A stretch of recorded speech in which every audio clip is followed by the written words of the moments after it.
the Patriots 24-3. But they're going to be 3-1. You've got a Broncos team coming in. Yes, I know they beat Tampa on the road last week, but let's face it, it's Jets defense, Bo Nix, it's going to be a struggle. Well, guess what? They got exactly what they wanted. Bo Nix at halftime yesterday, Rich, -7 passing yards. The Broncos is an offense at 46 yards total. Jets weren't that much better. But when it was all said and done, Bo Nix threw 60 yards passing, all to the same player. It's such an odd game, and yet it resulted in the only touchdown in this game. And somehow the Broncos come in, beat the Jets 10-9, and we've got Aaron Rodgers and Robert Saleh answering questions after the game about what went wrong. Most specifically, with what went wrong with some of the penalties. 13 penalties, but 90 yards yesterday for the New York Jets, who somehow lose at home to the Broncos 10-9. Yeah, it was just an ugly day, Bruce. Weather certainly was a factor. It was a scoreless game at the half. The only touchdown of the game came late in the third quarter on that touchdown throw from Bo Nix to Courtland Sutton in the end zone. And you look at 13 penalties for the Jets, as you mentioned. Aaron Rodgers was sacked 5 times. They were atrocious on third down, 4-17. A dud for the Jets. We talked them up last week, Bruce. I said they're starting to find a rhythm offensively. Aaron Rodgers had his best numbers last week in the win over Tennessee. I said third down. They were converting 57% of the third downs, which was number 1 in the NFL. I said Bryce Hall is the key to it all. He counts for almost a third of their offensive production. He had just 18 scrimmage yards yesterday, and that hurt him. And the Broncos just hung around. And you got to give Bo Nix and Sean Payton some credit, Bruce. I mean, how do you go 12-25 for 60 yards on the road against Aaron Rodgers and Jets to win that game? What's up, chat? The defense, I thought, hung in there, gave them a chance for the second straight week. They went on the road last week against the Tampa Bay Buccaneers and found a way to get a win. Their blitz and pressure pack is pretty good, and I think that's what's. But man, Aaron Rodgers post-game press conference, Bruce, I hated it. It's almost like you're throwing your head coach under the bus. Comes off like sour grapes when asked about the penalties. Emily, what's up? How's everybody doing, guys? Man, we got 17 people in here. Let's go. Oh, where's everybody watching live from? Winston Play, what's up? How's everybody's Monday morning, man? It's Money Maker Monday, guys. Oh, Arlene! ¿Cómo estás? How you doing?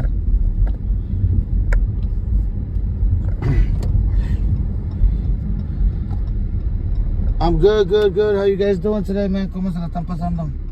We working today, guys?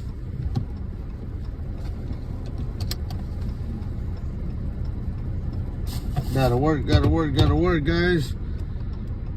I'm looking for a sugar mama at this point. I'm tired of working.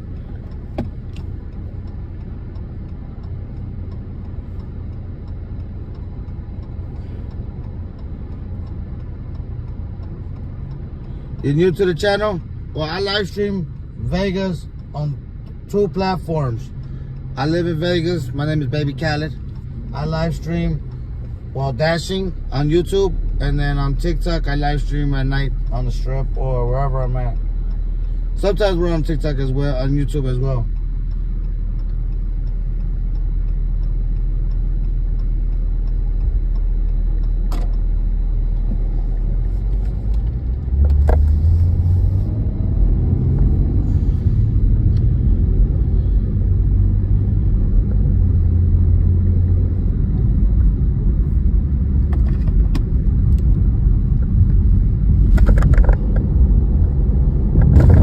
Where you guys from? Come on. You had issues with your coaches behind the scenes. Sometimes we saw them on the sidelines. But that's when you're in the heat of the moment. I get that. But after the game, you can't do it. Especially with the New York media, that's not going to impact. And you know what's unfortunate about this situation? It's that I have on TikTok that have came over, and then other content creators here in Las Vegas that have shot me out, like my boy Vegas Policy, Sin City Family, all content creators from here, Las Vegas. Oh, shit.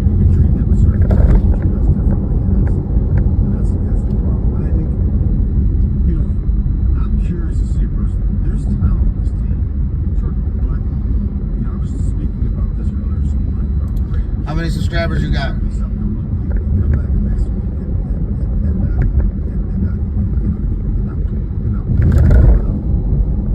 Most embarrassing thing I've ever had happen to me?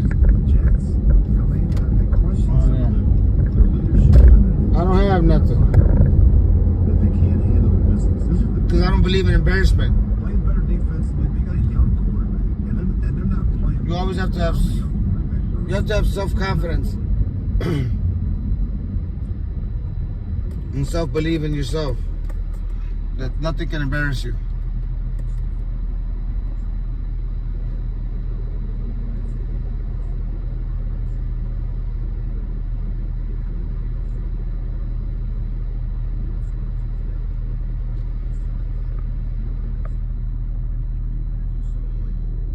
Some of the decisions. You have this big back. You have a big back, and instead of putting them in there to slam it in there, I just, Nathaniel Hackett, Aaron Rodgers shenanigans, Robert Saleh. There's just a lot of drama with this team, and I don't know. I need to see more. And we talk about consistency. This has been a very inconsistent team through the first 4 weeks. And I don't know if you've looked ahead, Rich. You know who the Jets have next week. Oh, I know. Yeah, they'll play the Minnesota Vikings over in London, so not going to get easy for them. Speaking of inconsistency, how about the Eagles? I said there were two quarterbacks wearing green. That may not have said the right things in the news conference. Jalen Hurts, after the game yesterday, when asked about conversations he's going to have with his head coach, this is one of those situations, Rich, where you could want to do one of two things. Easily look and go, well, they played without Lane Johnson. They played without their two best wide receivers. This is the first time a YouTuber has responded to you. That's the thing. But there's more to it than that. If you're on TikTok as well, I have 26,000 followers, and anybody that comments on there, I try to reply to them. You know, I like to interact with my followers. I like to be interactive. They go to New Orleans, get a great defensive game, and beat the Saints, which scored 90 points in their first 2 weeks. Then they follow it up by giving 33-10 big. Whatever it is, Rich, maybe it's something that's both coordinators in that Super Bowl team, Garrett and Bobby, what's up, brother? this year in Philadelphia between Jalen Hurts and Nick Sirianni. Bruce, Nick Sirianni has lost 10 of his last 13 games since he goes to the Philippines. I think there's some folks in Philly that are starting to question him as a head coach. I think a big part of it has been turnovers. Like they're minus 14 in the last 11 games. Again, 2 more turnovers yesterday. They're minus 2. Harris gets sacked 6 times. No Lane Johnson. No A.J. Brown. No Devontae Smith. Make sure you guys are subscribing to the channel, guys. It's a problem. Third down's not good. He's turned the ball over on quarterbacks since the start of last season. And that's another team Bruce I'm trying to figure out. That's the most important, guys. I need you guys to subscribe to the channel. At the end of the day,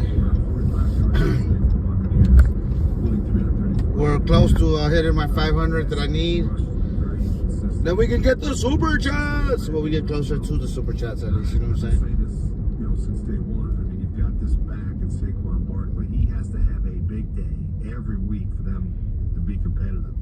And he's done it through the first 3 weeks. Yesterday, 84 yards on 10 carries. 10 carries. What do you mean? What kind of car do I drive? Where are you from? Winston Play? You have to throw it more than you want. Throw 30 times in that game.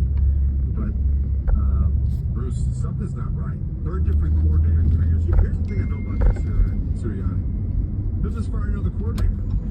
That's what he does. They get a job or he fires him. And the defensive side have always done that as well. There's been a lot of turnover around that roster in Philadelphia. And they've got to get it straightened out. And the quarterback has to play better. And he said as much in his post-game press conference. The Philippines? Oh, nice. This team is missing something. We want to change that. A friend of mine's fiance lives in the Philippines.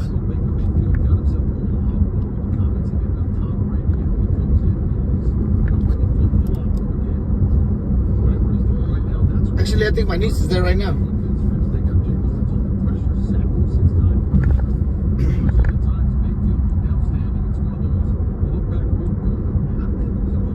No, they're monetizing it again? Sheesh, what's up, Fred? That's fucking awesome. They appealed it or what happened? I think consistency with the Lions a couple of weeks ago, that Baker Mayfield's been outstanding. Well, Bruce, he's got Mike Evans, Chris Godwin, he's got it's a pretty good group.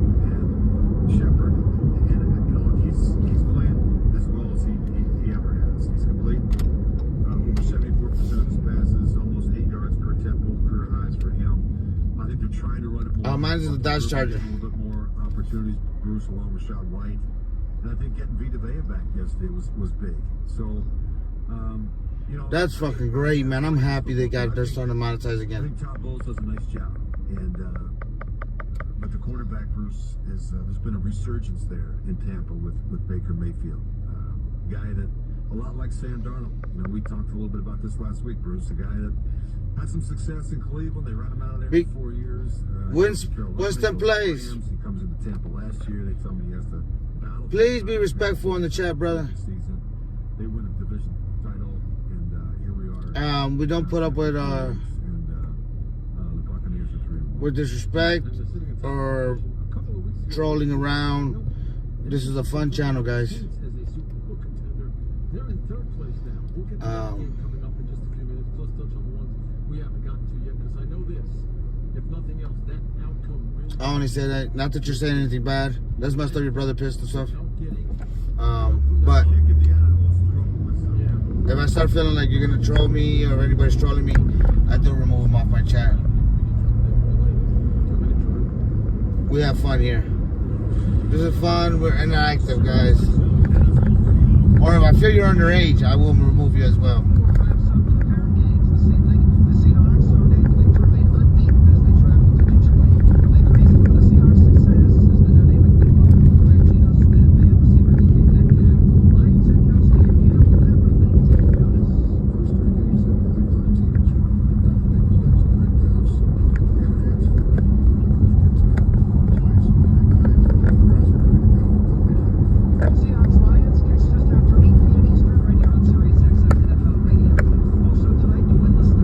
Yeah, I'm working, bro. Cali Kush, what's up?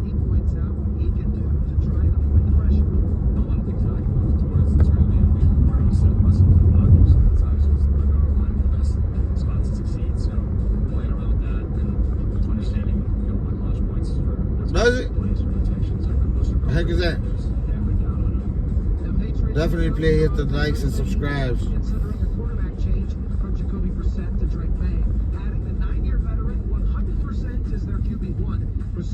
You too, carnal, when you coming to Vegas?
Slide some oil to me.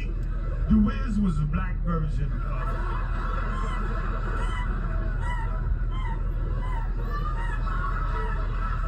What's your name, brother? Where did you meet her? Playing basketball. Was she the horn?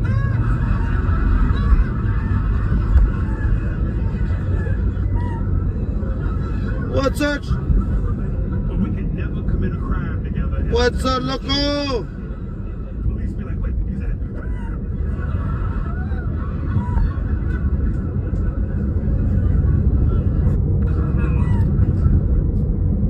Also try for the book. Try Indian food. Have you been out for Indian food? Yeah, bring a sandwich. Because you know they're starving in India. Now I know why. They got plenty of food, they just don't know how to cook it. You see, Indian food's too spicy. It is spicy. Spicy's a relative term, I know that. Spicy can mean a lot of things. Spicy could mean... Okay. Oh, man, well, let me know whenever you're out here, brother. Or it could mean... Would you like some water? No, thanks. I always scream at the table.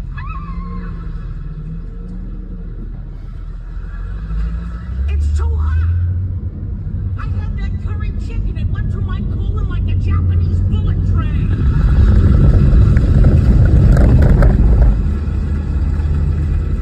Johnny 2.0. I wasn't at the table 5 minutes. Where's the bathroom? Way over there, huh? Please, God, let me make it. Don't let me take a dump in the lobby. Oh, look at the line. Also try for the book. When I was a kid, I never understood how there's so many homeless people. I never understood that. My dad's always like, oh, because they're lazy and they didn't work hard. And I just believe that. But then as you grow, you start to pay bills every month. Not 1 month off. Everybody just doing this every single month. And then your perspective changed. Now I'm like, how is there not more homeless people?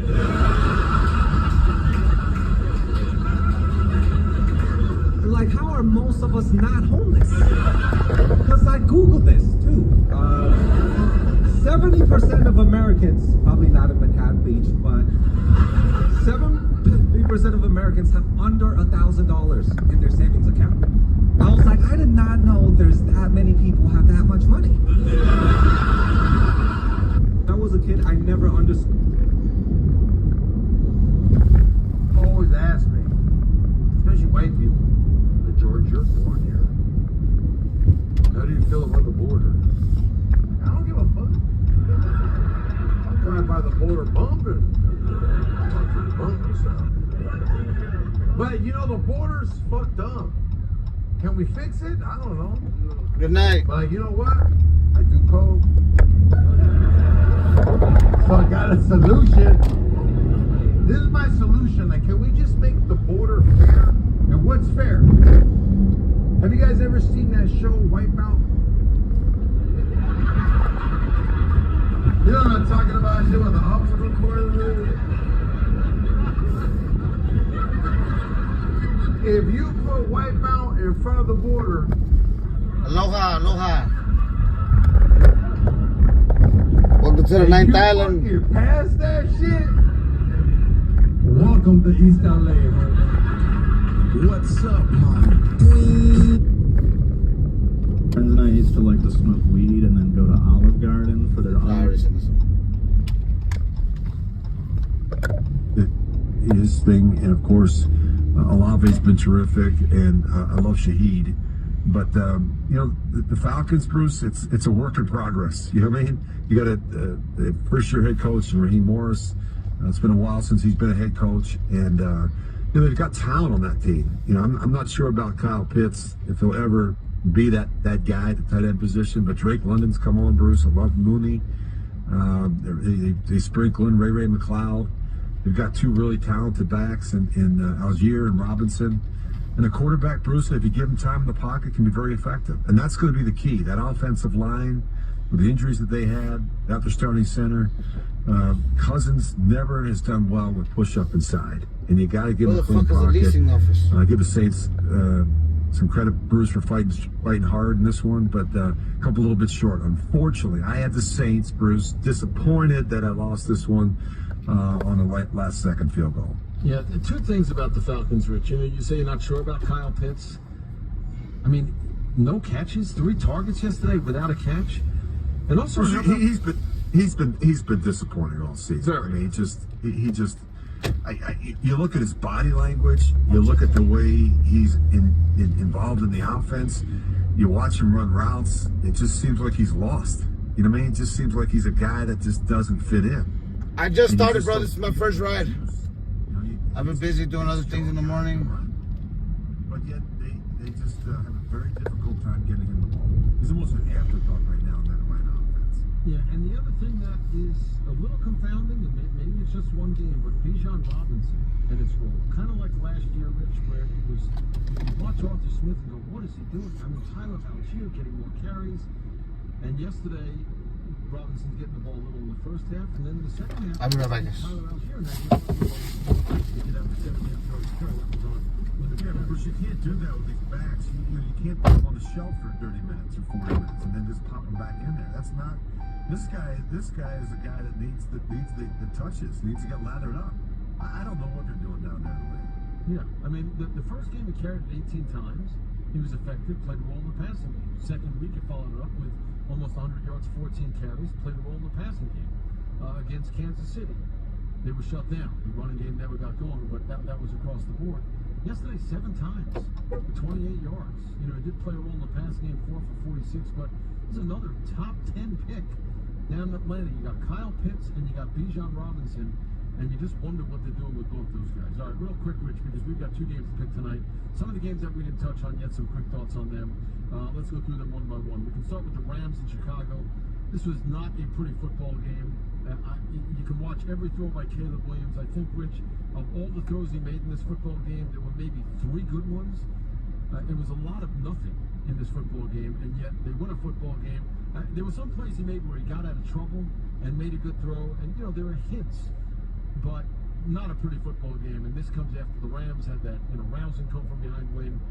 The Bears somehow sit at 2-2 right now, but I don't know what you take away from that football game as we continue to watch Caleb Williams play under the microscope, waiting for some of the hints that made him that first overall pick.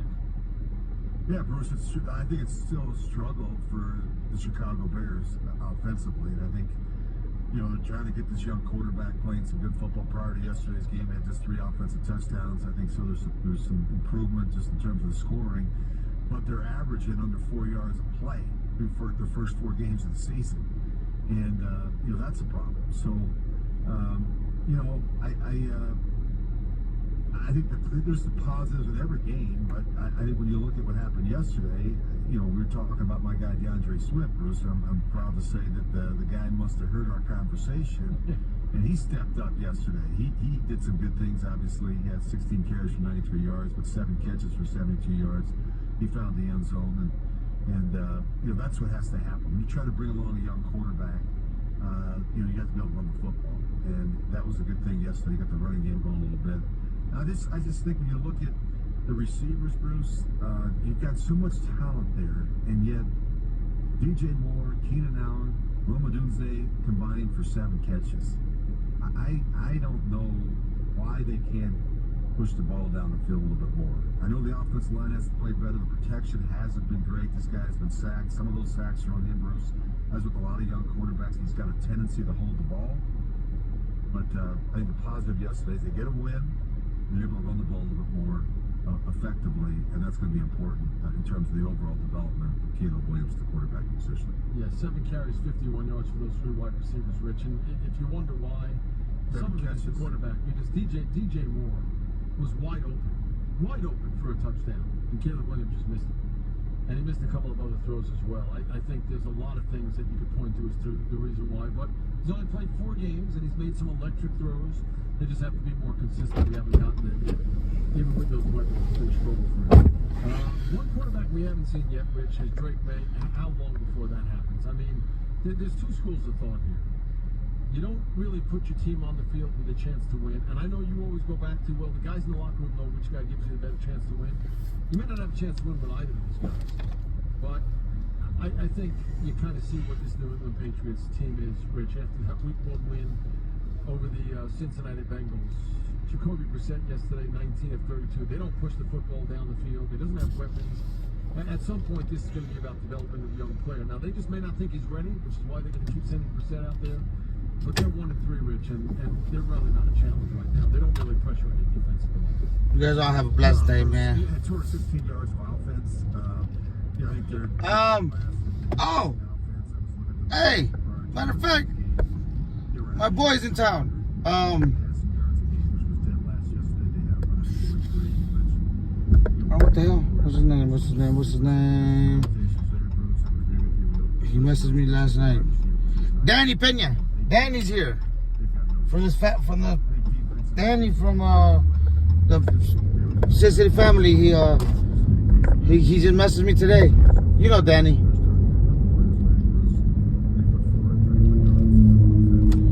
He said he's gonna hit me up to pick him up.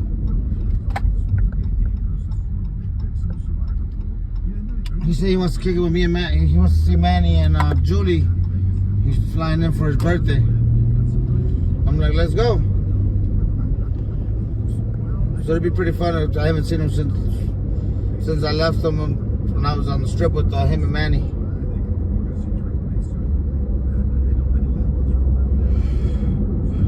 I think you were there that day. I think you were there at the Bellagio.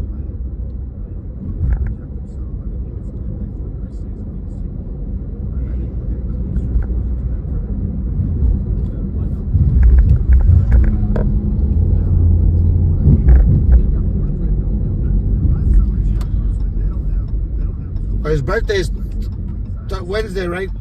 Wednesday is his birthday.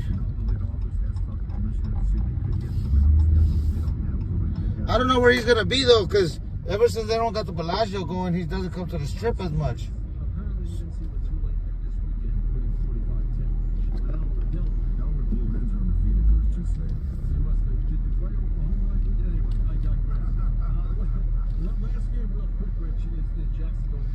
China go. What if?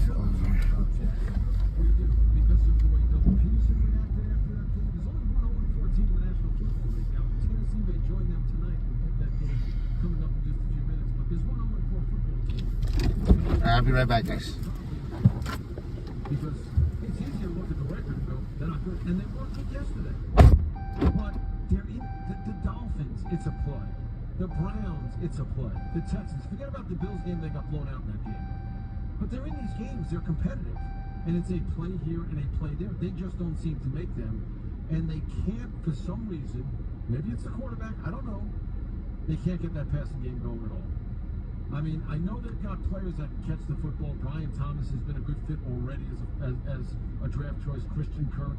Trevor Lawrence puts it up 33 times, barely over 50% again. It's 169 yards, doesn't throw it to the other team, but they're not pushing the football down the field. And with a quarterback like that, it makes you wonder why they ran it effectively. They're 0-4, Rich, and the Texans, who have dominated the series recently, now 3-1. Bruce, you mentioned dominated the series. They've won 17 of the last 21 meetings between these two teams. A lot of them have been close, as was this case yesterday. But, you know, the Texans just don't make the mistakes. You look at C.J. Stroud, uncharacteristic performance last week against Minnesota, 2 receptions. Yesterday, much better performance. They missed Joe Mixon, there's no question about that. All right, yeah. A bunch of different backs had the opportunity to touch the ball yesterday. Cam Akers, J.J. Taylor, C.J. Stroud had a couple runs in the game. I love how they have a wide receiver. This Nico Collins, Bruce. Someone called Stephon Diggs. Nico Collins, look at what he has done. Yeah. Through the first couple of weeks of the season. 12 catches for $151 yesterday. Collins and Diggs has been a great combination. The only negative I think really is the penalties. The Texans had 11 penalties versus Minnesota, 12 again yesterday against Jacksonville, 23. That's very uncharacteristic for D'Amico Ryan's coach team.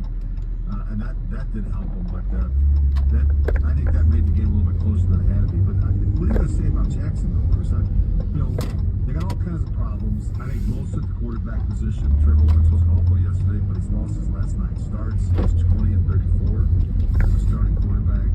He's got the most turnovers since he came to the league in 2021. And they gave him a big contract, and they're having a difficult time scoring. And now the coach is having to answer all the tough questions. And when you look at what lies ahead here the next couple of weeks with that trip to London, Bruce, you can't beat the teams in the schedule here the next couple of weeks. We could have our first coaching change of the NFL season, and it could be Doug Peterson out in Jacksonville. Yeah, we'll find out. They've got 3 games that they could very easily win, and if they don't, maybe that will be reflected on what Doug Peterson's doing with this team. Which we'll step aside when we come back. We'll pick the 2 football games. It's for the 2nd consecutive week. We've got 2 games on Monday night. Rich and I have been handed a note of why you will not want to listen to the program tomorrow when Kirk Morrison is here. That's coming up on the blitz. I'm in Summerlin, brother.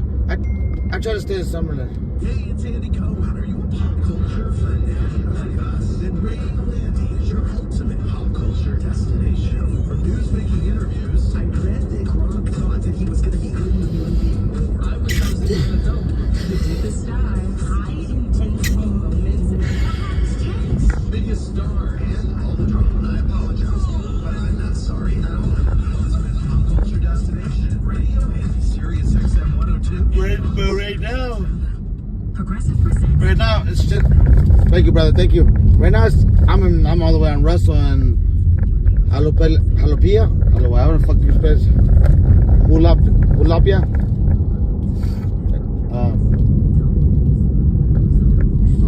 I just pretty much. I try to stay away from the east side though, as much as possible, because the drivers on the east side don't know how to drive.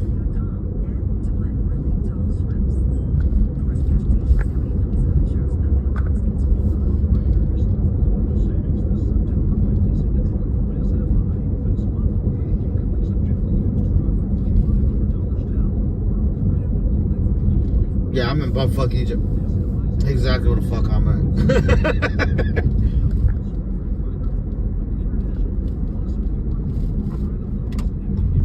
Should I stay at the Luxor or at the Harris? Honestly, if you like being in the mix of all the bullshit, stay at the Harris. Harris. The reason I say it's at the Harris, the Luxor is nice. It's on the strip, but it's far off the strip. It's far from the strip, so that's why. Actually, I believe you might be able to get them cheaper at the Harris. Harris is always going to be cheaper. Harris, what's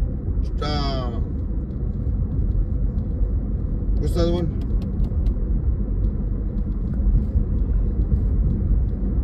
Oh my God, I can't think of what the other one's called.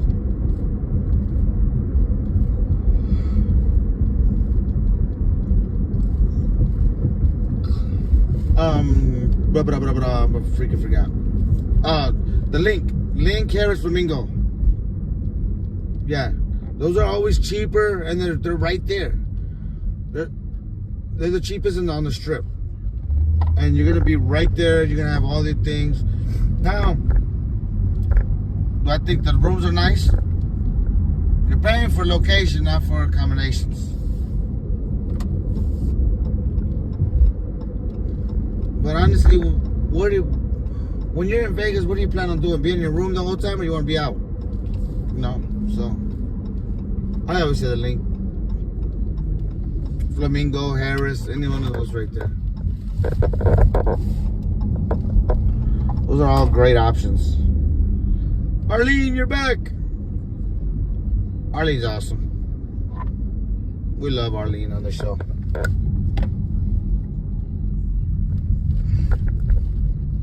Oh, shit.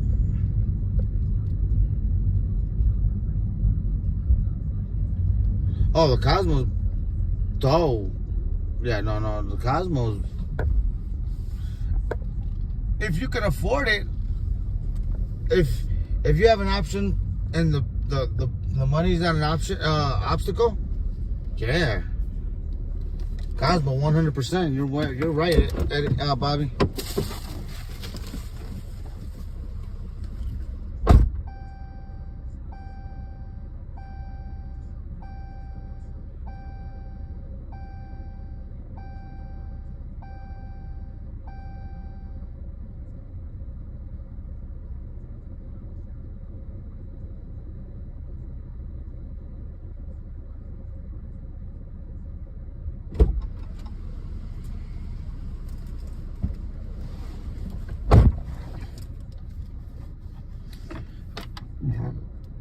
Excuse me, guys.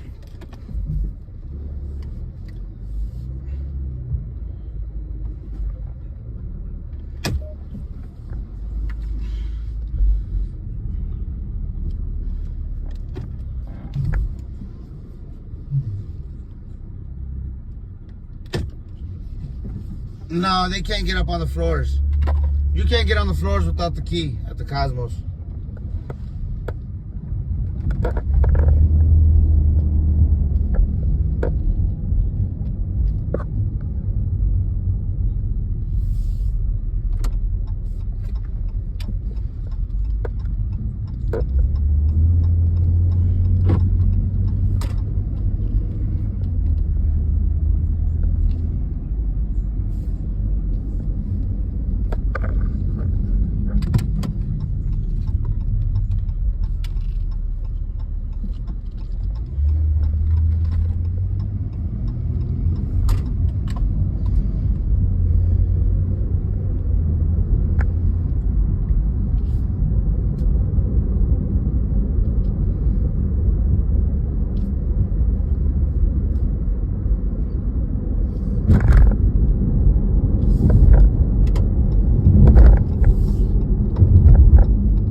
Yeah.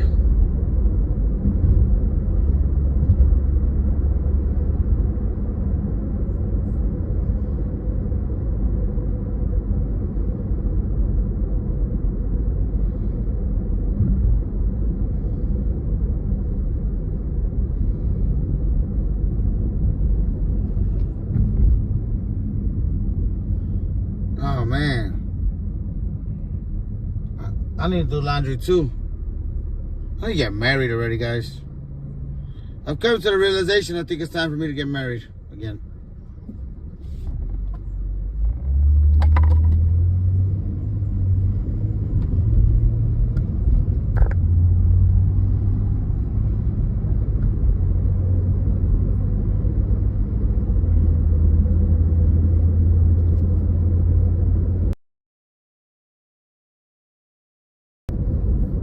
I'm tired of doing laundry.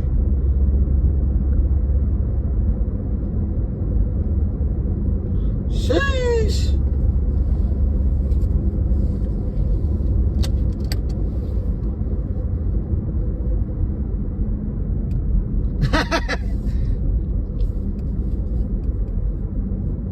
No, bro. It's time, baby. It's time. We need to tell Julia to hook us up. Fred, I'm still gonna rock with you guys, you know what I'm saying? Whoever I do get with. When it is time for me to get together with somebody, and you know, I promise you they're gonna have to accept the fact that I am a live streamer, that I do spend my whole day with you guys. Oh, my boy Eddie, lock the door, put the come fishing sign up, and hit the mouse. Yeah, guys. Yeah, this would never stop for me. I actually need you guys more than you guys need me.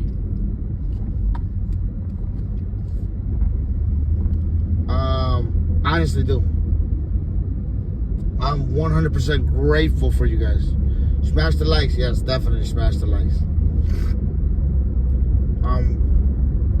I truly am blessed to have the followings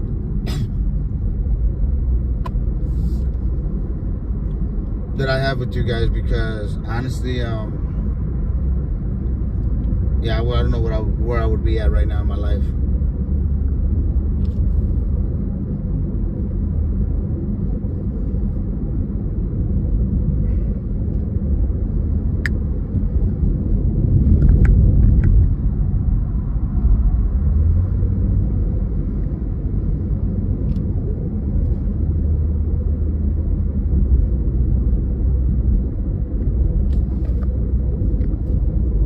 How about them Broncos, Eddie?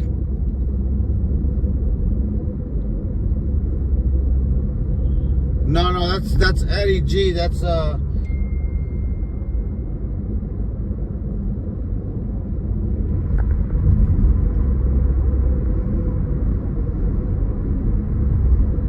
I don't know. You be on my TikTok too, so I don't know, Bobby. I forgot about that.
Pursued by the Titans and the Dolphins from Miami, kicking at 7:30 Eastern. Tennessee broadcast on Fox Sports Channel 83 and the Dolphins call on ESPN Extra Channel 81. You've also got the latest episode of Let's Go with Bill Belichick, Max Crosby, Peter King, and Jim Gray, airing at 6 Eastern on Mad Dog Sports Radio Channel 82. Sad news from this morning as the NBA announced the passing of Hall of Famer Dikembe Mutombo at the age of 58 from brain cancer. In a statement, NBA Commissioner Adam Silver called Mutombo, quote, simply larger than life. He was a humanitarian at his core. This is Crystal Preston. If it's happening in sports, it's happening on Sirius XM. On Durango? You talking about Bobby, the one on Durango? It's time for Moving the Chains. Your home for the best football conversation. That head coach of the New England Patriots, Gerard Mayo. Oh, the one on Lake Mead, right? That's far from me. They're both far from me. Jim Bell is going to be on Moving the Chains. We ready, baby? Jim Miller takes you down on the field. If you're a player, you've got a responsibility. When those lights come on, it's time to play. The coach and executive, Pat Kerwin, brings you inside the mind of football decision makers. Pro football is the master of matchups. They got a scouting report on everybody right down to the water boy. With insight on the NFL, you can't get anywhere else. I'm ready to shut these people's mouth up, Eddie. To make a run, their expectations never change. Realistic expectations. I'm like from that address right there. I'm like, Now, Moving the Chains with Jim Miller and Pat Kerwin. Welcome to Moving the Chains. yeah, Yeah, I've been to that one, I think.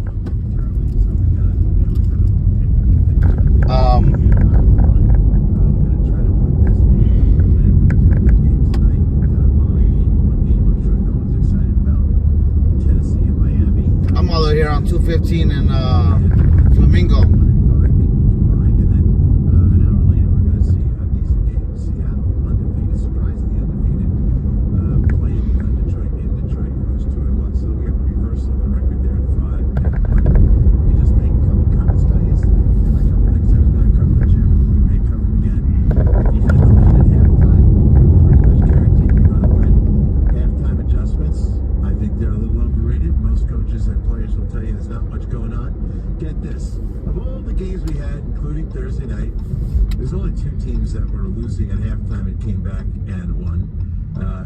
Denver losing 6-0 to the Jets. That was a come from behind win.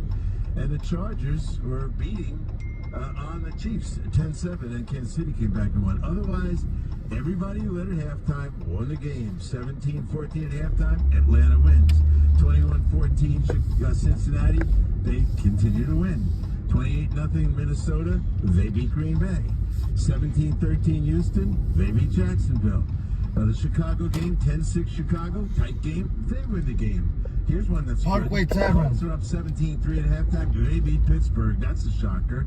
And then Philadelphia was getting beat down by Tampa Bay. We're almost there, bro. We're almost there. That's pretty extraordinary. Again, big shout outs to all you guys for helping me, man, get to this place where we're at. Man, this is dope, guys. We're almost there. Give me 1 second, guys. I'll be back. I'm gonna go get the phone.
How about those Bears? I'm not a Bears fan, but they're actually doing really good.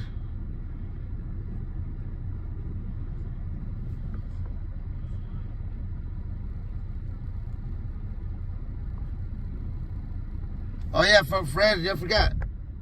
My boy Fred from Chicago too. No, we're not eating Chick-fil-A, Cisco. Laura, what's up?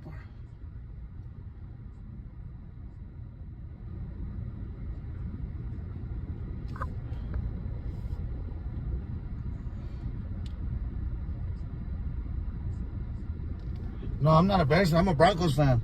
I was born in Denver, grew up in Chicago. Laura come in here talking about some damn Seahawks, like she want to get muted or something.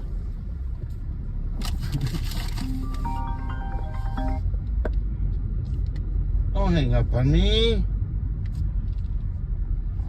That's so rude. I like to talk to people. I talk to myself. I don't like to talk to people. My little brother's a diehard Bears fan, man. His birthday's in 2 weeks.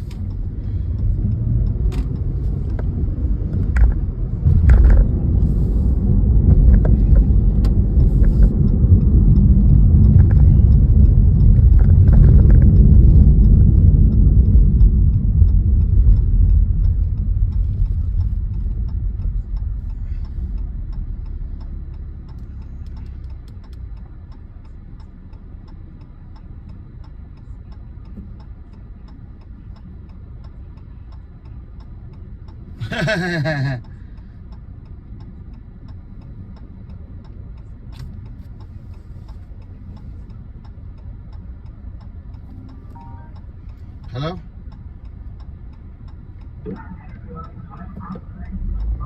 Hello. What's up?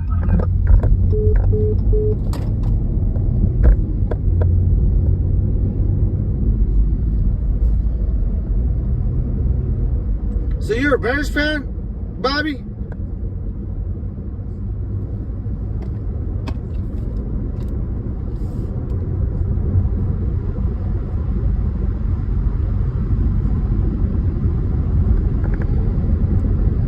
Yeah, now she's a baseball girl.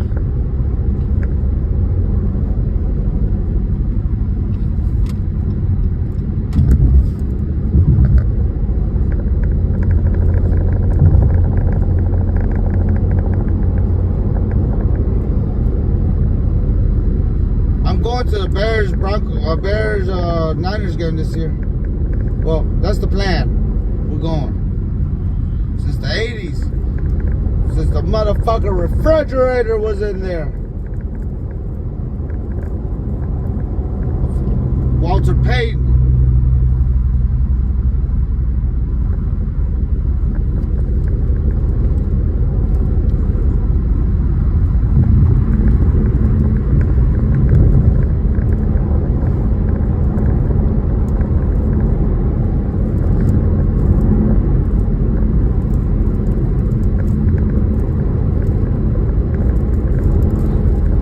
Dropping shit on me, truck.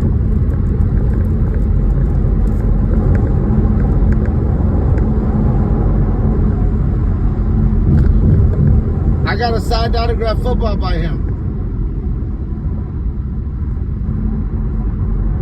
I met him back in the 90s. And 95, 96, I think it was, 97, maybe around there.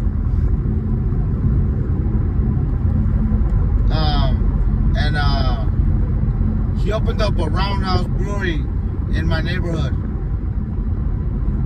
And when they did the grand opening, he was doing the signatures. Him and somebody else, another, like a defensive back or something. They won the Super Bowl in '85. And like I said, I'm a Broncos fan. So when we went, I was wearing a Terrell Davis jersey.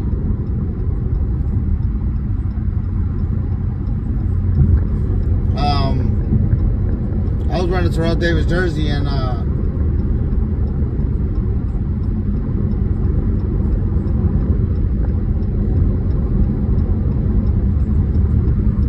oh, okay.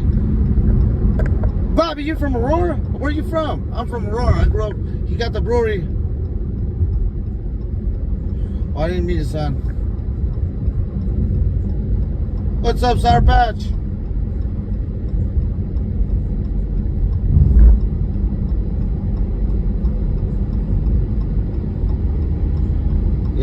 Yeah, that's dope. That's dope as hell. Yeah, I never met his son. My mom still has that football right now. And the sign, it says, from Walter Payton to Oscar, your big brother's bringing, or something with your big brother. Oh, you from Pilsen?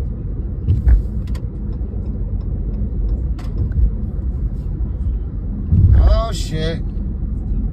Find out Bobby really a motherfucking banger from 18th and Oakley. You old school OG Triple G banger from 18th and Oakley somewhere.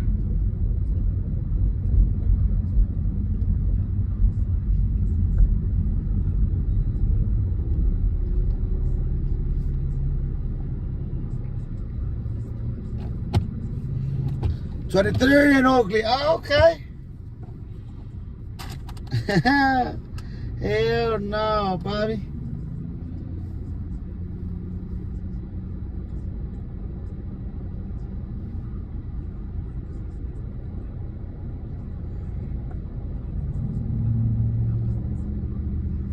I know exactly. I know exactly where you at. I know a couple from 23rd and Oakley. Well, 24th and no, that was 24th. They went too far. Not from 23. That's crazy.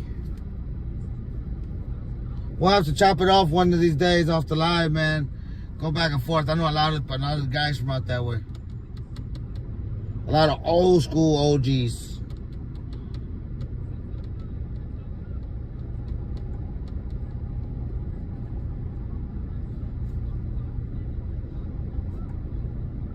Yep, 24th.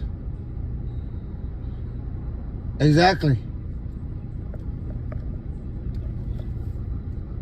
I know a lot of the OGs from out that way.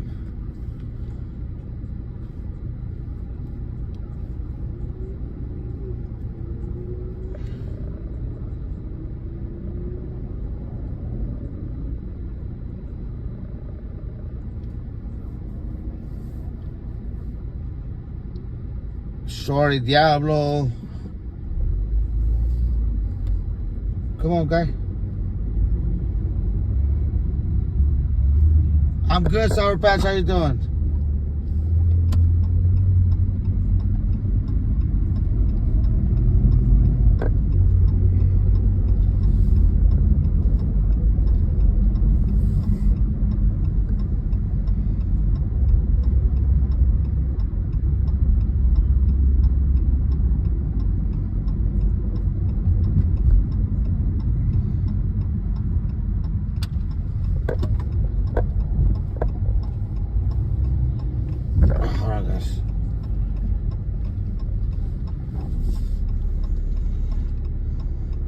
Real 313. Holy shit.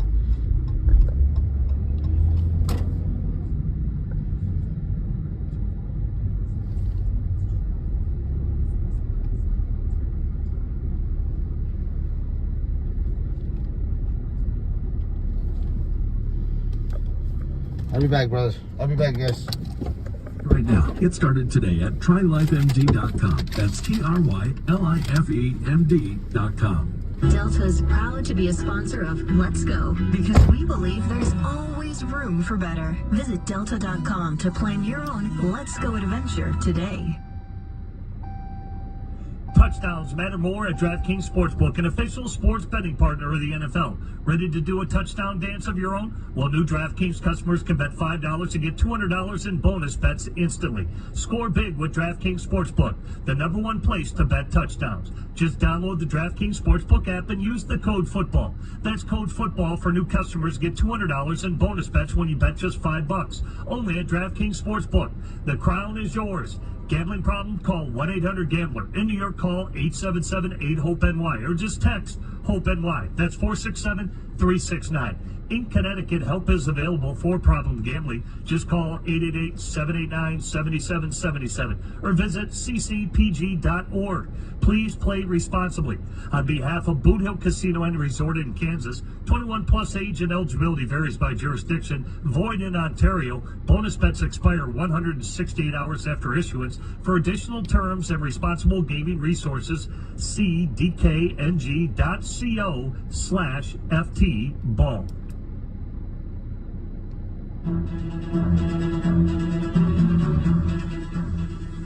Joe looking, has lots of time, his pass caught at the 50 by Jamar Chase. Breaks a tackle, streaking down the far sideline. He's got two teammates in the block, and he will take it to the house for a 63-yard Bengals touchdown. Unbelievable. Breaking down yesterday's games on Moving the Chains with Jim Miller and Pat Kerwin. All right, the Cincinnati Bengals, they avoid an 0-4 start to the season by securing their first win over the Carolina Panthers, 34-24. Pat, this was one of my bad picks of the week.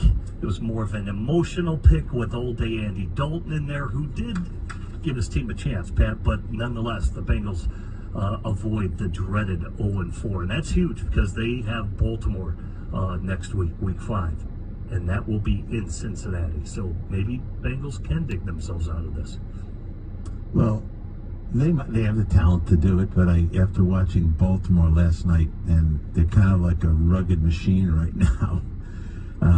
But then seeing Chase run down the sideline and run away from everybody, and seeing a couple other things that I like. Chase Brown and Zach Moss. What was my biggest worry all summer? Replacing Joe Mixon. Now, this is a one-game observation, but those two running backs combined for 170 yards of offense. 30 carries, 131 yards, and nice 2 touchdowns for Chase Brown. We're kind of liking Chase. Stay healthy, Chase. And then they caught a couple passes each. So what's up? They're getting what I think Joe Mixon always gave them. I don't know, and I don't know, even on that one swing route touchdown to Zach Moss, it kind of like went to the ground. He's so lucky no one touched off on him because it would have been dead play.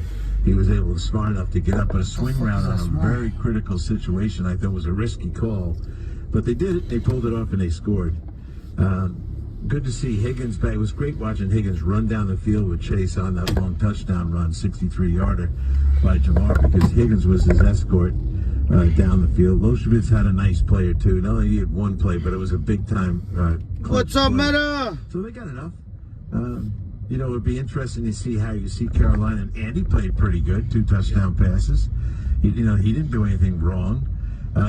And I'll be, this is premature, we'll wait till Saturday, but your Andy Dalton is playing your beloved this week. Yeah, I'd be very interested. Hey, he did his job again. They competed. I mean, you could say the Panthers, who were somewhat embarrassing the first 2 weeks of the season, the last 2 weeks, they've represented. I mean, Pat, there were some bad losses this week. I mean, I think that loss by the Bills last night, that was a bad loss by the Bills. They had no intensity.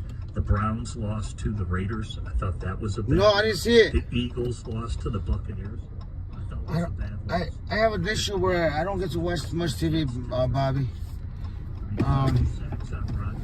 Usually when I'm watching TV, there's a sports on. Yeah, I said he got off the field at the end. He was hobbling. But I'll ask you a question with another game that I the Colts. Yeah. The Steelers. Was it? Oh, man. That's embarrassing. That was a bad loss. You can't be doing those things. And it got away from him right away. It was 14 nothing before you got a beer. You went to sit down and it was 14 nothing. I gotta take a day where I just their way back into it, and they should have. close everything off and just enjoy myself and watch TV. Interview days. Man, Cleveland never offered me a reason to come back. But I can't until I make enough. But Joe looked quite good out there. Sleepy Joe, kind of just cruising along, never gets too riled, always ready to play. The person.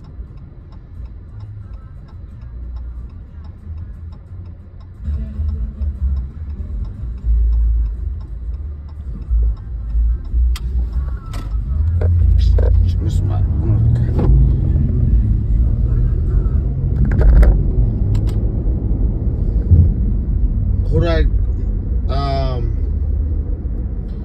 What's the spread on it? Anybody know? 2.5. I'm taking Texans, the Titans.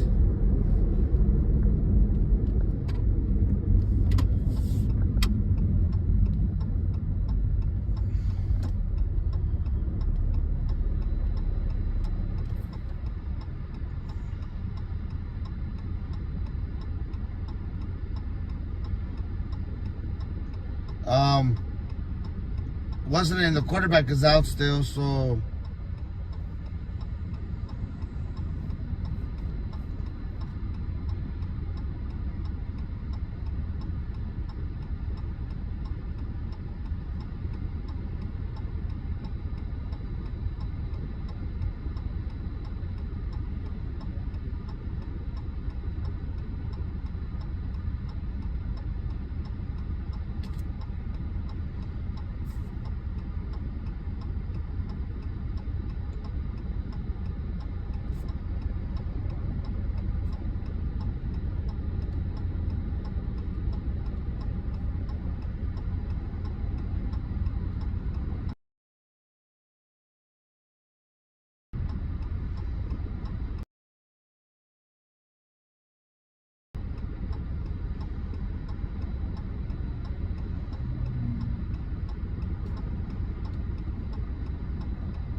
there's 2 games.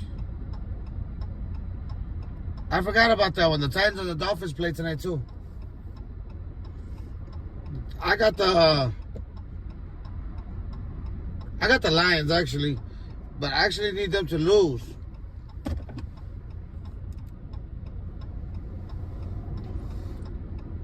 Well, not necessarily lose. I just don't need them to do anything major because I can still win by I can still go 4-0 on my fantasy football if none of their players do anything. Yeah.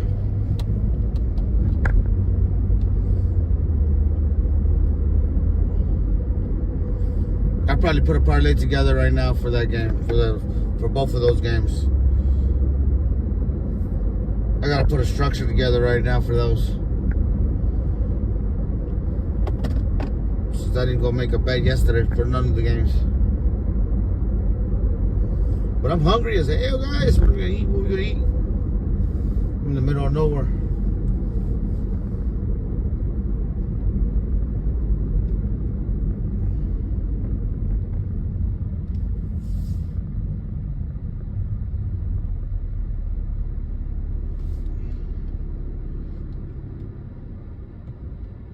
Two and a half. What's the spread? Let me see. I need to see. I don't know the spread on the other one. Let me see the other one.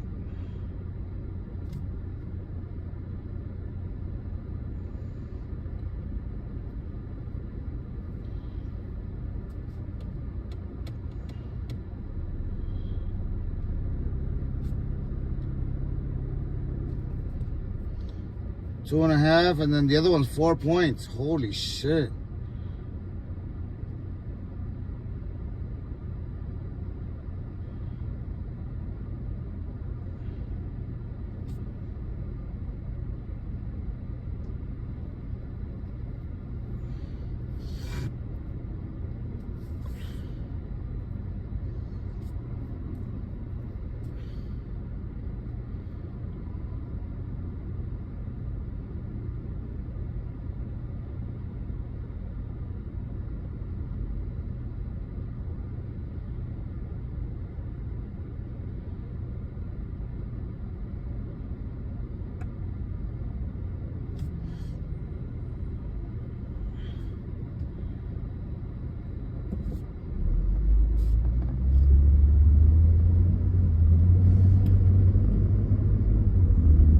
Negative. Minus 4.5. Their favorite. I don't know. We gotta figure. I gotta figure out a parlay for that game. For those games, I'm gonna put something together.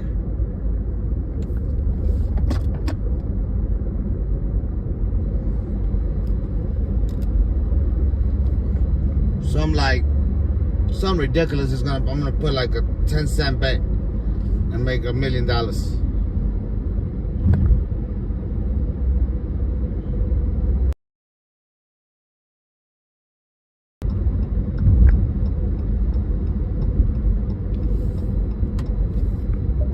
Events. As far now.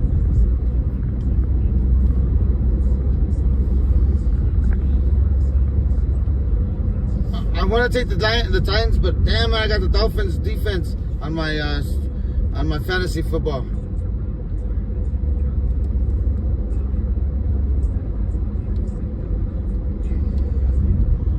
And they've been saving my ass all week. Oh, these 3 games.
What happened to the Dolphins is so, man, it's crazy. They're just.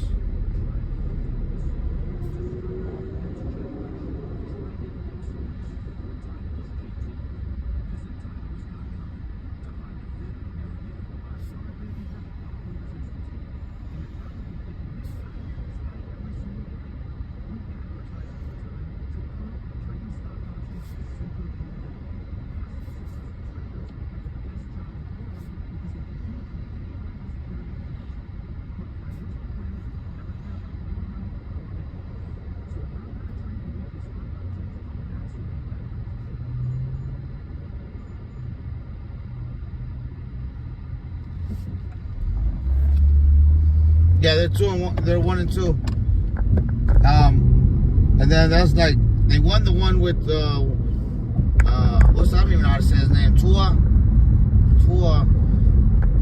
fucking before he got hurt. I say the Titans. They either this is do or die for them. They either play for the season or they play for next year's draft. They're going to be the deciding factor of if they lose today, they better just play for next year's draft.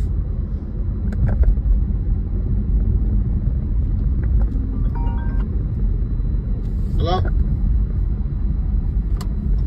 Hello? Yo, mama.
You know, at least teams like Kansas City aren't playing great right now, but they find a way to win.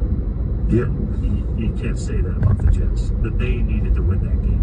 And that's a bad loss. There's no other way to chalk it up than that. No, and that led me to the question I have, which hopefully some fans respond to, is like, who do you see as the wildcard teams in the AFC? It's pretty easy to see Baltimore or Pittsburgh. One of those two will be the wildcard, the other will win the division, I think. But the way the Jets just played, Miami's in a world of hurt. New England can't do it. The Colts, no. Pat, he got rocked. They couldn't protect him. He got sacked 5 times. He got hit 14 times. I mean, he looked... Sacked 6 times, my boy. Prior, he looked just as bad this game walking off the field. He looked like he needed a cane. He did. He was hurt, and he was grabbing his hamstring on his leg where his Achilles was repaired. He got... And it wasn't just sacks. It was... The first play of the game, I think, they blitzed the inside backer and came completely clean and just blew him up. So, yeah, those hits were... Some guys, the hits aren't that bad, but he got physically beat up. So it's going to be a problem to see if you can get him ready to get him on a plane and get him to London for that game. So we'll see how it goes. Pay attention to how they, record the health of everybody. But he looked not good. And you know what happens to older guys when they get hit and they look hurt? They look older. So hopefully he can survive this.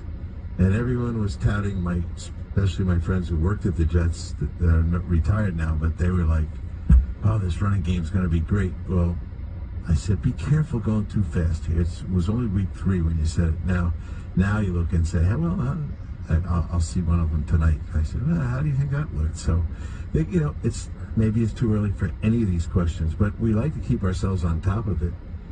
And I don't know that if someone said to me, pick the 3 teams that you think will make it as wild cards, I couldn't see it in the AFC yet. Yeah. Well, I mean, look at the Broncos now. I mean, 2 weeks in a row against pretty good defenses. Bo Nix, and he wasn't even 50% passing. But yet, lo and behold, they get the victory. And Vance Joseph, we're not talking about that defense enough. I mean, they look like the Orange Crush out there, man. Holy cows, he got them flying around. He does, and he clearly... when you watch the pressures, the hits and the sacks, to me, he had a real feel for what the protections were going to be. Because he was coming with clean guys, and that's the scary part.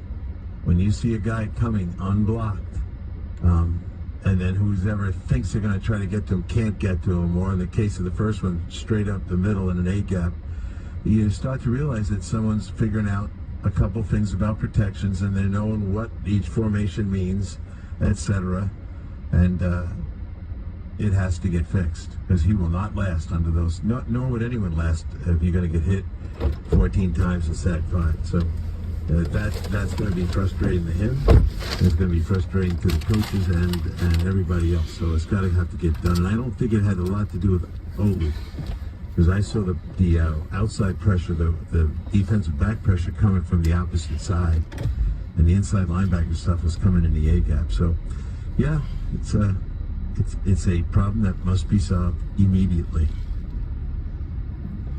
Broncos move to 2-2. Next up, week 5, they'll be at home versus the division rival Las Vegas Raiders. Jets, they fall to 2-2. Next up, they'll be on the road against the Minnesota Vikings. They will be the home team, or I should say, they will be the away team in London, I should say, for the New York Jets. 877 NFL Kick. Let's open up the phone lines. Let's go right to Ant Muse. He's got more on his New York Jets. What's up today, Ant Muse? Seems like having you. You like that? I like it. Nicely was done, your- Ant Muse. Thank you. The song was going through my head by the end of the game.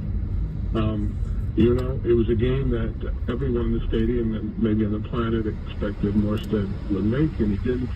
But it still would have just been an awful afternoon. Anything I'm going to say is not to make any excuses. You have articulated a concern about Aaron, and I noticed that, they were coming up the middle for him. What's with the Hall of Fame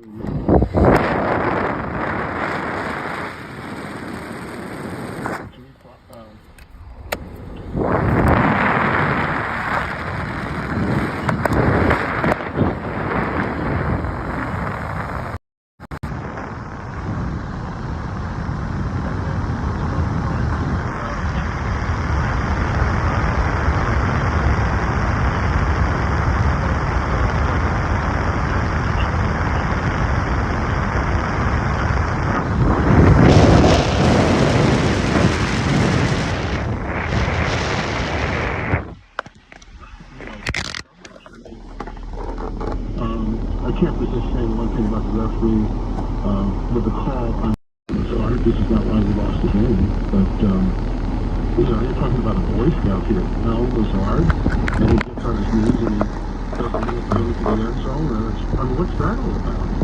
And they're into that gun thing, and I thought it was ridiculous personally, but he was firing the two guns, and that official just dropped the flag right on him for it, and it was kind of, we're gone way overboard on what we think we have to do to protect the image of the game and everything else. So that was nutty. Well, I mean, who even thinks, I mean, that's maybe guns, but is this about school shootings? Is this the People's Republic of It's about all the gun violence. It's about all the gun violence, and whether I found it way overboard for what he did, for them to say that, and it really it was a complex problem after that, where it changed everything. I don't know that half the officials would have called that personally, but it was called. Do they have any Yes, sir. Let me know, man, how you feeling, bro. Yeah, we'll see you tonight. God willing, brother, we'll see you tonight. They're going to thank him for it. They're going to say that's the letter of the law. We don't want any gun references. I went over this last week with the listeners about gang references, and that's where we're at now. We're gonna dictate societal values on the football field. Bottom line, Hughes, I mean, yeah, you can't put up over 9 points on the Broncos. Like I said, they look like the Orange Crush out there. I don't think anybody would put them, and I give Vance Joseph a lot of credit, but man, it's like you said, it's not like these are blue chip players he's doing that with. So I think you come away with this game, if you're a Jets fan, being like, we're not going to light up anybody. I mean, their defense is going to keep them in games, but they're going to be in grudge matches every week. I have a crucial question, which is I remarked on this after the San Francisco game. It just seemed like the play calling was so stodgy and so predictable. Don't want to imagine it. Like your quarterback, you don't have a lot of good ideas. Your defense delivered the first 8 drives. Not only did you force a punt 7 times and 1 fumble, not only did you do that, here they are for the listeners that didn't follow the game. 3 plays in a punt, 3 plays in a punt, 3 plays in a punt, 3 plays in a fumble, 3 plays in a punt, 5 plays in a punt, 5 plays in a punt, 5 plays in a punt. Your defense was kicking the crap out of them. Their quarterback had minus yards throwing, which I almost never see. They had -7 at halftime, -7 yards passing. Thank you. And they lost the game. I mean, this is like you said, I think for Nathaniel Hackett, he is pretty static as a play caller. Like, that's why Denver, they were like dead last in scoring. They were dead last in third down conversions, and the same with the Jets last year. He's counting on Rodgers to get them into the best play every time. And if Rodgers doesn't do that, this is what they end up with, is what I think. 10-9 loss to the Broncos. So I think the real offensive coordinator is Aaron Rodgers. Yeah. And I've always felt that way. He's the OC. And you go look at the last drive. It's like pass complete to Breece Hall for 9. Then an incomplete to Williams. Then an incomplete to Lazard. Then Mike Williams for 4. Then another incomplete to Mike Williams. And then they asked the guy to kick a 50-yard field goal to win the game. Oop. Well, and Breece Hall, they couldn't run. I mean, he didn't even rush for a yard a carry. 10 carries for 4 yards is what Breece Hall had. Yeah. The running game's got to be much better. I mean, overall, that's just a bad loss. Good win for the Denver Broncos. Back-to-back on the road, they've done it under a rookie quarterback in Bo Nix. So nicely done by the Denver Broncos. 877 NFL Kick. We'll come back. We'll close out the hour with your phone calls right after these messages. The CBS News vice presidential debate is on Sirius XM. We're going to send Donald Trump back to the White House. As soon to be President Harris says, when we fight, we win. Hear the debate live on the Sirius XM News and Political Channel with post-debate coverage on Triumph with Megyn Kelly, POTUS with Julie Mason, Patriot with Stacey Washington, and Progress with John Fugelsang. Call in to have your voice heard. My generation wants answers. The CBS News Vice Presidential Debate, Tuesday, 9 p.m. Eastern on Sirius XM. Deborah's closet didn't feel like Deborah. It felt more like a Vanessa, or even a mom, until she worked with California Closets. Now her clothes are sneaker collection and jewelry displayed. Now her closet screams Deborah. The hidden ironing board is a mom thing, but she is a mom, so California Closets. We did it for Deborah, and we can do it for you because we know you differently. Schedule your free design consultation now at 800-CAL-CLOSETS or CaliforniaClosets.com. Lowe's knows that to win the job, pros need the best prices. That's why only at Lowe's, MVP's Pro Rewards members can get a volume discount on eligible orders as low as $1,500 at the Pro Desk. That means you get the prices you need to start any job, small or large. Because Lowe's knows pros. Valid in-store only. More terms and restrictions apply. Visit Lowe's.com/terms or Pro Desk for details. What's...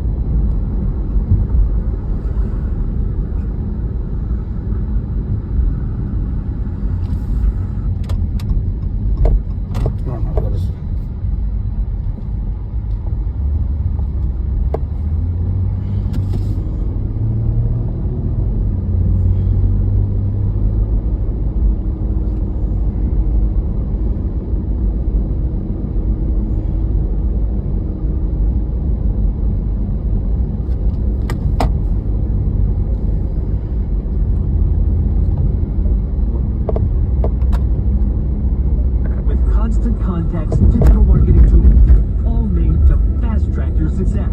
Book the go in your 2024 goals with email, social, SMS, and customized marketing campaigns built.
We needed that win. Now back to Moving the Chains with Jim Miller and Pat Kerwin. All right, we're back. Moving the Chains, Series 6 and the NFL. We'll start plowing through. It was a drama-filled game there in the NFC South. We will be joined by Raheem Morris, head coach of the Atlanta Falcons. Yahweh Koo, a career-best 58-yarder to close that one. What could be a very competitive NFC South. So next up, they'll go on to face the 3-1 Tampa Bay Buccaneers, who are leading that division right now. We'll close out this hour with your phone calls, 877.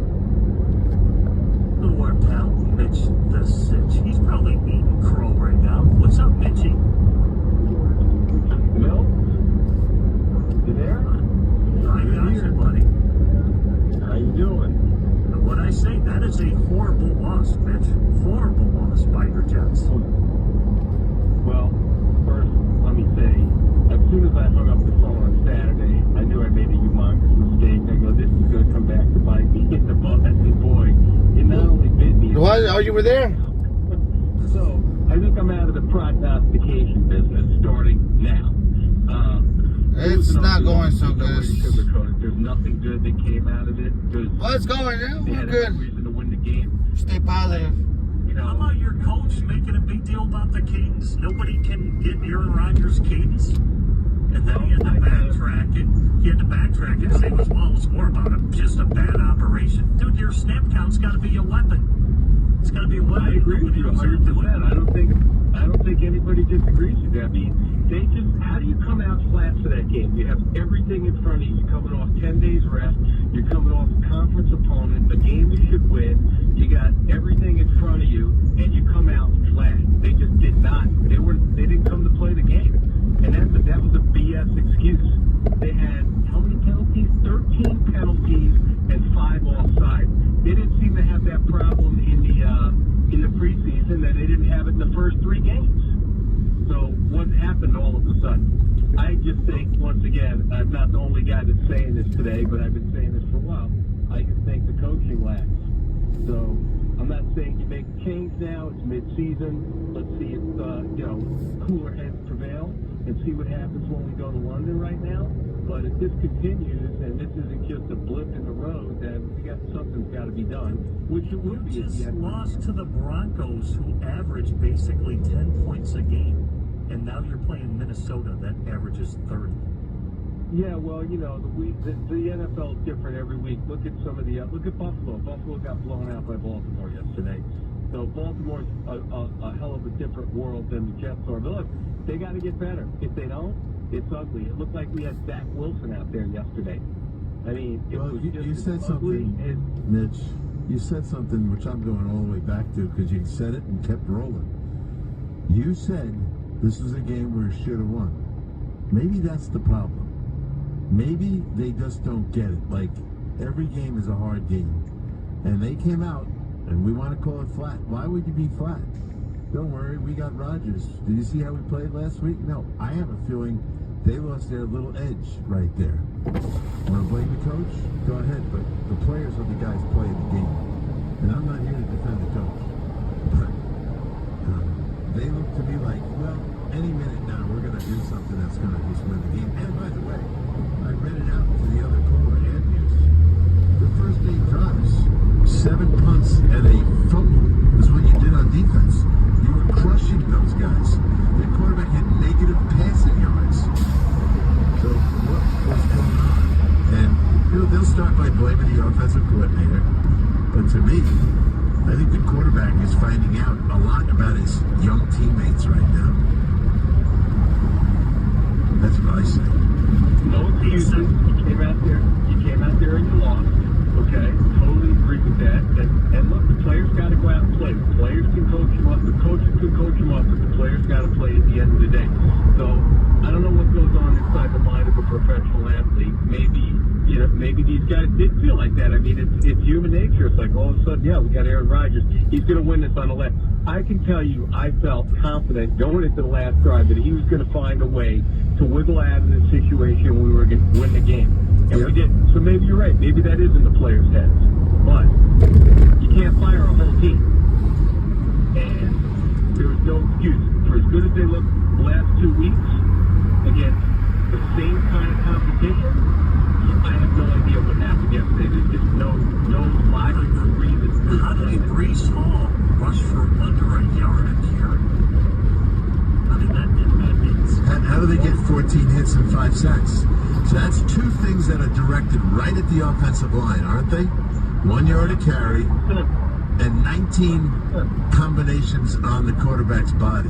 So I think we're honing in on an area right now. Offensive line. Quarterback, I would not be surprised if the quarterback can't play this week. Do you see him at the end of the game, Mitch? He looked beat up. Yeah, he was beat up. 19 hits, Pat. You just said it. Yeah, there's no excuse for that. I don't know what happened. I don't want. It's not one guy. It's not because Morty Moses was out. That's for sure. No. Tyron Smith had 2 penalties on him yesterday and got beat. He didn't look great, but it's look. The whole world's not falling apart. Okay, I'm not going to go like the route of social media where everybody on there today is, get rid of Brees Hall. Put the young guy in. He should be the lead back. Garrett Wilson sucks. It's like. It's one game. Let's see how they bounce back and respond from this. I'm not willing to kind of throw in the towel on it, but they definitely better figure out what the hell they did wrong and what they got to correct.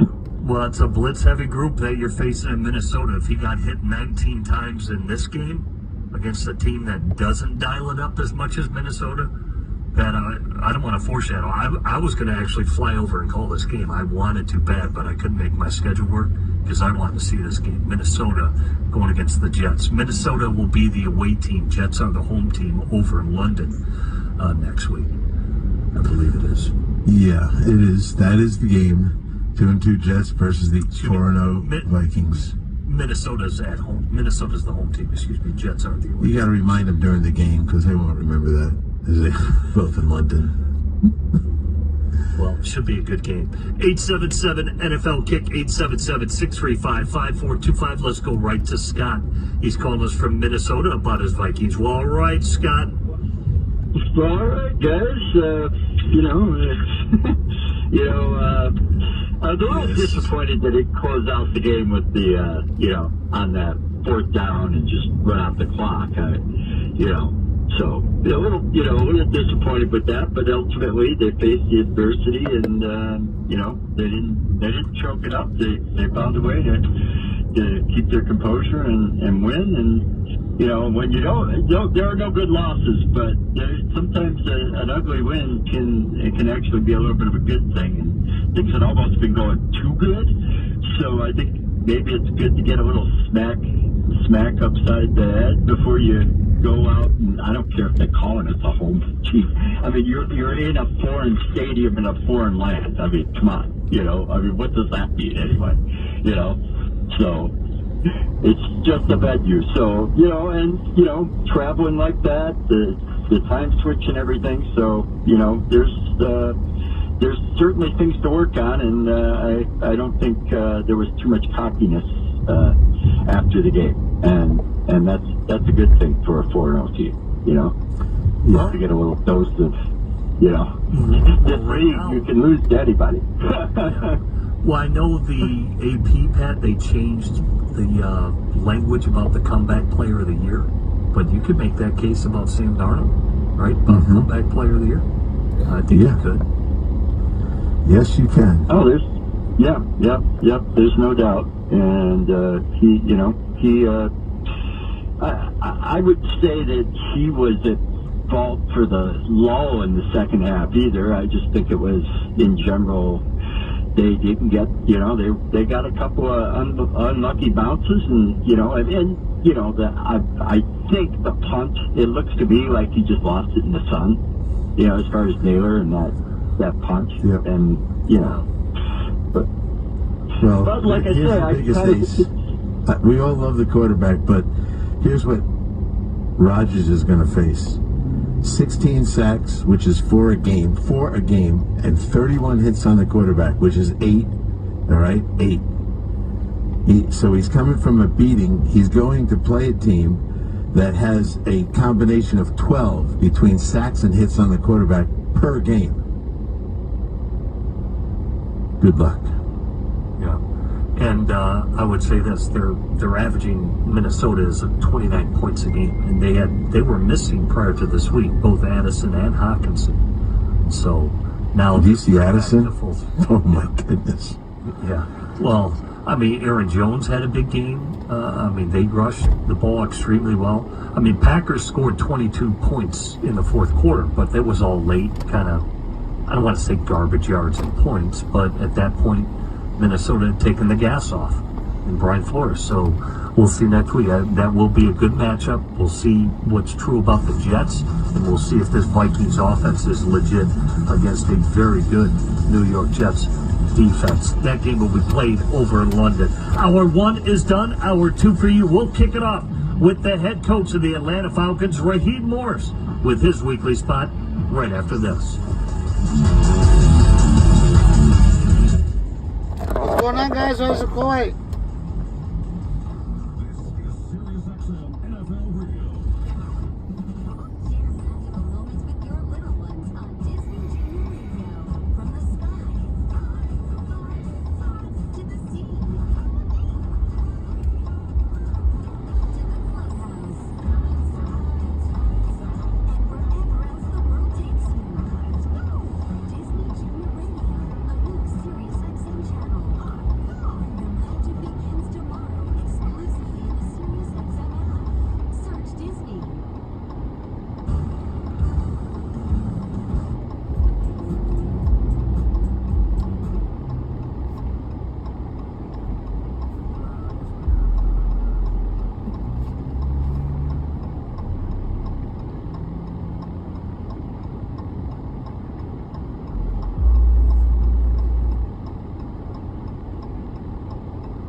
I think I got home at Mets Radio is heard on 3 in the morning. 6M, still an 8-7 game. Now going to the bottom of the ninth, unclear who will try to close it out for New York. If they win, they clinch a berth. They head back to Milwaukee to face the Braves in a wild card series beginning tomorrow. If they sweep, the Braves are done. It would be the Diamondbacks getting in to face the Padres. Play-by-play coverage throughout the course of the day on MLB Network Radio, Channel 89. Meantime, the Giants announced the firing of Farhan Zaidi as president of baseball operations. He'll be replaced by Giants icon, three-time World Series champ Buster Posey. Sad news from this morning as the NBA announced the passing of Hall of Famer Dikembe Mutombo at the age of 58 from brain cancer. In his statement, NBA Commissioner Adam Silver called Mutombo, quote, simply larger than life.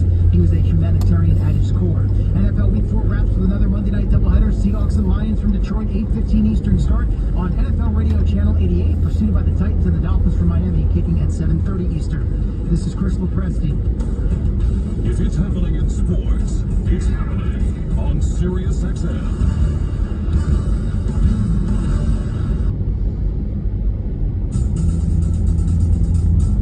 Snap spot. Kick from Koo is away. And it is good. 58. And the money shot for Younghoe Koo. Now back to Moving the Chains with Jim Miller and Pat Kerwin. Yes, this game had everything, but it was a career best for Younghoe Koo, a 58-yarder to seal the deal as the Falcons get the victory 26-24 over the New Orleans Saints. Now have a quick turnaround as they will face division rival Tampa Bay Buccaneers on Thursday night. So let's go out to the guest line. Welcome in the head coach of the Atlanta Falcons. Always good to say hello to head coach Raheem Morris. Coach Jim Miller, Pat Kerwin, Moving the Chains, Sirius XM, NFL Radio. Coach, this game had a little bit of everything. A little bit of special teams, pick sixes by Anderson, and obviously Matt Judon was a big part of that as well. But what an exciting game. What a victory for your Falcons. Thanks for joining us today. No, very, very good game. Very exciting for our fans, and they came out yesterday. And to have our fans out in that form and that fashion, we had no other choice but to show up. And it was an exciting atmosphere for us. Our guys played their butts off all three phases. and I gave credit to the fans to stay for the full face. There they are.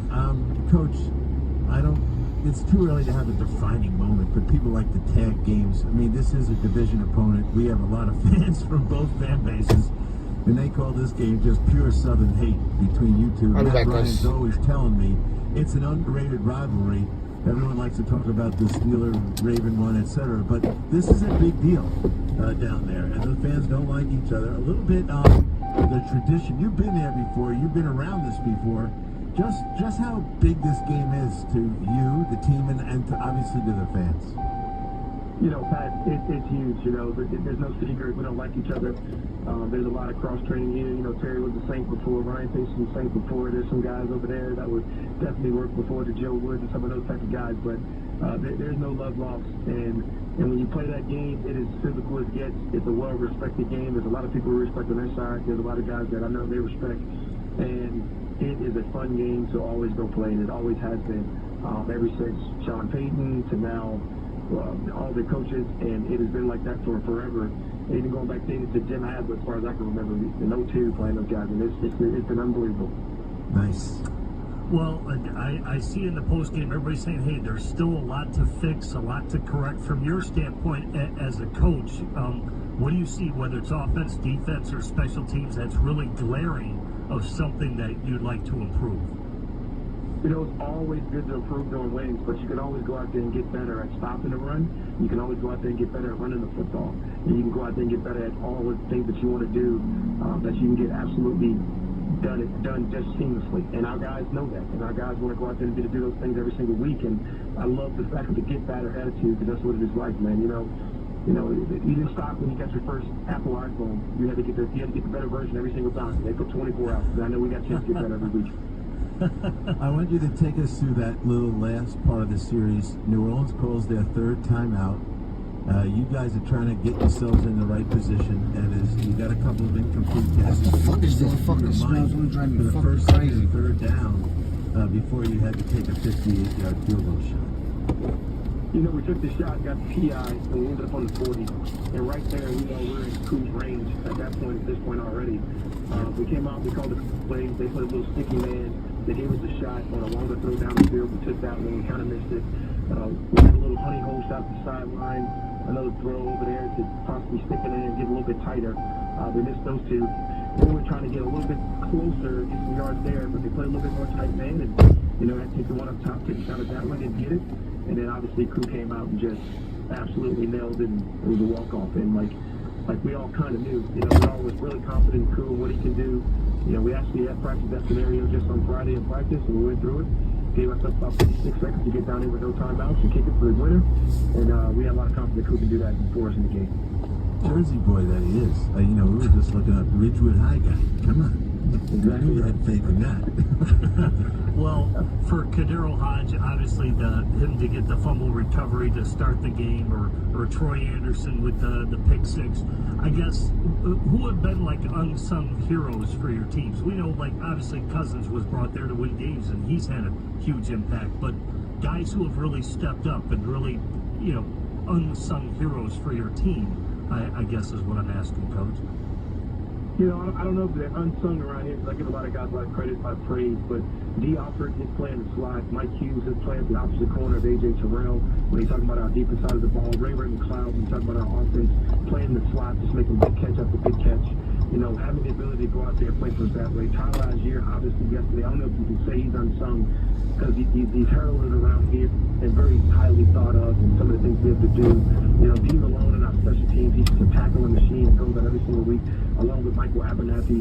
I mean, those guys go out there and get it done, and they play their hearts out for us in this city. Let's turn the page, because the Southern hate continues. Now, Tampa Bay's coming to town. It's like, you know, it's a doubleheader in the NFC South. And they're having a fine year, too. Your thoughts when you watch those guys? There's a lot of guys we all know, like Levante David. Has he been here 25 years? It feels like that to me. But talk a little bit about the Bucks. I mean, Levante David's been there so long. I feel like I drafted when I was the coach of the Bucks. But, I mean, this guy's had a great career. He's been unbelievable. What's up, brother? Hey, bro. What's up? Hey, Khaled. What's up, bro? Hold on, my phone's fucking up. Where the hell is it? Hey, Kelly, can you hear me? Yeah. Hey, bro. Hey, so I got a homie that wants to do the Uber. You know, like the regular Uber, not the food shit. Now, what license did you have to get out here to be able to do the airport and shit? Clark County. You got to get the business license first. So and how much was how much was it was 2 licenses, right? Yeah. How much was everything total? Like 500. 500? Yeah. Fuck. It's like 300 for the business license, and then 200 for the Clark County. But next year it's gonna be 200. It's only gonna be like $300. But this first year's so next year it's gonna be only 300. Yeah, it drops. It's not worth it. If he wants to do Uber, it's not worth it. Unless he's gonna work nights and he's got a Suburban or a minivan. He has a Durango. There's 8 passengers though. Yeah, he has the one with the leather, the black leather, everything. Yeah, it doesn't matter no more. The black don't matter no more. Oh, that shit don't matter no more? No, that shit went out. They already took that shit out the thing. They took black out. They just put XL. And he's got to work the nights, bro. He's got to work every weekend nights. The only way he's going to make money is if he works 8 o'clock to like 8 o'clock at night to 8 o'clock in the morning. So basically, you have to work the night shift. Yeah. Okay. I'll tell him that. Yeah, and he's got to work Friday, Saturday, Sunday. If he works Thursday, Friday, Saturday, Sunday, Monday, he'll be straight. He's got to take Tuesday and Wednesdays off because even if he works during the day, he's still going to take Tuesday and Wednesdays off because it's dead. It's nothing. Yeah. So basically, Thursday to Monday. Yeah. That's the best. Yeah. So if he works the night shift, he can make some money if he works the night shift, bro. Like a lot of money, like a couple grand. Okay. You know what I'm saying? He can he can make a couple grand a week. Yeah. Doing it. Okay. I'll let him know that, bro. I know you were driving your Charger, bro. How much gas were you running on it? Not bad. About $30 a day. I was still making decent, but I was making decent because I was having them customers have fun. You know what I'm saying? So yeah, you got the karaoke and all that shit set up in the back. Yeah. So it's different. When you got entertainment for them, you get tips. You know. And when I first started, I was doing what's it called? I had drinks in the car and everything for them. You know what I'm saying? Oh shit. Yeah, bro. That was where the money was at. Right? Off of tips, off of just drinks, I probably make, I don't know, $200 a day, $150. Damn. Just off the drinks? Yeah, just off the tips from the drinks. Damn. And the drinks didn't even cost that much. Shit. No, hell no. I had a cooler that fit a 12 pack of Modelo's, some shooters, and some like 7-8 waters. And then I had the rest of the shit in the trunk. So I would just, every time we drink it, I'd put some more in the cooler. Boom, boom, boom. Holy shit. Yeah. So, damn, bro. You know, it's that's how I used to do, but they got strict on that shit. They reported me, bro. Oh, they did? Yeah, somebody fucking reported me to Uber, says that I was selling alcoholic beverages, which is bullshit. I wasn't selling it, I was just telling them, give me a tip. Damn. That was your first, that was the first time you got reported, huh? Yeah, that's the only time I've ever been reported. Shit. I've only been reported one time. And that was that was that shit. Yeah, bro, they fucking assholes with this shit. But it is what it is, you know what I'm saying? I still cashed out on that shit. I didn't care. I did that shit for like 6 months like that, bro. And then people started doing that. After they did that shit, I stopped immediately. I left that shit alone. No. Fuck. What the fuck are you doing right now? You dashing. Working? Yeah, I'm dashing. Has it been good for you today or what? Actually, yeah, bro. I'm platinum now. That shit makes a big difference on this, huh? On this app. Yeah. Oh, and that's another thing, is if he stays diamond, if he gets diamond status, and he keeps that shit, bro, that shit means a lot, bro. Like, honestly, especially when you got an XL vehicle. People complain about it because they're like, but tell him to just leave the XL on. XL all night. And then if he takes to the strip club, tell him to download the app Kickback. It's called Kickback. Kickback? Yeah. That app right there shows him all the dispensaries that pay him, the strip clubs that pay. If he gets a ride with 7 passengers, say he's gonna ride five guys to the strip club at 9 o'clock at night, 10 o'clock at night, or anywhere from like 8 to like 3 in the morning, in between them hours, he made about $1,000. Because you get the referral for the kickbacks. Yeah. So, yeah, bro. Like, I know people that have gotten $1,000 at the windows, bro. I've gone to drop off people at the strip club and get $100, $50, whatever, and then the other guy would be like, right there's the line for the kickbacks too. Fucking brought 3 people back, about 6 people back. Fucking $1,000, bro. Damn. And then I've asked him, how many times you brought people over here? It's my 3rd time today, bro. Fuck. Jesus. Alright, I'll pass on that info. Yeah. Yeah, anytime, bro. It's good money, bro. It's worth it. It's worth it if you're gonna work it the right way. Yeah. You know what I'm saying? Work the fucking fucked up hours. Deal with the fucked up hours. That's the only thing. And then work the fucked up days. Like me, I can't work Friday, Saturday. You know what I'm saying? I can't work Friday, Saturday. And I don't like working the nights because I want to do the live stream on TikTok. So I'm trying to promote that shit because I'm trying to go straight social media, you know? Yeah. So it's not hard. It's not as beneficial for me, but it was beneficial in certain ways, but not as much. And then tell him, man, come up with some fucking ideas for trivia. If he knows, if he's whatever kind of vibe he gives off, bro. If he's cool, tell him to give some fucking kind of vibes, bro. Fucking, whether it's karaoke or fucking like what's that shit called, trivia? Ask him, be like, man, just do some little trivia with them. People will fucking do it. Or even if he wants to do drinks, tell him if you don't want to do alcohol, you can just do waters and sodas. And tell him, like, hey, you know what? This is tips, man. You guys want something to drink? Here's a tip. Boom, boom. This is for tips only, guys. So I appreciate all the tips. You know, don't tell them. Don't give them a price. You cannot. The minute you give them a price, you're done. Yeah, that's considered selling. Mm-hmm.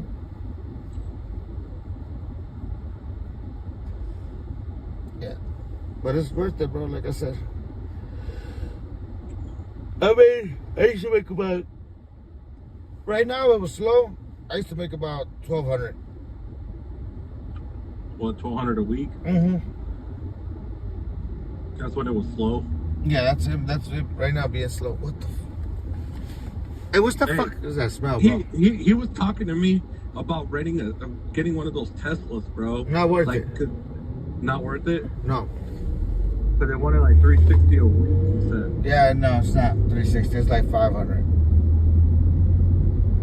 After all the fees and everything, it comes out to like $560. After all the fees, it comes out to $560? Yeah, like something like that. Yeah. It's not worth it. Not worth it. If he's got an SUV, tell him to rock that SUV. And get ready. There's gonna be some fucking money. Like, because I know he has to get his car fixed soon too, bro, because of differential. Now, when he puts it in the shop, he can get one of those just to get by, right? Not worth it. You're gonna lose out. He's probably gonna make like $800. They're gonna take $300. He's gonna make $300 a week. Fuck.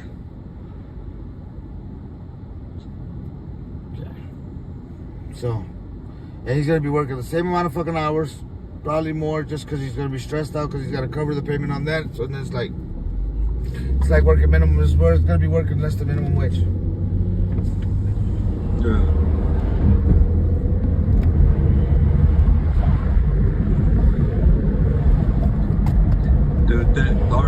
let me call him.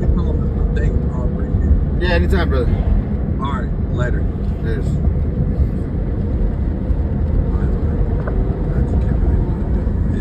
Bell had an interception. That was nice of those guys. And the question you asked, the direct answer is, I don't know. Where's the pass rush? These guys.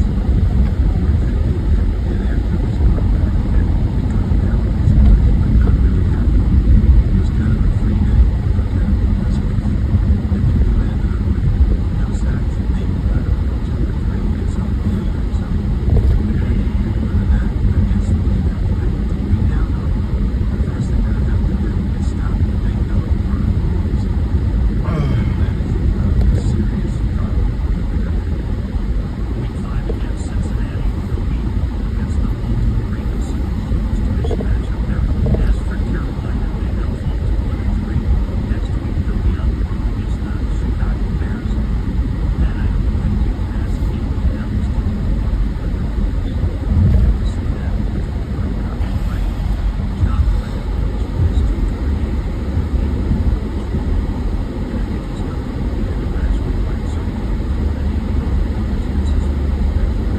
that broken up by John Glenn, which is 248. And I think he's going to be in the match with Mike Zone. He has, but it's unfortunate. I said this last week. It's unfortunate that their quarterback couldn't instantly go straight. Their quarterback can't be big games. Because what we have monsters here is a major problem with their young quarterbacks. What the fuck? They have a play again that? here. That may save his career. All that stuff. So they got to play a Band-Aid. Which is good for Joe Flacco's going to do the same thing with Lucas. So I'm happy, but I have no idea how furious the other is.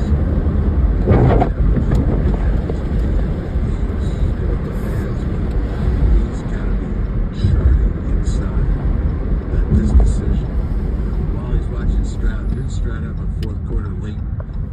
He had a late touchdown to win the game. And he's been doing this for a while. And he's an elite player already. And he's going to look back at these things. And this is the frustration that comes with it. Then I wonder where his trust is. That is going to be the next thing. He's going to have no problem with Canals. But what's the trust factor for everybody else in the organization who sat in there and was appeasing him by saying, yeah, we like Bryce, which was his pick from what I know. I never believed that everyone was on board with that. I don't think Frank Reich was. So anyway, what's the underlying problem that's going to surface from this? Even if they win 8 or 9 games, which I don't think they will, but if they won enough, Andy's proven once again he can come off the bench and win. But what did it do to the organization? Because this thing's going to cause some serious chaos at the end of the year. 877 NFL Kick. Let's go right to Corey. Calling us from Vegas, thinking about the New England Patriots. Corey, you're on Moving the Chains. Hey, what's up, guys? How you doing? Good, Corey. What's up? Well, not much. Talked to you guys right before the regular season about talking about Drake May. Still don't want to start, but how much longer Brissett's going to last? Every time he gets hit, he's wincing, he's grimacing in pain. Do you think that time is coming soon? What would you guys do? I'd wait for him to get hurt, seriously, because it's buying more time to get the kid ready. He's going to we all know Drake's going on the field this year. The other guy you told last time. I'm going to be honest with you right now. Holy shit.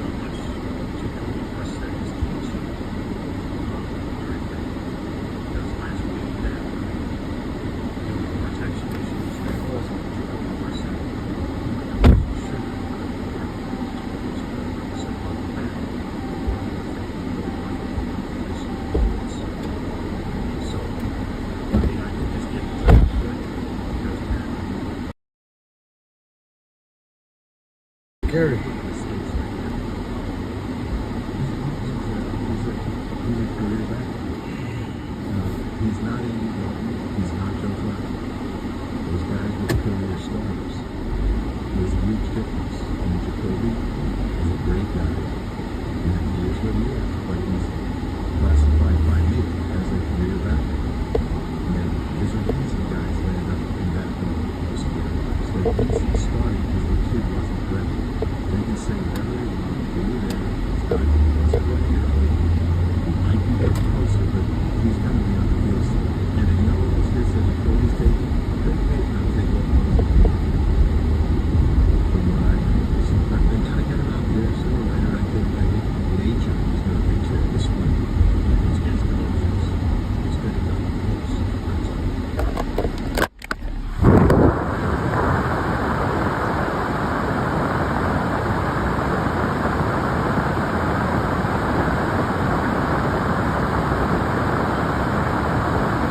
hasn't done enough for me to think that's the guy I want. But I would entertain Hunter Renfrow, someone I know that got sure hands and can run out of the slot, make sure he runs the right route, and now you're playing dink and dunk with him.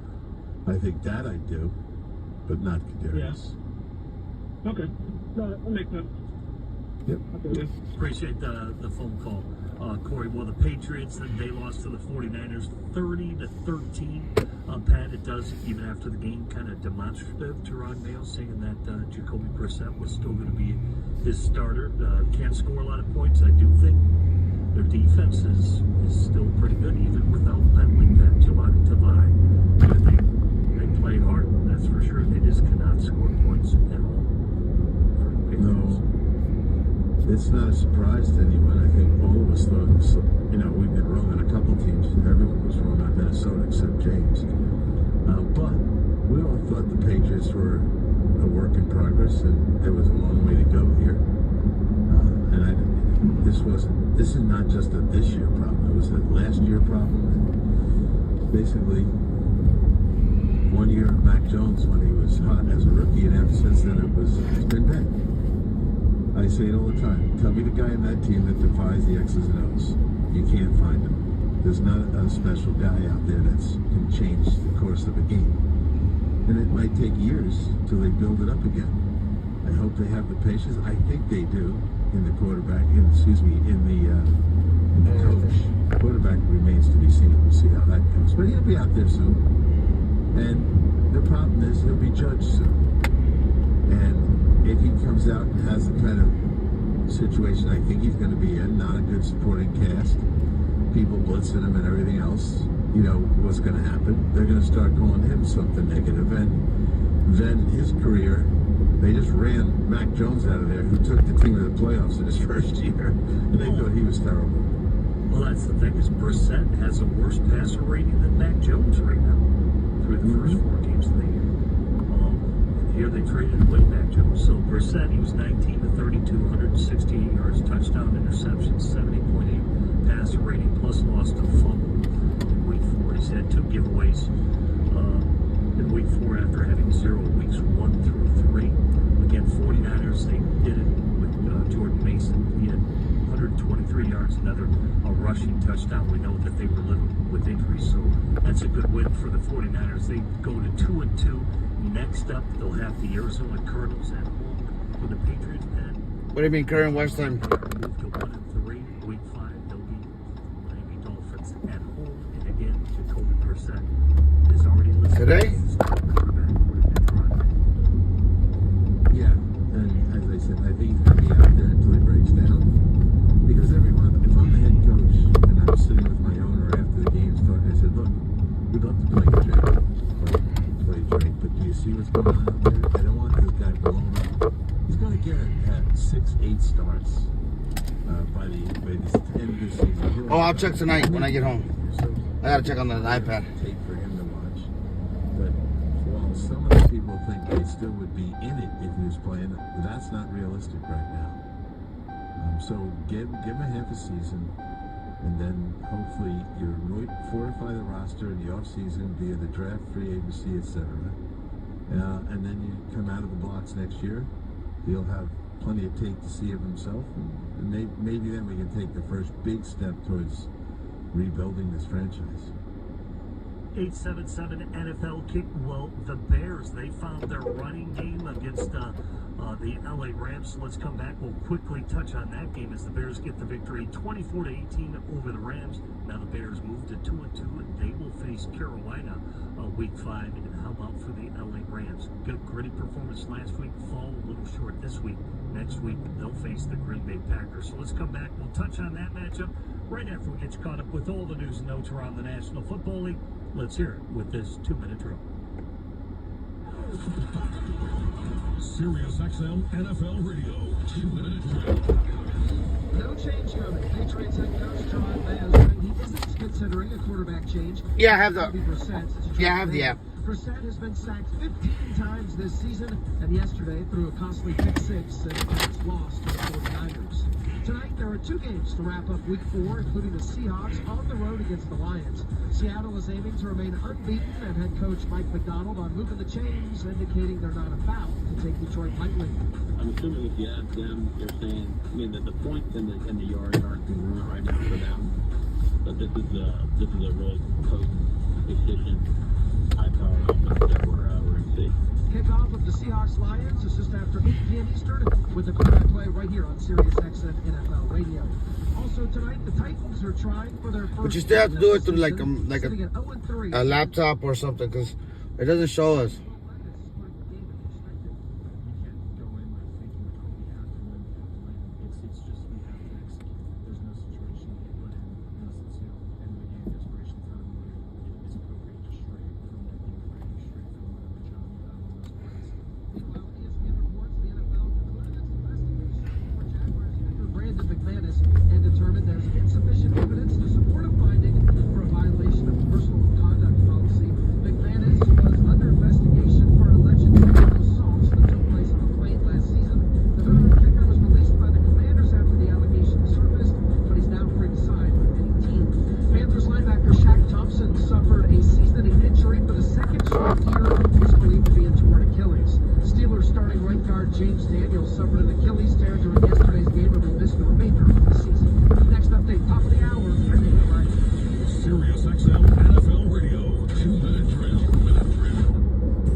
California Closets.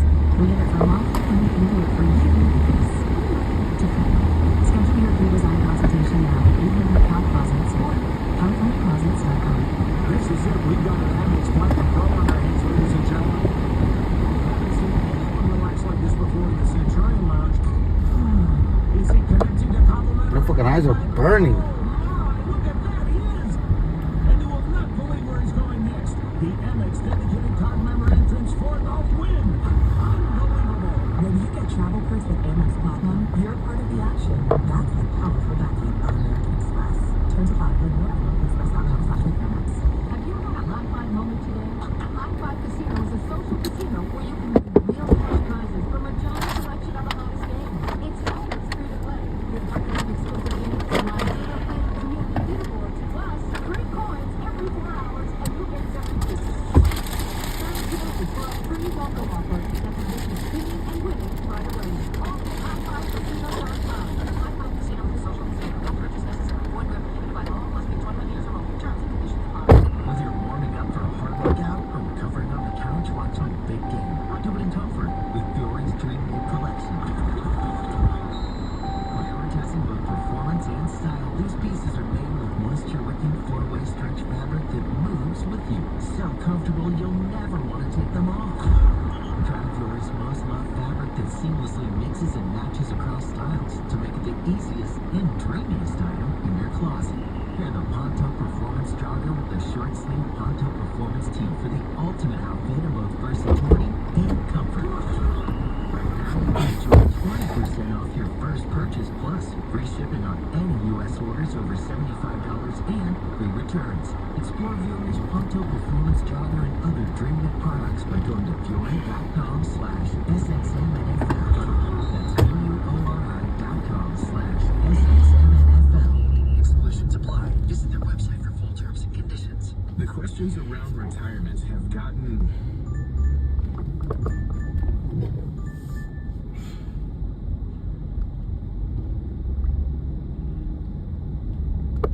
Fuck, it's pretty good.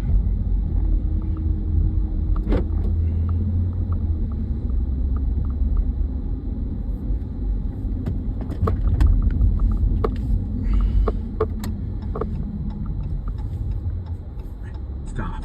Because at Lincoln Financial, we have the products and over 115 years of experience to help protect and grow your financial future so you can keep doing more of what you love.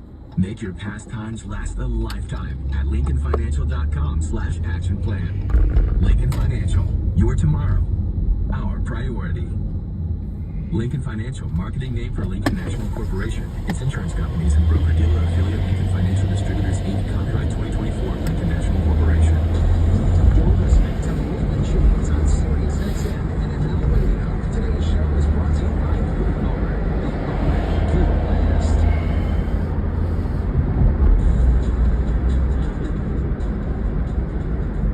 Dancing inside, over a man, swift with a burst to the 20. He's going to beat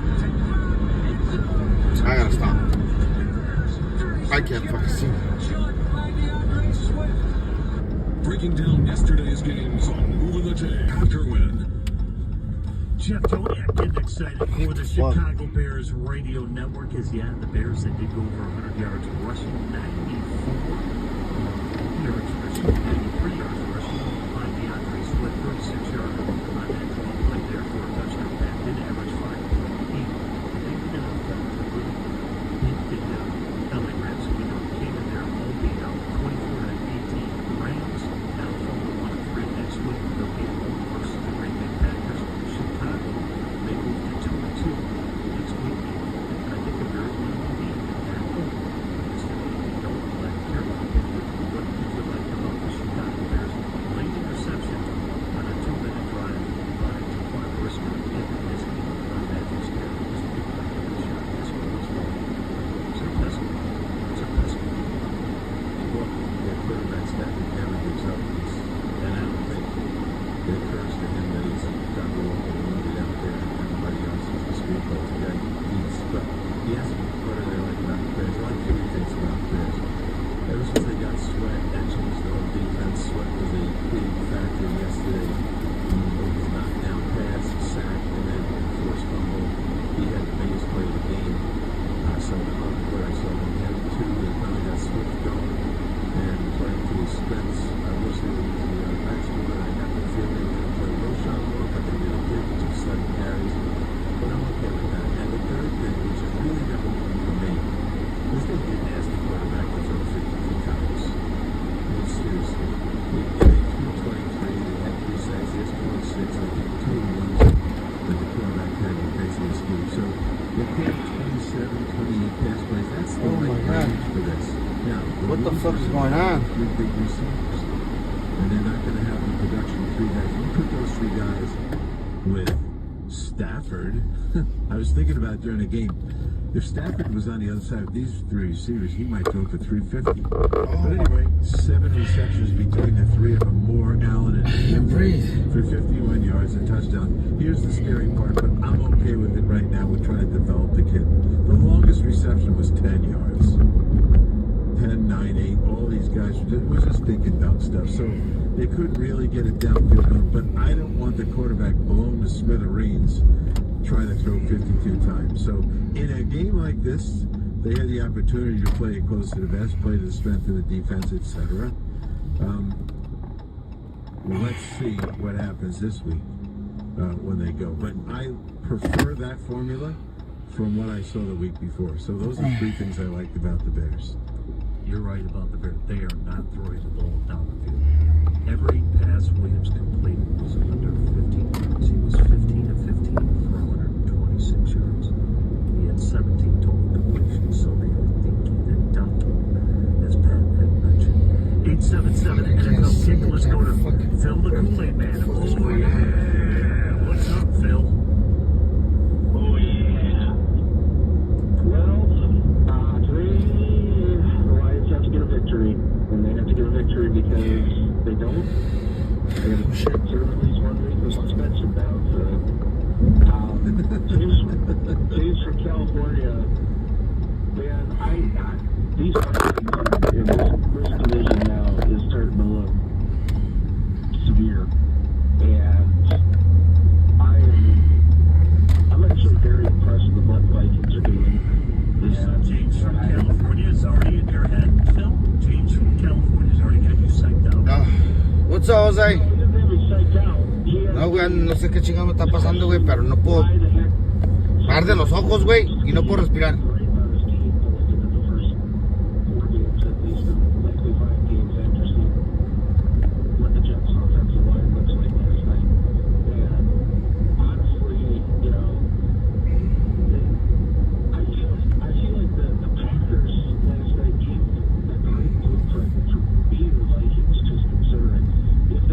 I keep pulling over. It's highly likely they would have came away with a victory. And really, what it comes down to is... Oye, güey, you smell that shit in the air, or qué chingado, me estoy volviendo loco yo. Hay como humo, ¿verdad? En el aire. Is this from the fires or something? What the fuck do I smell? That's going to be the biggest key to winning this division, I think, for the Lions is we got to... The Packers, it seems like they like to try to do the same things we do, but the Lions have more difference makers, it feels like, and that's what I'm hoping we'll see tonight. Okay, so you're not looking past tonight. It sounds like you're looking past the Seahawks tonight. Okay. Bro, I can't even open them. Look out. It burned. The Vikings definitely have had his attention. But It's like something's in the air is burning me. It's like, I don't know if I never got allergies this bad though. I used to get allergies, but I never got them this bad. You're officially chasing the Vikings from a position you don't like. That's why I'm concerned. Yeah, because if you win tonight, now it's down to when you play them. You know, that's the beauty of that situation. But yeah, so tonight's a must. You know, I always worry about your pass rush opposite Hodges. That's the first thing I worry about all the time. It's nice he has 6.5 sacks. He's playing really hard. By now, any good player, not a great one, any good player on the other side should be about 4 sacks himself on his way to 10 for the season. Alright, hold on. I'll be back. Go grab this order real quick, guys. I'm worried about James from California already planting seeds in your noggin. Sounds like he's planting seeds. No, we got like 2 weeks before Minnesota, and the thing about Minnesota, the thing that sticks out to me, and this goes to the Seahawks. You know, certain teams, it seems like we either have their number or they have our number. Like with the Seahawks have gotten like 12 on us. Yeah, they've gotten like 12 on us. But here's the thing: Pete Carroll's not there no more. And so how much of it was Pete Carroll? How much of, that's my big question. Brian Flores and his defense is real good, but really since he's gotten there, Detroit has managed to overcome it. You're going to see a blitz-heavy group tonight. I mean, Mike McDonald's going to be bringing that secondary pressure that Goff has issues with, right? That's how you lost the game a couple of weeks ago, right, against Tampa. The pressure call, and they got the pick. And this guy's going to bring the same thing, Kool-Aid. Phil, we went back and looked, and the players, your right tackle told us they were watching the game, and I brought up the game. McDonald's the D coordinator of Baltimore last year, and he plays Detroit and beats them 38-6. Right away he says, yeah, we watched that game today. Well, in that game, you had 6 points, they had 38. They sacked Goff 5 times. He did not throw a touchdown pass. There were 2 fumbles, there was an interception, and they thought enough of that to try to get a sense of how this coach thinks. Now, we asked McDonald about it, and he said, well, yeah, it's kind of think about stuff like that, but, you know, it's different players. He was playing it down. The Lion players were playing it up. So then there's Gino. Gino's 2-0 against Detroit the last 2 times, and he's put 85 points on the board. Yeah, but you're on to Minnesota, Kool-Aid Phil. I mean, seriously, you need to be focused on tonight. I'm always thinking about division games. I'm always thinking about, okay, what can we do to get ourselves an advantage over the guys that we play twice a year? And, you know, the big thing today, I'm not looking past Seattle. I'm more like, if we lose tonight, okay, what's next? You know, we're going into the bye soon. What do we have to do now? You need to win tonight and go into your bye with a win. Yeah, I agree.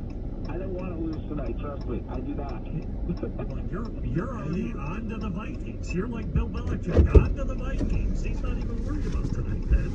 Yeah, well, I personally don't care if Bill's on to the Vikings, but I do care if the guys on the line are thinking like that. I hope they're not thinking. I'm pretty sure they're not. But can you imagine? Their head coach coach is not going to let him get past this one. There's enough on tape with Gino, and start with Lockett and Metcalf. I went over this the other day. Those guys, in 2 games against Detroit, when Gino was whipping them up down, they had 30 receptions for 374 yards. They could not control those two. And now this. Lockett and Metcalf are my biggest concern tonight. Metcalf especially because he's a big boy, and it's difficult to bring him down, and that seems like what we've struggled with in the past. The Kool-Aid on the sideline, it's got to be blue, not purple. Yes.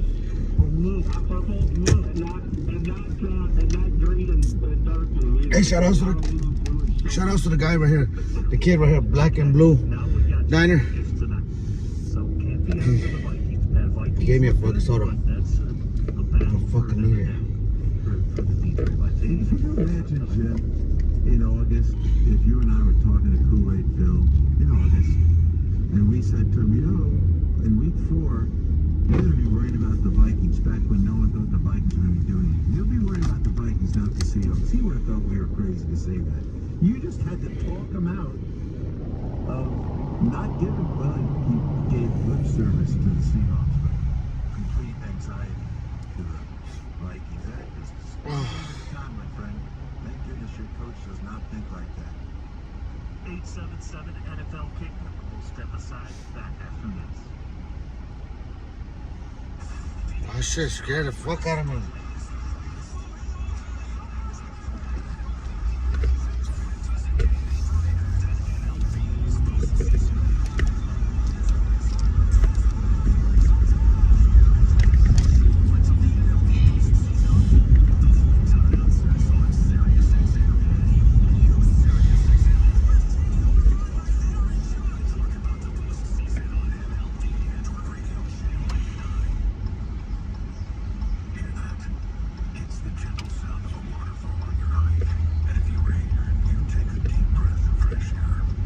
Oh shit.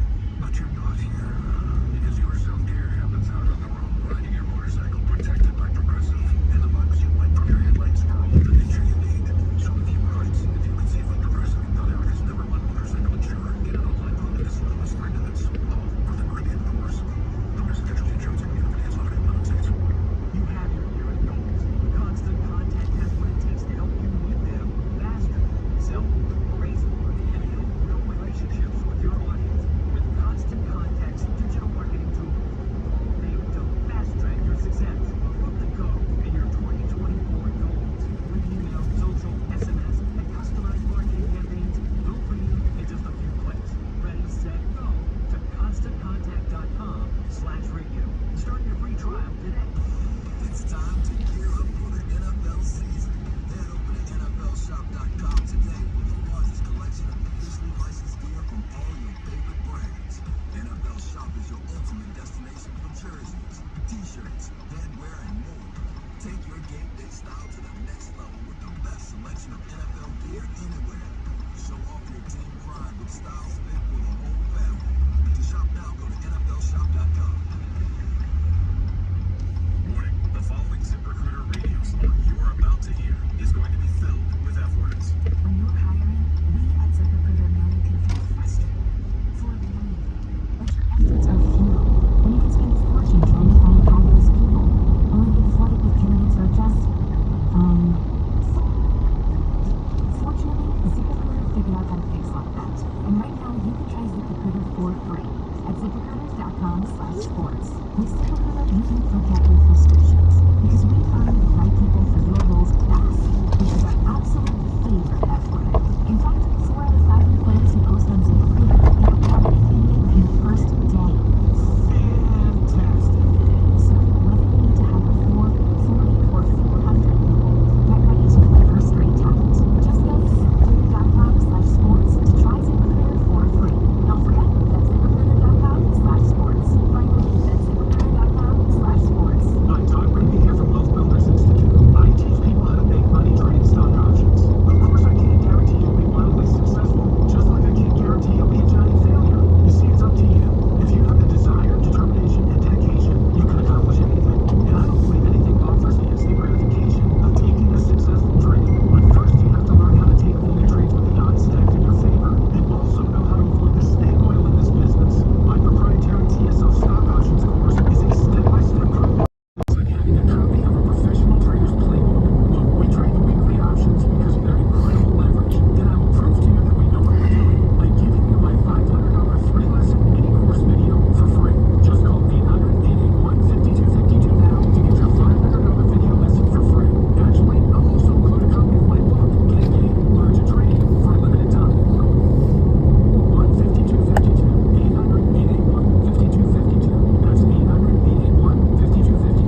a concern because he teases you because he's this big physical athlete, and we keep reminding the world, basketball time, you got to have this thing beat up the biggest of the big.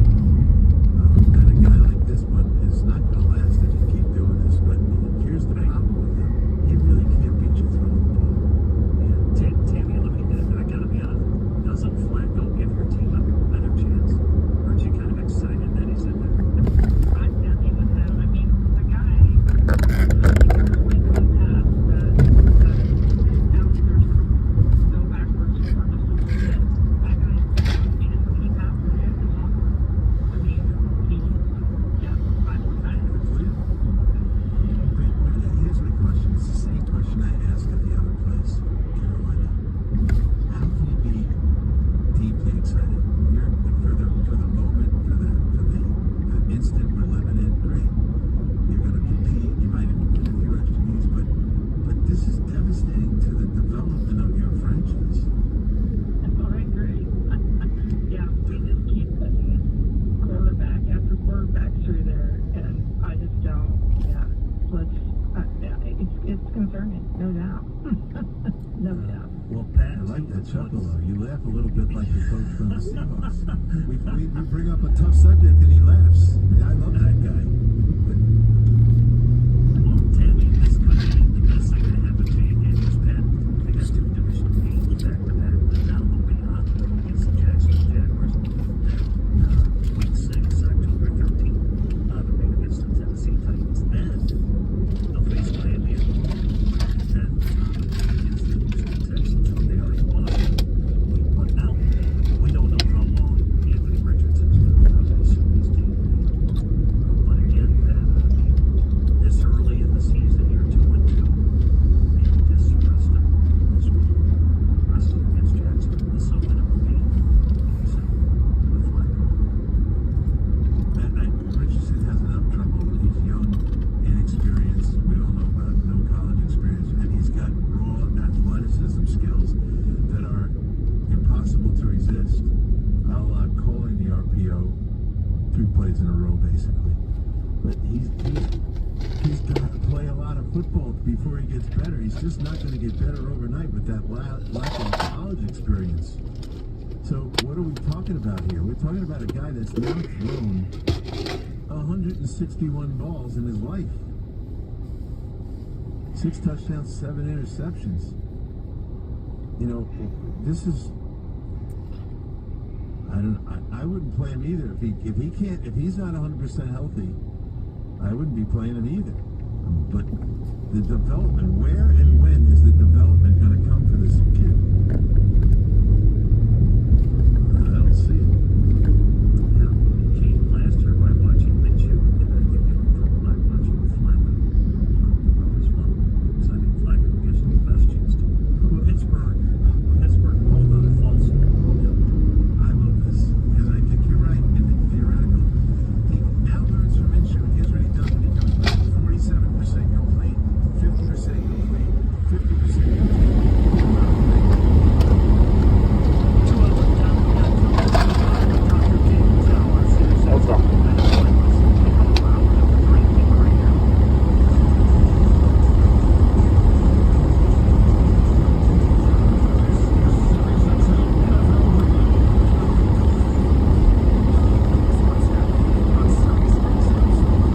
The MLB regular season and the National League playoff picture come down to a doubleheader in Atlanta. For both the Braves and Mets, it's win and in.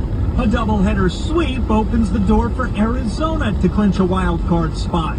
Catch the Braves and Mets, a critical doubleheader beginning today at 1 Eastern on MLB Network Radio, Channel 89, and on the SiriusXM app.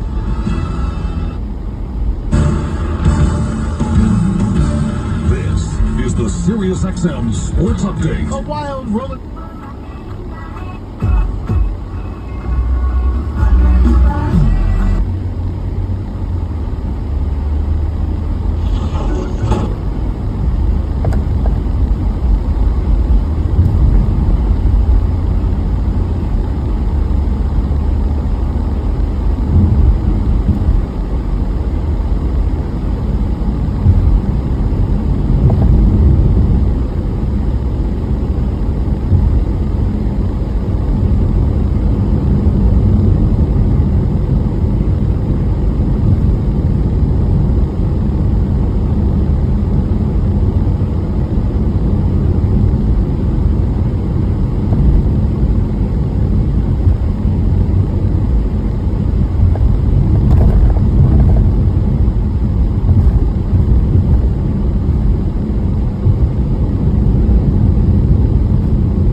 Famer Dikembe Mutombo at the age of 58 from brain cancer. In a statement, NBA Commissioner Adam Silver called Mutombo, quote, simply larger than life.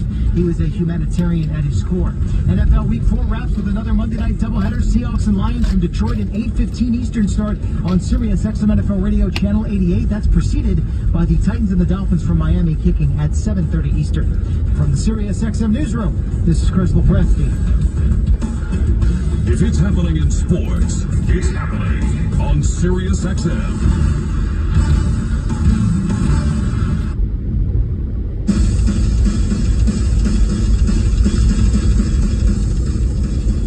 This is Moving the Chains. Here are your hosts, Jim Miller and Pat Kerwin. A lot of high ankle sprains week 4 in the NFL, so we are going to kick off hour number 3 out on the guest line. Get you updated on all the injuries around the National Football League, so let's welcome in our Sirius XM medical analyst. You can follow him on X at ProFootballDoc. Let's say hello to Dr. David Chow. Doc, Jim Miller, Pat Kerwin, Moving the Chains, Sirius XM NFL Radio. Doc, I hope you didn't hurt your ankle all those in the command center, all the times you had to get up and deal with these ankle injuries around the league. Yeah, there's a number of them, right? And high ankle sprains. Micah Parsons was recently just confirmed with one, but also this weekend, Jonathan Taylor high ankle sprain, Christian Watson high ankle sprain.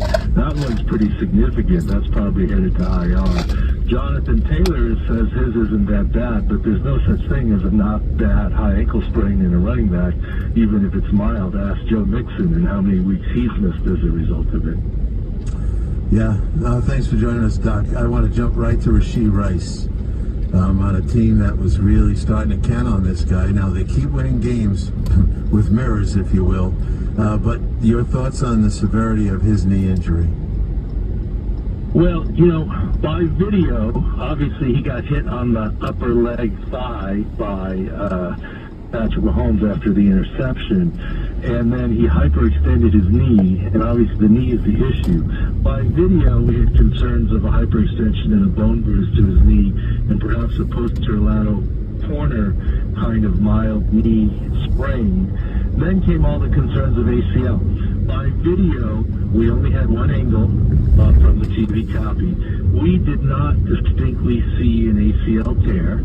That doesn't mean there isn't one, and that's what the concern is right now. So there is hope that is potentially still alive here. What's up, Rizzo?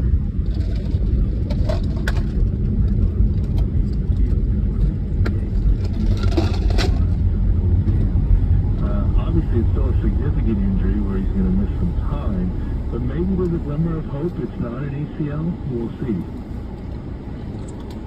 It was interesting because last week you said with Justin Herbert playing with his high ankle that he's not going to do any more damage. And here, whether it's Jonathan Taylor or Christian Watson, who you just mentioned, or Micah Parsons, why is that, Doc? What is it about a high ankle where you can't do like any more damage once you have a high ankle?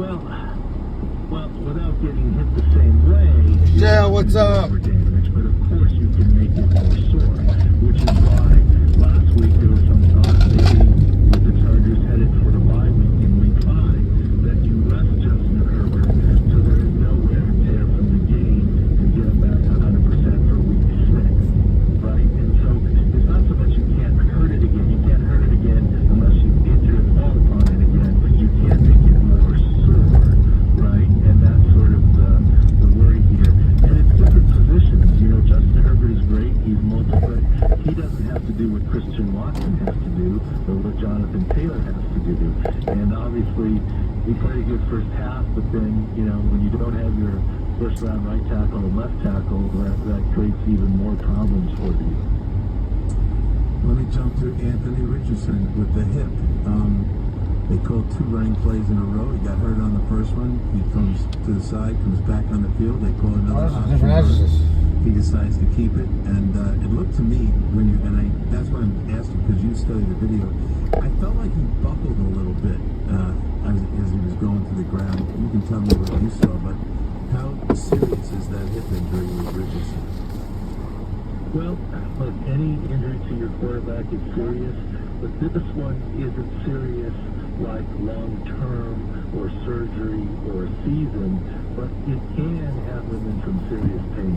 It was the previous play that had him suffering a hip pointer, and that's what we saw by video from the war room.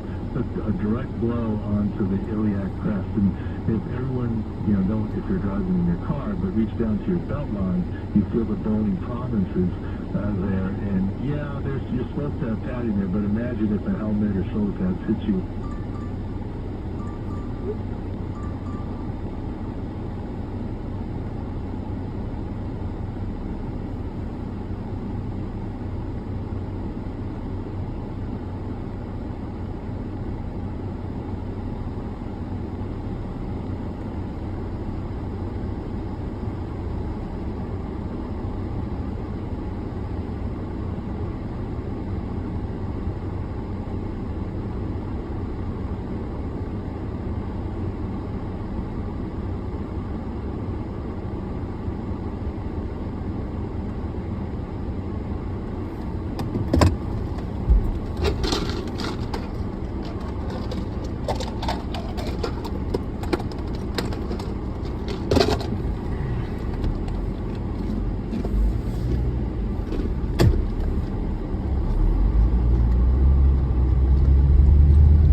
How's everybody's doing, guys? However she likes, and it sounds like even in a best case scenario, it's an IR stint.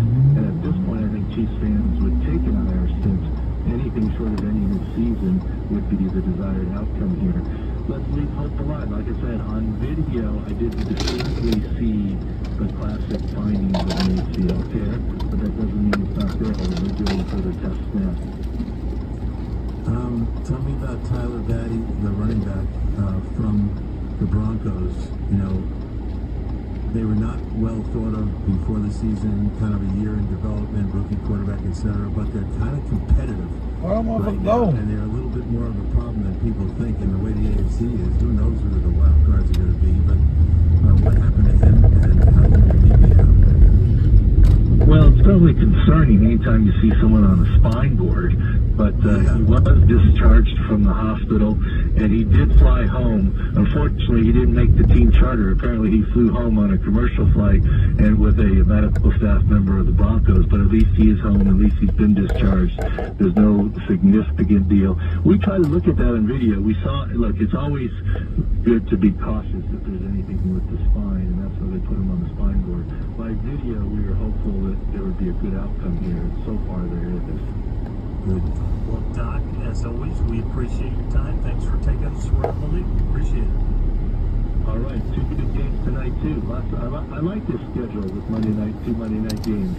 8 games, 4 games on Sunday during the day, and then Monday night, 2 games. I like it. Yeah, you just don't like 10 games at 1 o'clock Eastern time on Sundays. I know you don't like that.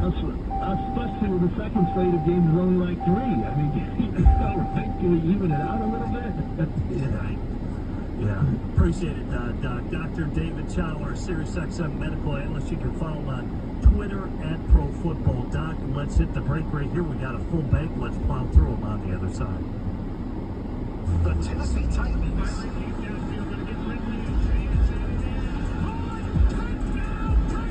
Battle the Miami Dolphins. Touchdown, Miami. Tonight at 7:30 p.m. Eastern. Hear the national broadcast on Sirius 161, XM 230. The Titans call on Sirius 83, XM 225. The Dolphins call on Sirius 81. Oye, güey. I'm gonna show you something.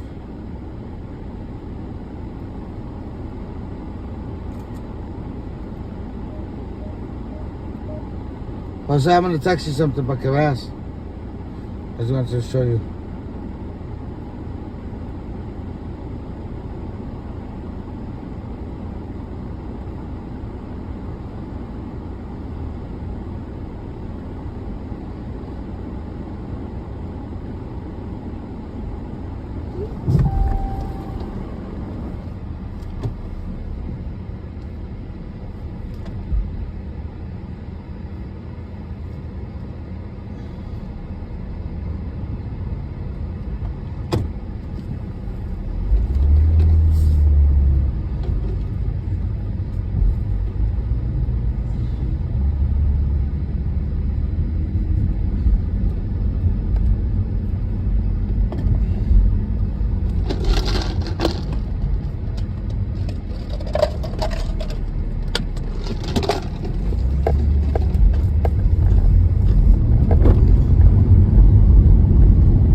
Smell, One of man. my operators send you a simple text with a live trade or two so you can see the proof. Then we can talk about you joining us in my approach that focuses on minimizing risk first and profit second. Call me for the free text and I'll also send you an 8-minute video that explains everything. Let's talk soon. Call 800-881-5252. That's 800-881-5252. 800-881-5252. Trump's Project 2025 agenda will give him unchecked political power, and it would take Black America backwards. Project 2025 would strip away our voting rights protections, and it eliminates the Department of Education. It would also require states to monitor women's pregnancies, and bans abortion, and would rip away health coverage for millions. Kamala Harris will stand up to Trump and his MAGA loyalist dangerous plans to control our lives. Because Trump is out for himself, while Kamala Harris is for the people. I'm Kamala Harris, candidate for president, and I approve this message. Paid for by Harris for president. Is painting on your to-do list this summer? Call the professionals at CertaPro for a first-class painting experience for your home or your business. CertaPro painters are locally owned and operated, bringing personalized service to customers in every region. That's because CertaPro focuses on what matters most. You figure out this. From transparent estimates to the final walkthrough, CertaPro has your back every step of the way. Just have it. Choose CertaPro. Visit CertaPro.com. That's CertaPro.com. Cert providers is independent owned and operated. You have your hearing aids. Constant Contact has what it takes to help you meet them faster, sell more, raise more, and build real relationships with your audience. With Constant Contact's digital marketing tools, all made to fast-track your success. Put the go in your 2024 goals. With email, social, SMS, and customized marketing campaigns built for you in just a few clicks. Ready, set, go to ConstantContact.com/radio. Start your free trial today. The NFL and the American Cancer Society created a crucial package to help more people catch cancer early, especially in communities with the greatest need. The 5-year survival rate for many cancers is over 90% when detected early. Don't wait. Early detection can save lives. Visit NFL.com/crucial package to find cancer screening resources and learn how to reduce your cancer risk. Martha was ready to switch to a career in IT. There's always a need for IT specialists, especially with AI now and cybersecurity and practically everywhere. My computer career even provides job placement help. The career specialist is very helpful. They care about you as a person, you're not just a number to them. I would recommend My Computer Career wholeheartedly to anyone. Take the free career evaluation today.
like the last two games, sensational. And I want to just give a quick shout out to the AFC West in general. You know, we're showing people that we're still a division to be reckoned with.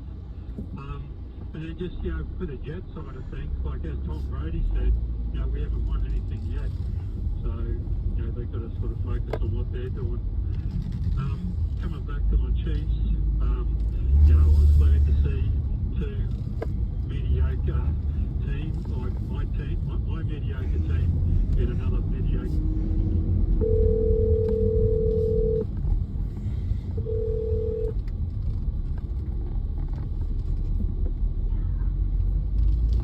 Hello? Hello? Yeah, hi, this is your Dasher. Hi. Yes, the gate code is 212 or it's 1209. 1209? 1209 or 209. Either one of those,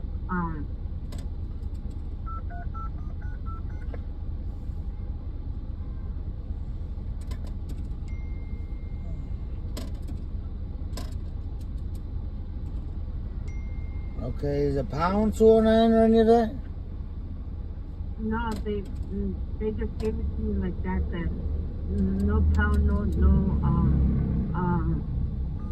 store or anything like that. Nope. Never mind. Somebody opened the other gate. I'll just go out that way. I'll go through this way. Okay. All right, I'll be there in like 1 minute. Okay, thank you. Bye. Bye. From March on. Yeah, that's not Queen Hunt. That'd be interesting, guys. Heard that. Well, finally they signed him. They get him one get in shape, and they give him the ball 14 times for 69 yards, and he catches 2 passes for 16 yards. It's kind of amazing.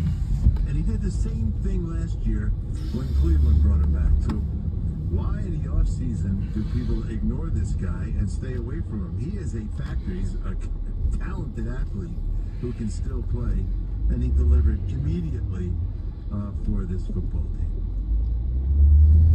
Well, next up you got New Orleans on Monday Night Football. Are you feeling pretty good about it, or are you worried about this receiving core, Rob? Yeah, well, you know, much to like what Pat was just saying there, you know, we're missing out our top two wide receivers, you know, and a top running back. And like, prior to this weekend, I was sort of hinting at Advocate, you know, I think Medici is going to look for an experienced wide receiver, because you can see we're already missing what they were planning on doing with Hollywood, you know, but now definitely with what's happened with Rashid, they're definitely, before the trade deadline, going to be signing someone, whether it's a Dean Hop, Amari Cooper, Deontay, and, you know, we switched to the 12 personnel using the running backs, you know. I think Pat, you know what would be sweet for you to trade for, depending on where they're at? Keenan Allen of the Bears. Yeah, that would be the slot guy, because he's on the last year of his contract, and if the Bears are out of it, Matt, he's been in that division, they know him well. Keenan Allen, I would trade for all day long if I'm the Chiefs before the deadline, but that'll be decided what the Bears' record is, I think, at that point. But yeah, that's it. Chip, I would go after it, definitely. He had 130 receptions last year. Yeah, and you know, it depends on how much they want to expose the quarterback without him on the field. So we'll see, but I don't think it's going to be easy to get a guy, and you're going to have to overpay, which is fine. And you're going to probably inherit a big fat contract, at least for this year, that you're going to have to feel is okay and to be committed to. well, the three things this year, you know, it's not the year after all that. So, you know, No, you got to go get it. Yeah, go get it. You're right. Well, that's why I thought you were going to keep L'Jarius Sneed, just keep the band together. And, you know, I get it. He's an expensive piece, but, you know, Pat, they're doing it again. We're going okay on different, you know, some of these young blokes are stepping up.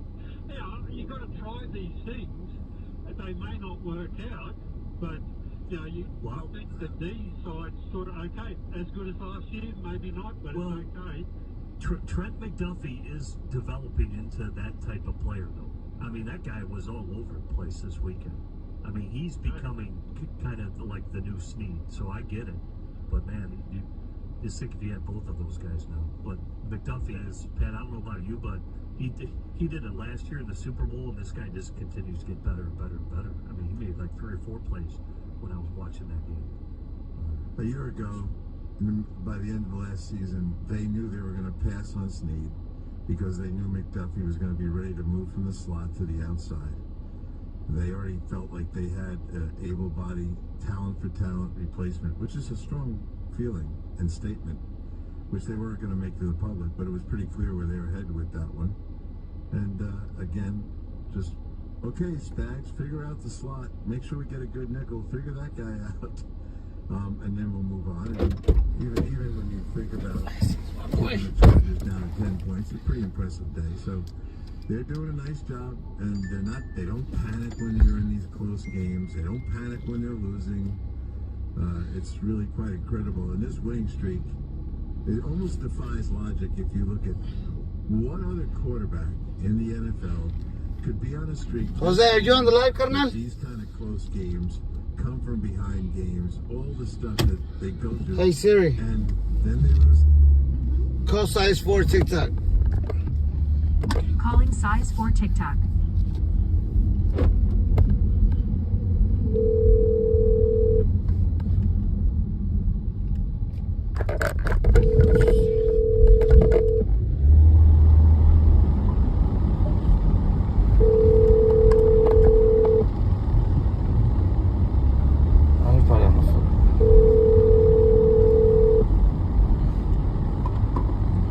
Anda, mijo.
This Saturday or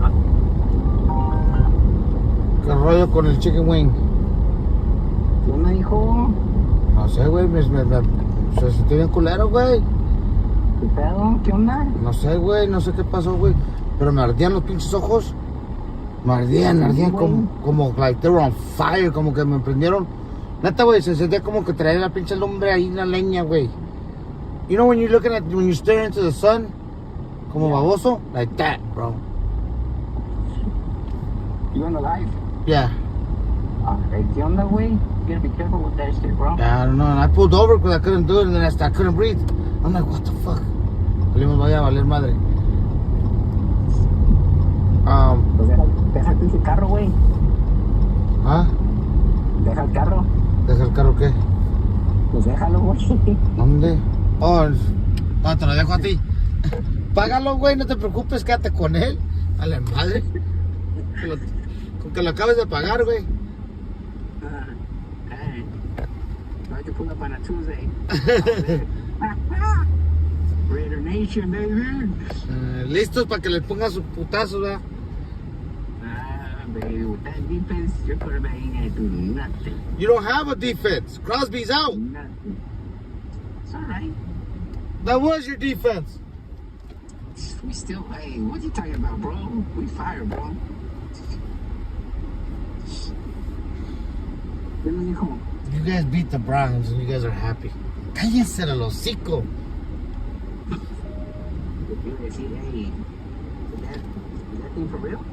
What? The message? The $35? Yeah, you got this? Yeah, I dropped it off. They gave me $40 cash. Huh? The hard look, first things first, at the defense. I guess the way I understood it.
Where is fucking China go?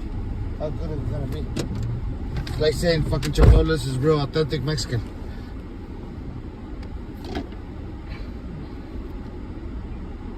Huh? Está surprising me, bro. The what? No, la gente ordena, güey, like 8 miles away and shit from the house. Bro. That's crazy, right? I got a ride. I got one the other day that from somebody. I was in Summerlin, bro. I was actually in Spring Valley. Or like past, like so down that way. You know what I'm talking about? Yeah. Tú conoces para allá. And you know where I had to pick up ice cream. Right? Ice cream. No mames, güey. Ice cream from right there. And take it all the way to fucking Nellis and no, not Nellis. Pecos and fucking Lake Mead almost. Ese mamones pinches Pecos. Le dije hasta acá. Yeah. The ride was 30 minutes long. I also paid $30 though. Yeah. But still. I don't give a fuck. You gotta be a real fat motherfucker to be ordering DoorDash with some ice cream.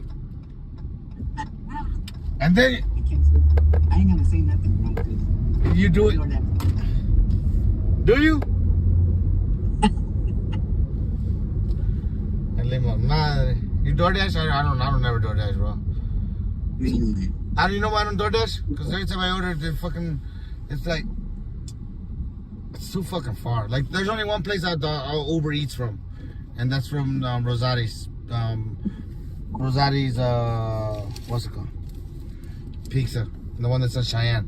Whenever I don't feel like going, because I'm literally, like, well, now I'm gone farther, but I used to only be, they can only go 5 miles, and I used to be 5.3.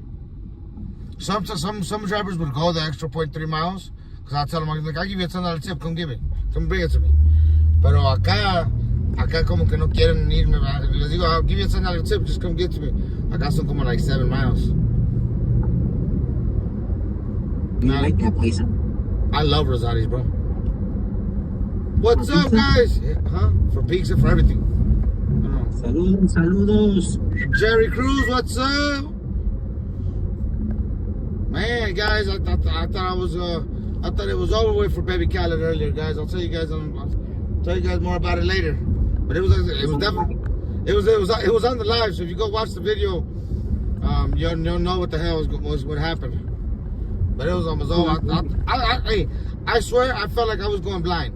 That's how bad it felt, bro. Like I'm not gonna be able to open my eyes again. Hey, güey, esa madre es la presión, güey. You know that, right? No, I lifted up. It ain't the blood pressure. Huh? No. It's like, bro. I don't know.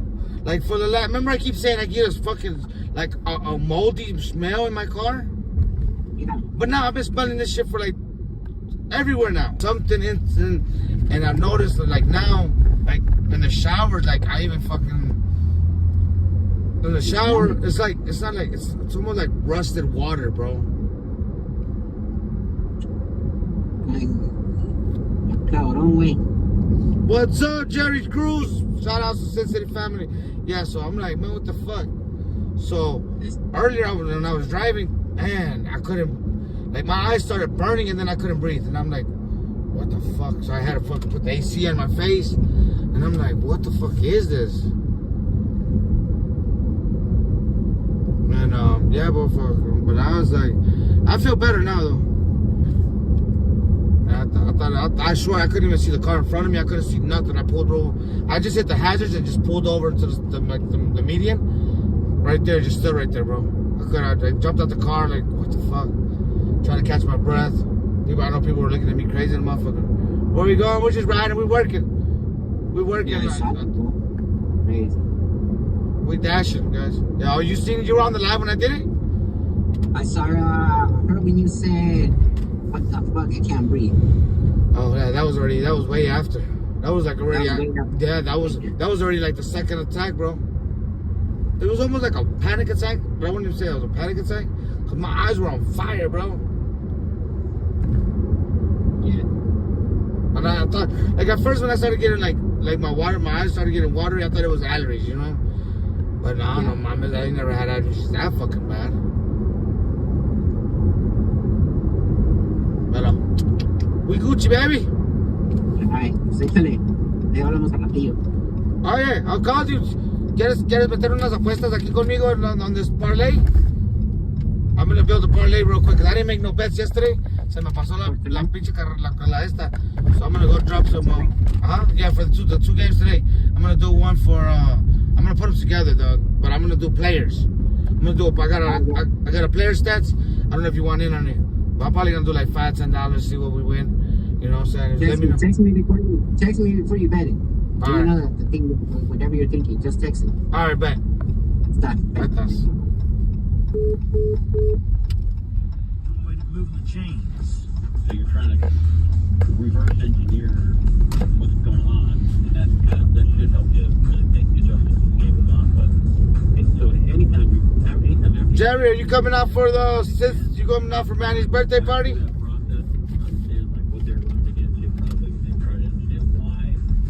Reports for agent kicker. Appreciate y'all being here, man. League discipline after the NFL. Mad love, big shout out to Manny and the Sin City family. Julie, we love y'all. Definitely. And Jaguars kicker of sexual assault during a charter flight to London last year. McManus was released by the Commanders in June. Chiefs receiver Rashee Rice set for an MRI with the team reportedly concerned that he suffered a torn ACL on Sunday against the Chargers. Panthers linebacker Shaq Thompson out for the Nick Chubb expected to practice on Wednesday as he begins his return from the physically unable to perform list. Chubb coming back from a serious knee injury, including an ACL tear that required a pair of surgeries last fall. I'm Jeremy Hewitt. SiriusXM NFL Radio. 2-minute drill. Southwest is the only airline where 2 bags fly free for everyone. That means this bridesmaid packed 8 sundresses for a 2-day wedding weekend just because she can. I'm gonna wear them all too. Watch me. And this lovely couple saved a boatload by checking 2 bags each. Free feels good. Yes, it does. Wellness hair care guru checked 2 bags too. I pack a lot of shampoo. 2 bags fly free. That's a big flex. Only at Southwest. First and second check bags with size limits apply.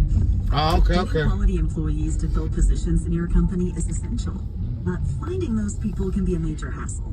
Unless you use ZipRecruiter. ZipRecruiter makes finding quality people a breeze. And right now you can try it for free at ZipRecruiter.com/sports. With ZipRecruiter, We're at in Chicago, Jerry. I'm originally from out there.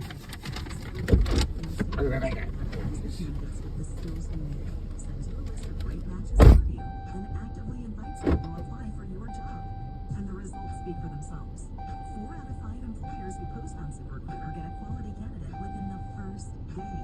That's right, the first day. can focus on your business and let ZipRecruiter do the work finding the best people for you. See for yourself. Experience the ease, efficiency, and power of ZipRecruiter for free. Just go to ZipRecruiter.com/sports. That's ZipRecruiter.com/sports. ZipRecruiter.com/sports. Now fast start to your day with the morning drive on Sirius XM NASCAR Radio. Race announcer Mike Bagley and race insider analysis and insight covering every angle of NASCAR, giving fans I used to work on 74th and Western.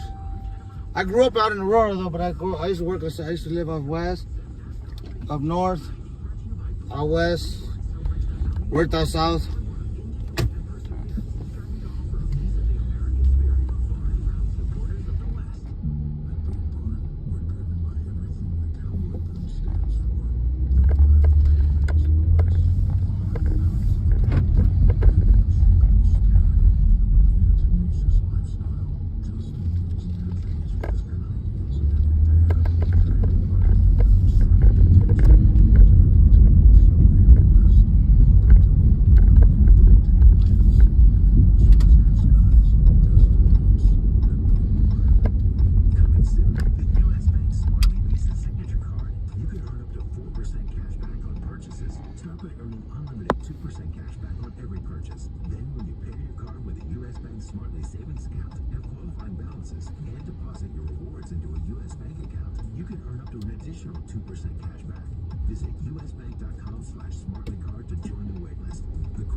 Archer in Chicago, in California? Yeah. I know exactly where you're at, the park right there.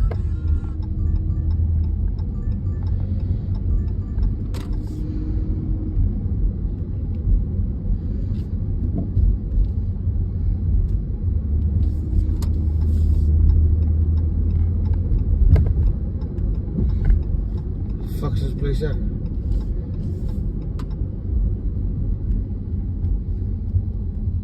Yeah. Is it a park or a school? It's right there.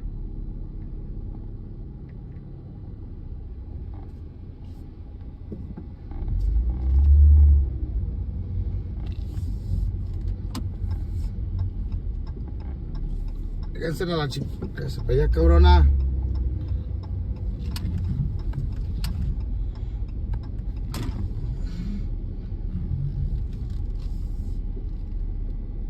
I knew there was a park right there.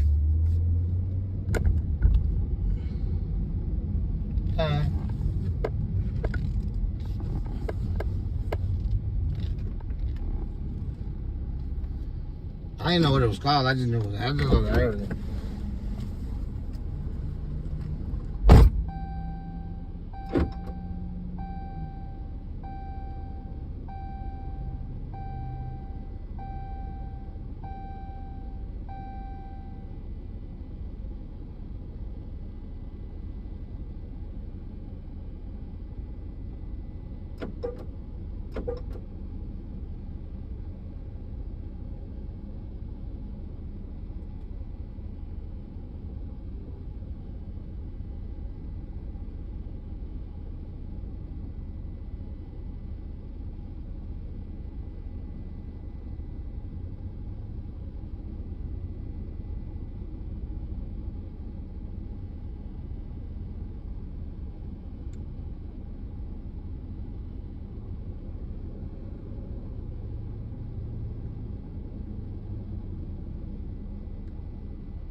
Hey Natalie, you know who else is from Pilsen?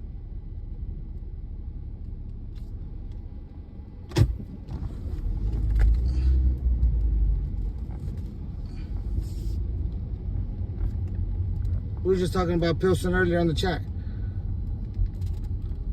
Bobby, he's another one of, he came from Sin City's family too. Bobby from, he lives in Vegas now though. But yeah, he's from out there. He's OG. Yeah, OG. Yeah, he's from it's in the chat somewhere. It's all the way up there somewhere in the beginning. He was here when I first started the live.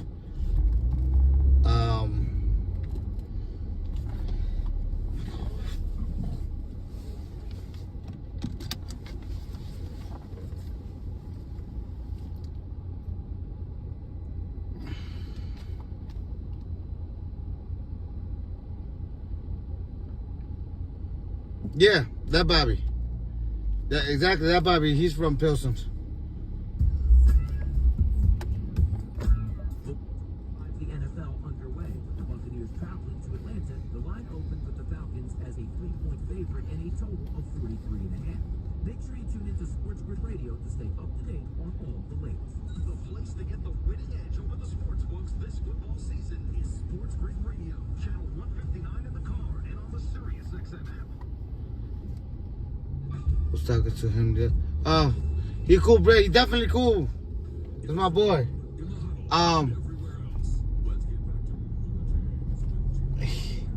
He's a mod. He's a mod at Sin City's channel, and he definitely did me a solid once on their page, or twice. But he definitely.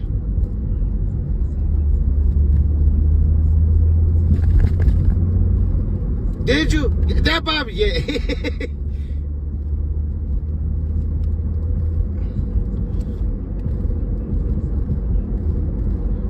He's cool as hell. Was it that Bobby? I don't remember.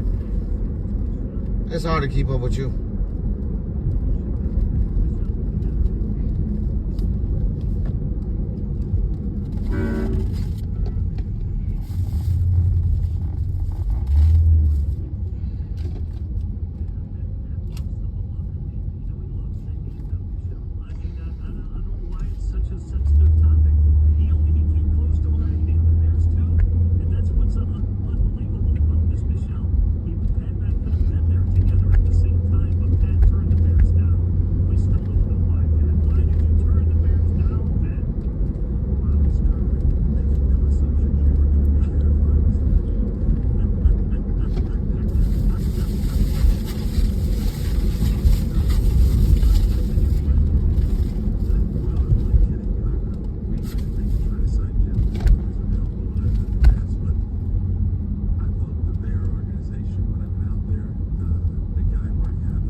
So let's not go there. And, you know, enough. I was cheering for Jim when he was going 13-3, though.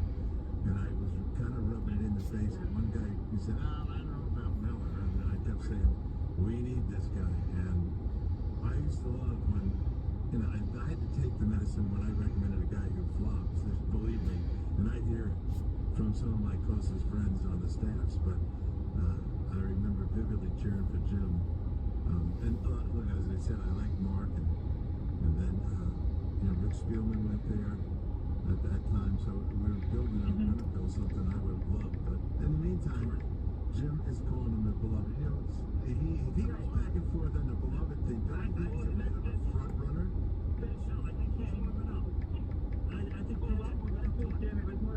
It was more about you, because Jim called you out and said you put in some distance there. You're saying, not my beloved, it's more like the beloved.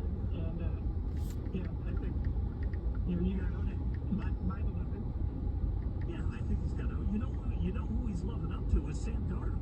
I mean, talk about the love. I mean, it's Sam Darnold. He's really been, glowing. I am too, because it's a great week when the Bears win and the Packers lose. And thank you, Sam Darnold, for that one. See how Bears fans think I love it. I love it, Michelle.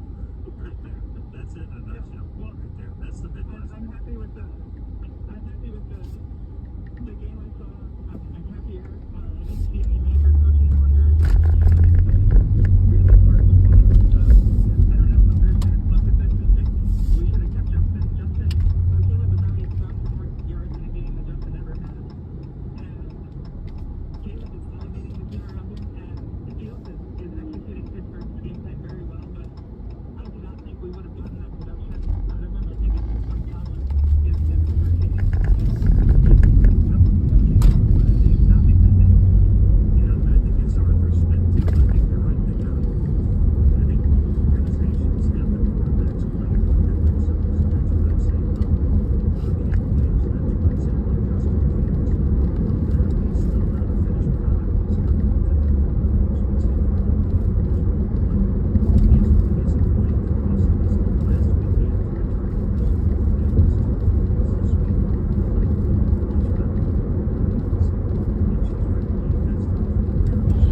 Yeah, I'm going out.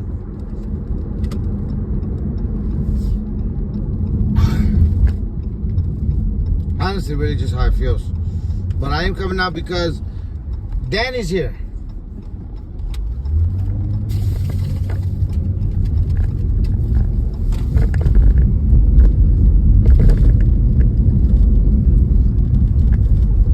Danny's out here for his birthday, so he wants to meet up with Manny and Baltimore,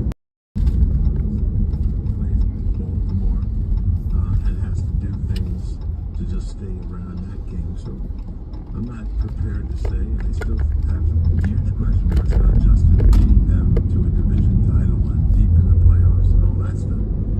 But as long as the Bear fan is realistic in their expectations of this season, they should be okay. Jim asked me at 4 o'clock, give me 3 things you like about the Bears. I love what Sweat's doing. He had a big day. He's been a factor since the day he got there. I love that Swift finally played the way he was supposed to play. And I love that he didn't call 52 pass plays. That's important. The guy can't handle that yet. But he called like 27 pass plays. The sack ratio is still terrible. 1 every 9 pass plays was a sack. But why do 52 and have him sacked 5 or 6 times? So I think they're getting realistic about what they can do and ask the guy to do. I don't know, Jim, you see them. What do you think of this offensive line? Give me a grade, A, B, C, D, or F. No, I'd say through the first 4 weeks, yeah, I'd say it's been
It's 100 degrees out here, brother.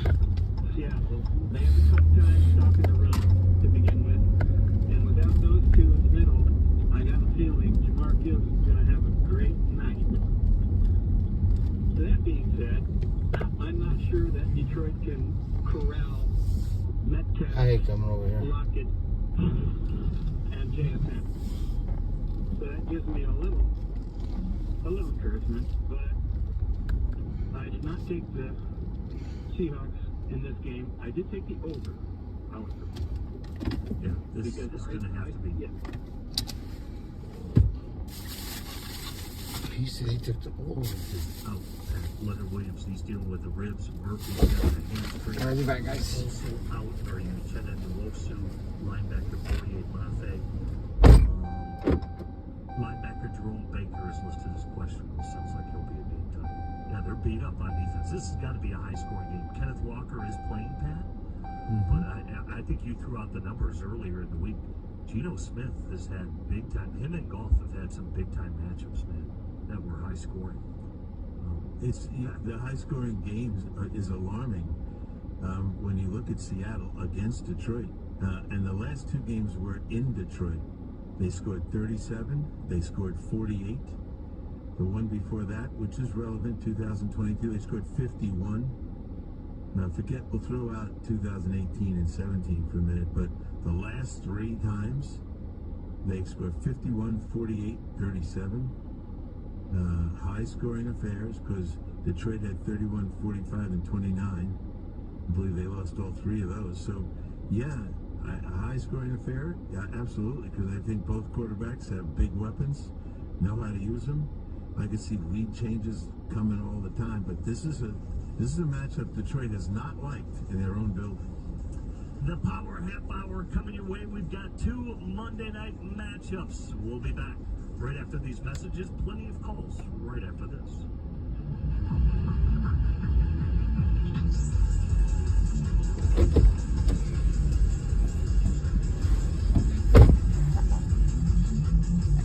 This is SiriusXM NFL Radio. A new generation of hip-hop superstars was born on SoundCloud. What's up? This is Cash Coldie, and this is Lil Tyler. This is doing it, baby. Stay connected to what's popping on now. With the SiriusXM channel, where new hip-hop is always on. SoundCloud Radio. Yeah, clear the runway, because we about to take off on SoundCloud Radio. Listen in the car or at home with your SiriusXM app.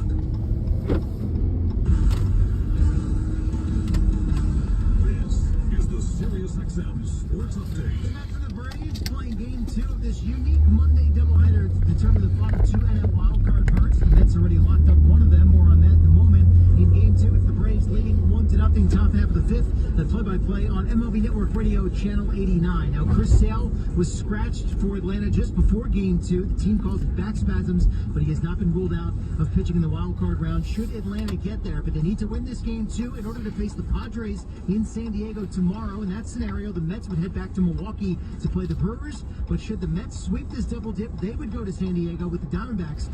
What?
Yo, what's up, y'all? Hey, listen, if you guys don't know me, my name is Mike.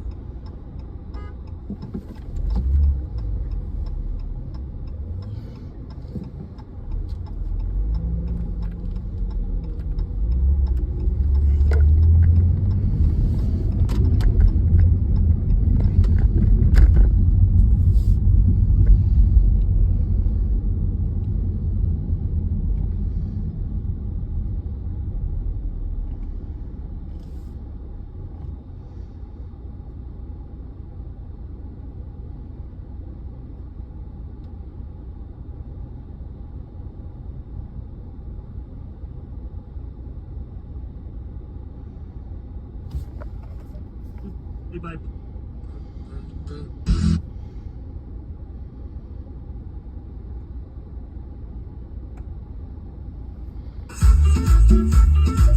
Hall of Famer Kurt Warner. Then stay tuned for late hits. It's free play.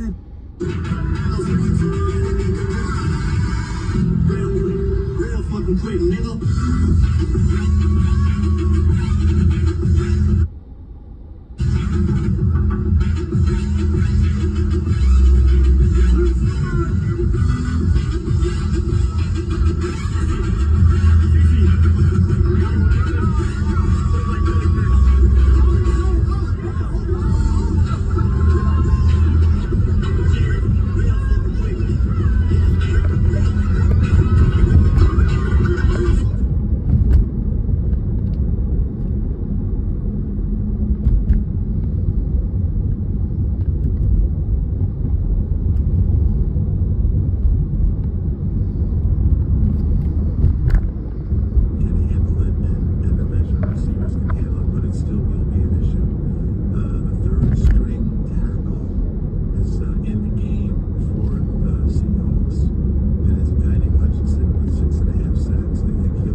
Are in the passing game, both teams.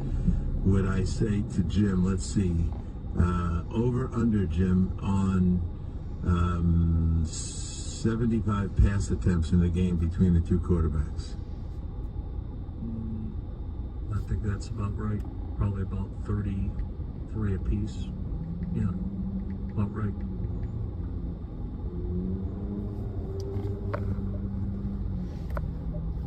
Might be one of those 3 hours and 30-minute deals. That's how I see it. And who's ever losing in the game is going to come out chucking it like crazy.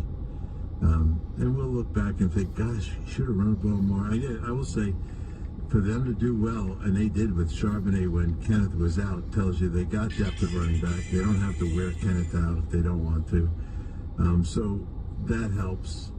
But I don't know. If you think about receiving weapons on a football field in any particular game, and you write down all these names, St. Brown and the guys Metcalf and them, you got a lot of guys that are really, really good. Running backs out of the backfield, tight ends, you name it, and guys that can really throw the ball. So I'm excited. If you like aerial attacks, this will be a great game to watch. And I think this game will overshadow the first game. Would you like that bold statement? Yeah, do like the matchup that you mentioned. Aiden Hutchinson on the third team right tackle for the Seattle Seahawks, Stone Forsythe, who's in 877 NFL kick. Your phone calls the rest of the way. Let's go right to Chuck. He's been waiting patiently in Florida. What's up, Chuck? Hey, so that defense came out as flat can be yesterday, and took them a while to get going. And then once Richardson was out, I was really surprised that they didn't bring some pressure on Flacco, blitz him, and even TJ was, they were doubling him, but maybe some two-way goes. I mean, Flacco's not going anywhere. So I was disappointed in the way the defense played and how they played a lot of zone, and I don't know, it was surprising to me. I am encouraged about what I saw from Fields. They definitely opened it up. He showed what he can do when, he had a little more time to move around and make some plays happen, and, slow grow. But losing to a team like that is just disappointing, but you're going to lose, or rather lose early now, because it's going to be a grind later on within the division. I'm not worried about this loss in the league. Now, if they lose next Sunday, then there'll be some concern. But hopefully the young line can get it back together and we can get some of the running backs back in action. But when you guys looked at it, now how much of the game you watched, would you have come after Flacco? I mean, I personally would have if I was coaching the team, but I'm not. So I'm kind of curious to think why they didn't go after him. Yeah, I think anytime you have an older guy, there's no real issue with a guy that's going to try to break contain. He might break contain once or twice, but you're not going to play to that. So, as we say every time we get guys like this, it's a two-way go on the tackle. You're able to contain against a guy like TJ Watt. He'll flatten out and chase. But in the meantime, he's coming right there. Now, Joe is tall. And one of the things you see about Joe, and it's been a trait of his since his rookie years, he sees over the line. He can drop a shallow cross in as a third read late in any pass play, and he's very effective at it. Even with people on him dripping all over him, he still can drop the ball in there. So that kind of, I would say, lurk coverage where you know which guy's the best crosser, and you play the safety opposite that guy to just sink in there while you're blitzing and take that thing away or blow it up. I think, that's how Seattle used to play Peyton Manning in the Super Bowl. Those things I think could be effective. Chuck, if I were going into a game against Anthony Richardson, I would never blitz him. I would never blitz him. You want to know why? Because I want him thrown from the pocket because he's terrible right now. He's not even 50%. So I bet you the Steelers' blitz plan wasn't even in the mix this week. They were like, hey, let's just play coverage. Let's force him to be accurate with the ball. And then he gets hurt. And then, of course, Flacco goes in there. But, Pat, I bet you their blitz package was minimal. Not that they couldn't have dialed it up more as the game went along once Flacco got in there, but I bet you their blitz package was almost zero going into this game against Anthony Richardson. I think they blitzed twice, at the top of my head, I think. Yeah. But, and he did go from the lesson is, though, you have to think about, if we do what we want to do, we'll knock this guy out of the game. And if the backup's a kid that no one's ever seen before, or, the kid in Miami, that kind of thing, then yeah, one plan will do. But Flacco, Andy Dalton, all those kind of guys, I'd be real careful about not having something, that's built in. And again, when Joe goes in, your defense on the sidelines scrambles. You get together and say, now it's, as Jim says, whatever we taught you during camp, you're responsible for. Here are the 4 blitzes we're going to use now. And, you go through them, you diagram them for the guys, make sure they understand. But you can't sit there and go, well, Joe's in. I really wish we had a blitz package. So I do think you got to think about challenging the guys to be able to go to the things in order to do the right thing. Which reminds me, during the 49er game, if you want to see one of the best hits of the weekend, go watch that game. They had a receiver run a shallow cross, and the middle linebacker from the 49ers flat out dropped the guy in his tracks because he treated him like, quote unquote, a block. It was brutal what he did. So, I don't know why you can't have with Pro 50 guys a pressure package that is standard that you can use all the time or have it in your back pocket all the time. But if they want to keep telling us, well, it's September, they're not ready for it, I don't buy that stuff anymore. You have to be ready. Jim, you said it. You can't wait September anymore. They all count. Yeah, you've got to be ready to roll, man. I hate that. Oh, it's a marathon. The season's a marathon. Then you've already lost 2 division games. What are you talking about? 877 NFL Kick. Let's hit the break here. When we come back, let's throw out the inactives for tonight's 2 Monday night contests, plus your phone calls right after this. The Seattle Seahawks.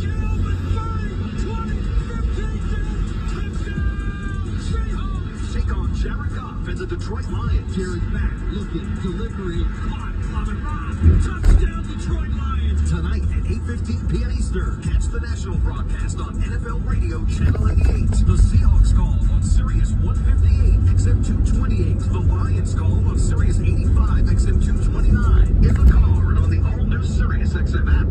Wesley is a truck driver. I drive a truck. What I do? A truck driver with IRS troubles. They told me I owed them $43,000. It got really bad. I have quite a few letters in the mail. They were talking about weight charging me, coming after my house, my car. Yeah, they don't play around. I seriously thought that I was going to lose everything. One sleep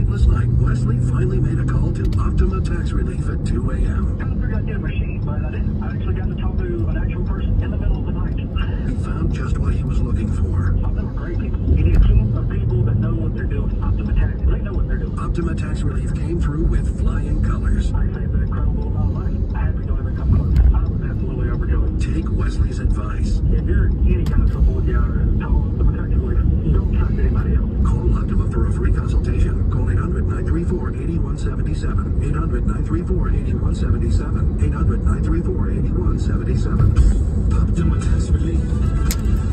Some restrictions apply. For complete details, please visit OptimaTaxRelief.com. Football season is heating up, and Prize Picks is the best place to get real money sports action while watching football. With over 10 million members and billions of dollars in awarded winnings, Prize Picks has made daily fantasy sports accessible to all. The app is really simple to use. Pick 2 or more players across any sport, pick more or less on their projection, and you could win up to 100 times your money. Prize Picks even invented the flex play, so you can still cash out if one of your picks doesn't hit. Not only that, but Prize Picks is the only daily fantasy app with injury insurance. If one of your players goes down in the first half, Prize Picks doesn't count it as a loss. Download the Prize Picks app today and use code FOOTBALL and get $50 instantly when you play $5. That's code FOOTBALL on Prize Picks to get $50 instantly when you play $5. You don't even need to win to receive the $50 bonus. It's guaranteed. Prize Picks. Run your game. Must be present in certain states. Visit prizepicks.com for restrictions and details. California Closets just custom designed Molly's media room. Now it's the perfect space for binge watching. Tons of shelves for books, plenty of seating for game night, drawers to hide remotes and dog toys. So it's not really a media room. It's more like a media, TV, reading, living, game room. California Closets. We did it for Molly, and we can do it for you because we know you differently. Schedule your free design consultation now at 800-CAL-CLOSETS or CaliforniaClosets.com. The $5 meal deal at McDonald's means you get the pick between a McDouble or a McChicken. Then get a small fry, a small drink, and a 4-piece McNuggets. That's a lot of McDonald's for not a lot of money. Get the $5 meal deal today. Prices and participation may vary for a limited time only. In football and in hiring, fear of missing out or FOMO is real. No one wants to miss out, especially not a team searching for the perfect player. And if you're hiring for your small business, you could miss out on the perfect candidate if you're not using LinkedIn. If a football scout or hiring manager searches in the wrong places, they can overlook a top candidate, and no one wants the sting of that missed opportunity. So don't miss out on finding quality candidates for your team. Post a free job at linkedin.com/SXM today. Every fan has a free agent wish list their team could have signed. The problem, your team didn't sign them. To find top-tier talent, it's essential to search in the right place.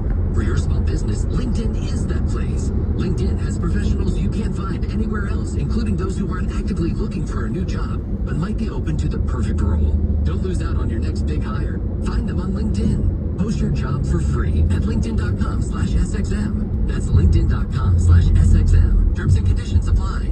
This is it. We've got an Amex Platinum Pro on our hands, ladies and gentlemen. We haven't seen anyone relax like this before in the Centurion Lounge. Is he connected to complimentary Wi-Fi? Oh my, look at that, he is! And you will not believe where he's going next. The Amex dedicated card member entrance for the win. Unbelievable. When you get travel perks with Amex Platinum, you're part of the action. That's the powerful backing of American Express. Terms apply. Learn more at americanexpress.com/withAmex. This is Arizona Cardinals head coach Jonathan Gannon. You're listening to Sirius XM NFL Radio, Channel 88.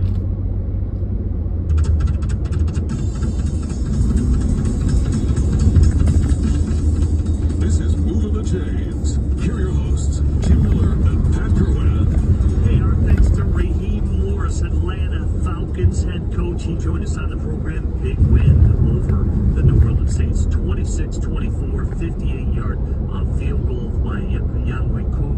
Obviously, puts them over the top, and so huge game this weekend as they get set to play the 3-1 Tampa Bay Buccaneers. Also need to thank Dr. David Chow, our Sirius XM medical analyst, Mike Kinahan, and Robbie Randazzo on the other side of the glass.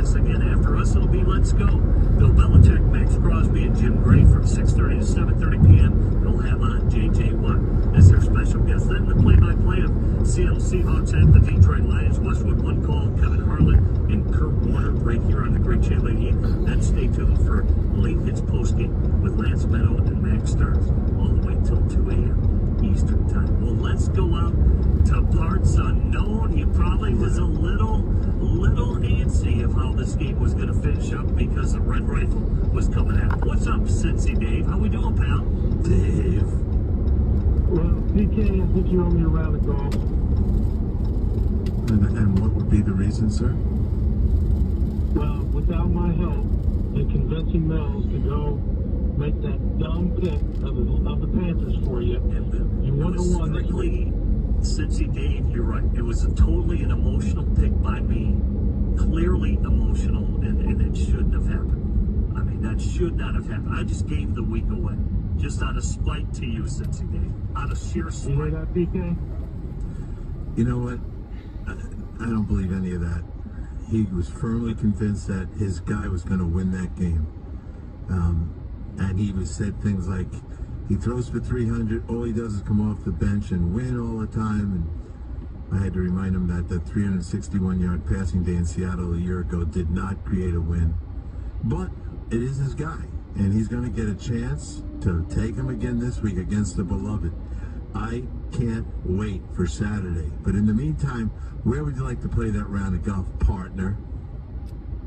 I don't mind anywhere in Florida, San Diego, or Pebble Beach. I'm good with any of those.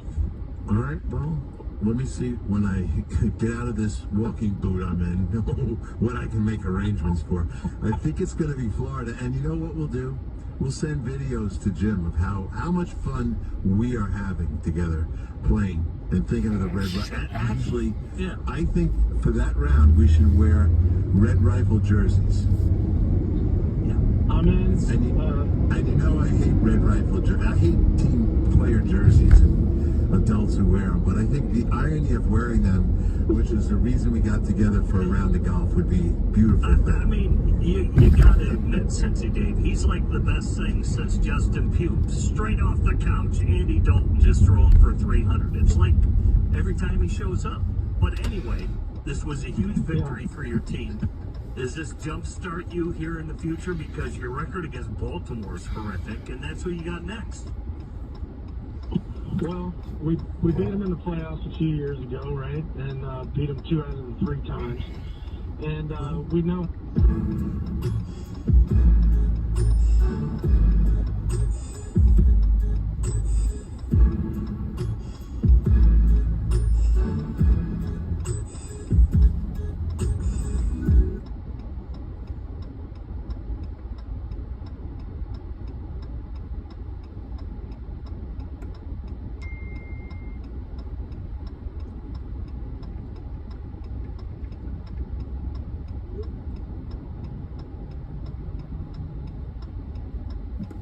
We've been outside, my boys.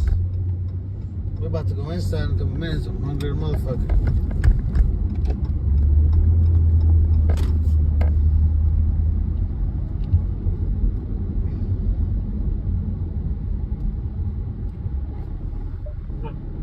And with our running, which you brought up, PK, and I told you they would take away the herd of Mixon. You didn't believe me, but they're coming. It's going to be a heck of a game. No, I don't look. I've already agreed to a round of golf, which I'll look forward to. But during the round of golf, we're going to have a long talk about you convinced me to take the Bengals in this game. Yeah. I'll accept that you would like to think that, but I was taking them no matter what you said, and you should know me from the past. I don't follow you all the time on this stuff, but I'm glad we feel like teammates on this one. I mean, Cincy Dave, I get the power of positive thinking, but, I mean, Carolina just rushed for a 160 on you. Again, what do you think Baltimore and Derrick Henry's going to do?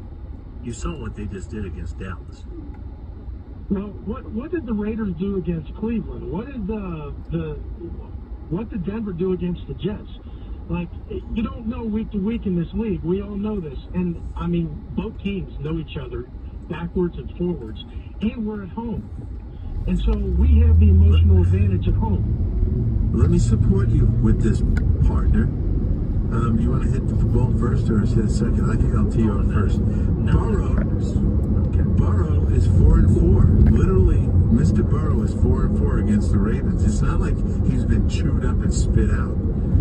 4-4 against Baltimore. 13 touchdowns, 4 interceptions, 22 sacks. So it's not like he doesn't know him. Now, I don't know that I'm going to take him this week, partner, but it's not like Burrow has been crushed. And I worry about him getting hit and sacked and everything else. And I worry even as much about Cincinnati creating any pass rush. That's a problem. You have 5 sacks all year.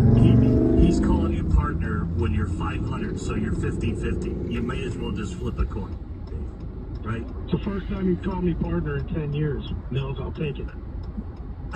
Thank you, partner. 10 years. Oh, man. At least Pat does small favors. Got to give him a lot of credit. Hey, all right. if he called 20 years ago, it would have been once in 20 years, too. But here we are, partner. Well, Pat, we'll do it again tomorrow right here on Moving the Chains, Sirius XM, NFL, on radio. Enjoy the games, everybody.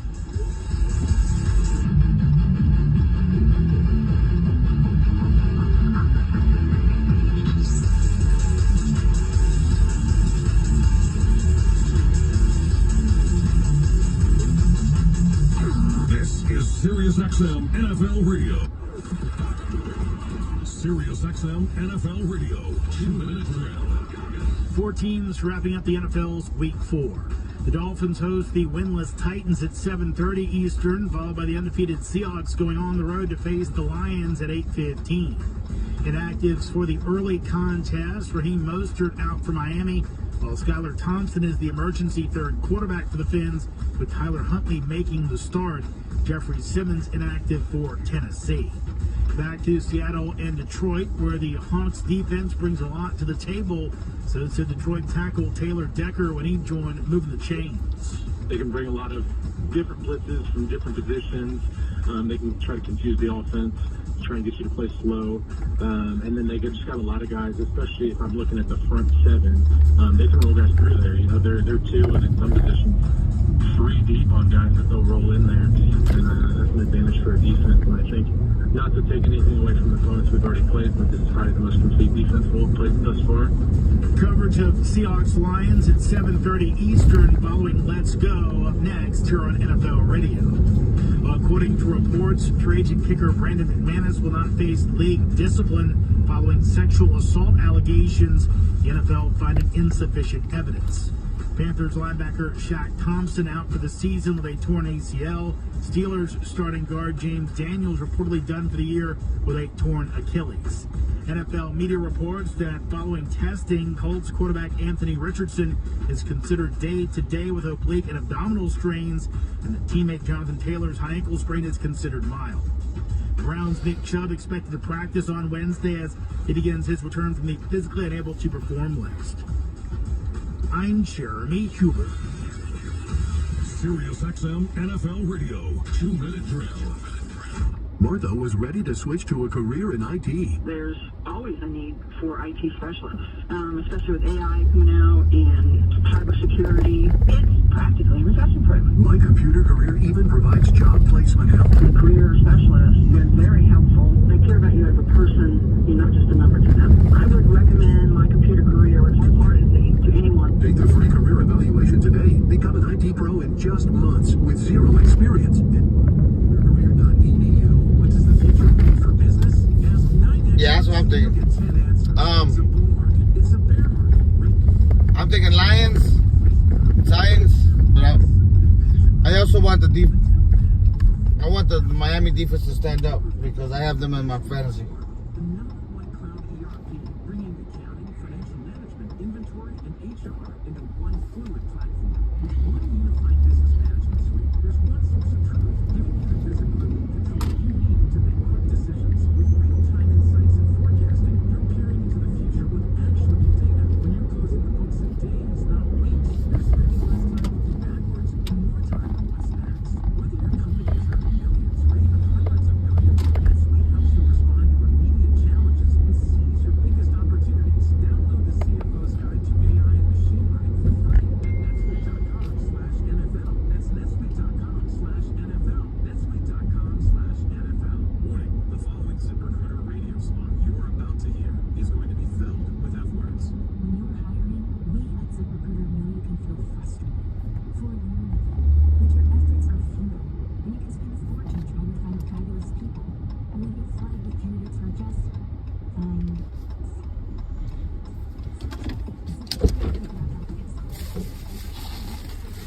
long as they're right.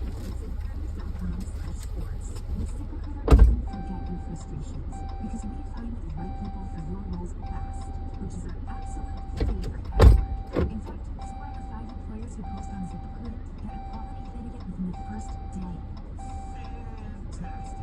So, whether you need to hire 4, 40, or 400 people, get ready to meet first-rate talent. Just go to ZipRecruiter.com/sports to try ZipRecruiter for free. Don't forget, that's ZipRecruiter.com/sports. Finally, that's ZipRecruiter.com/sports. It's time to gear up for the NFL season. Head over to NFLshop.com today for the largest collection of prices from all your favorite brands. NFL Shop is your ultimate destination for jerseys, t-shirts, headwear, and more. Take your game day style to the next level with the best selection of NFL gear anywhere. Show off your team pride with styles everywhere you travel. To shop now, go to NFLshop.com.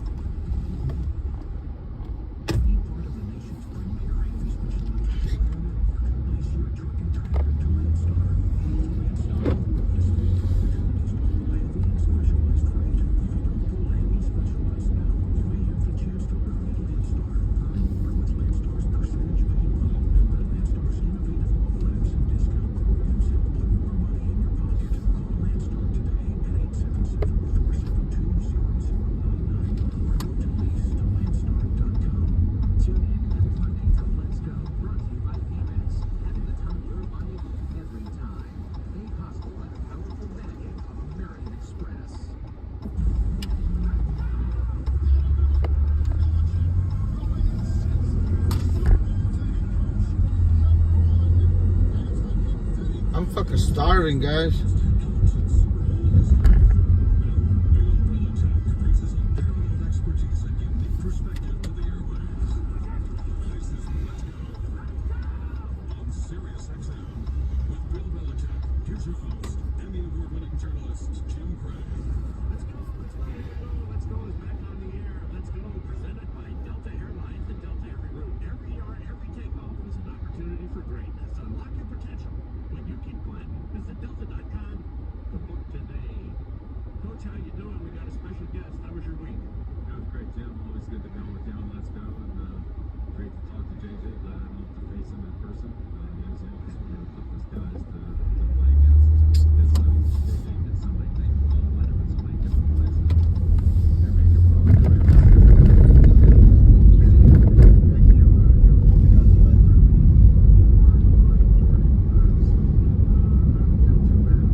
Hey Siri, call size 4. Calling size 4 TikTok.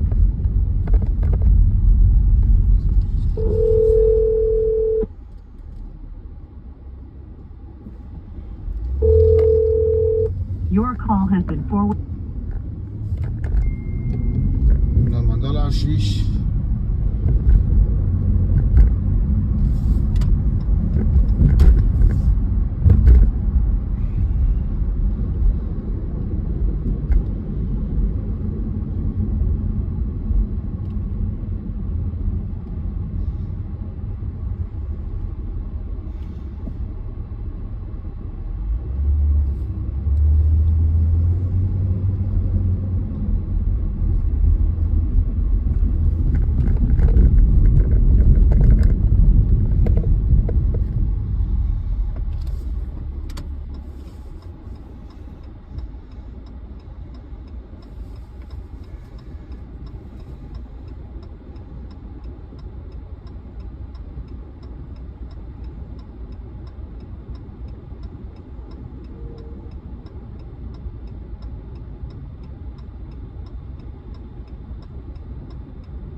Low-key, a sandwich doesn't sound bad.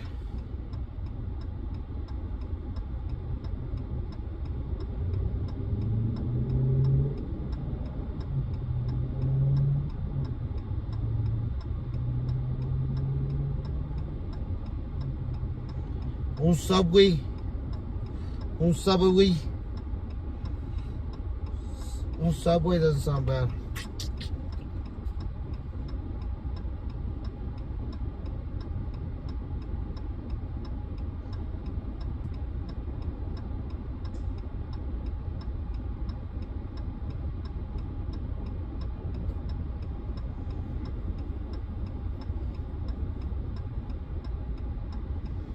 Es que están bien caros, hijos de su puta madre.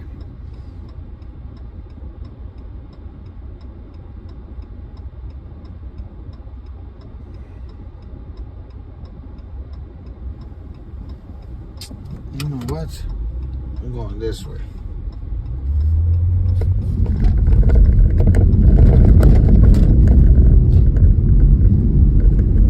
Put me on the freeway for shit. Size 4 would be proud.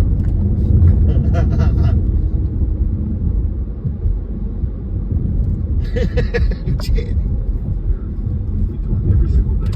We break down film. We talk about this week's opponent. We talk about pass sets. We talk about snap counts. And then I gotta deposit money into the bank. As soon as the game's over, we FaceTime. We talk about what happened. So we're in constant communication. I'm extremely fortunate to have that experience, because how many people get to talk to both of their brothers about what it's like to play in the NFL? It's really cool for us. Coach, you touched a lot of these brothers who have been great. The McCourtys were with you. You had part of the Longs, Chris and Kyle. Howie, obviously their father. You now work with the Mannings, Eli, obviously, and Peyton on the Manning cast. Don't forget about the Gronkowskis. I had them too. They probably were the most fun set of brothers ever, Fred. They were. That's a fun-loving group, no doubt, especially. What's the thread that you found of greatness? And we can talk also about the Boses and the Sharps. I mean, there are a lot of brothers that don't want to slight anybody, but what's the thread that you find of how great brothers can be? And it seems odd to the public that can happen, but just talk about the proximity and why maybe that happens.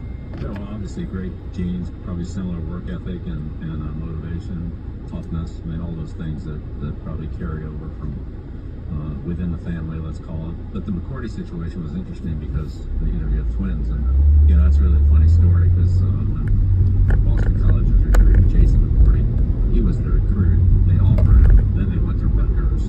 The mom, Devin and Jason's mom, said to Coach Shiano, "Coach, I'm glad that you're offering both of my boys a scholarship here, and they'll both come, not just one." Coach Shiano's kind of like, okay. And so she said, okay, well, they're coming to Rutgers. Jason was the recruit. Devin was a throw-in. Devin goes in the first round, and they both have great careers and all that. So they're very similar, as identical twins are, and they got me many times because they were the same thing out to practice. I was calling fucking what's it called right now to see if he wants to join. I'm gonna look at the parlay right. I'm taking a break right now from work. I will come back out like at 6. Actually, today went really freaking good so far, guys. I want to keep that energy. Hey,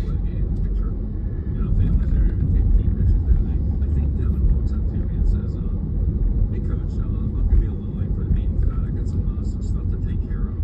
I looked at it with this. 3 hours and $100 doesn't sound bad to me, guys. But I'm freaking starving.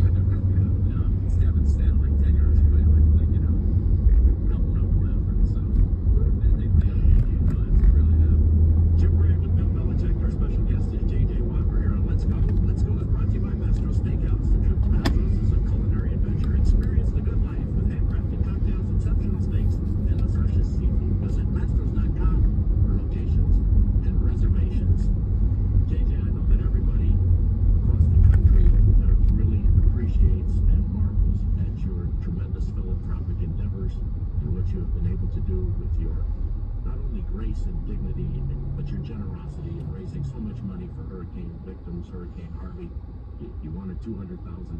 You ended up with $37 million. It has now led you to a life of giving, and we all salute and admire that. And of course, we want to point out that you can go right now to redcross.org to help all those who are suffering in North Carolina, in parts of Georgia, across Florida, and many of the areas with Hurricane Helene. 3 hours. Redcross.org. 3.5 hours. $100. Text the word Helene. That's H-E-L-E. So about $30 an hour at work today. JJ, we also want to honor Dikembe Mutombo, who passed away this morning from brain cancer. Dikembe Mutombo was one of the great human beings on the planet. He was a great NBA player, and he epitomized what it means to give of yourself for good for future generations. Building hospitals in the Congo, was a tremendous ambassador, went all over the world, gave of himself, of his time and his money. So we honor him as well. Where did you find this within you to want to reach out and do this? First, I want to honor Dikembe as well. He was a great, great man. We had fortunate enough to back in the Houston connection, obviously, and grew a little friendship there.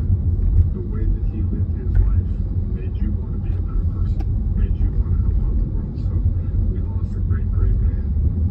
And we hope he rests in peace, and we thank him for all the contributions he made on and off the court. What a legendary man. For myself, it was a little bit like what Dikembe did. It's about understanding the platform that you have and understanding that I'm so fortunate to get to live this life because I play a game. I chase around a little brown ball and I try and tackle people. And that affords me the opportunity to have this platform. And so I just want to use it however I could to give back. My parents were always very, very adamant about understanding how lucky I am. And not everybody else is as fortunate. So they taught me from an early age to try and give back to the community, to try and help out even in high school, just volunteering and things like that. Fortunate that so many people have helped me out along the way. Some of the very first people to reach out to me during the Hurricane fundraiser, Coach Belichick and Tom Brady, they were very, very quiet about it. They didn't want anybody to know about it, but I want people to know about it because they should know about their generosity. They were extremely generous, extremely kind in those early days after such a devastating hurricane. Yeah, I thought that was a tremendous thing you did, JJ. You know, I talked about that, but it was tremendous, and that was such a great example for all of us to just understand with the platform that we have, what an impact we can have for others that have less or are less fortunate. So, tremendous.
Thank you so much for joining us. Terrific J.J. Watt, NFL Man of the Year, Walter Payton Award winner, and just a great player. Terrific philanthropic humanitarian. J.J., thanks for joining us here on Let's Go. Hey, thank you guys. I appreciate it. Nothing but respect. Hope you guys have a great day. That's the great J.J. Watt. Stay with us here on Let's Go. It's not just football season, it's wedding season too. Trust the expert at Jared Jewelers for high-quality natural diamonds with more certified diamondologists than any other local jeweler. Jared will help you create a very unique engagement ring. Visit your local Jared jeweler or go online to jared.com. For the full unedited version of our segment with J.J. Watt and all of our interviews and episodes, all what do I eat? Search Let's Go. I'm hungry. What am I gonna eat?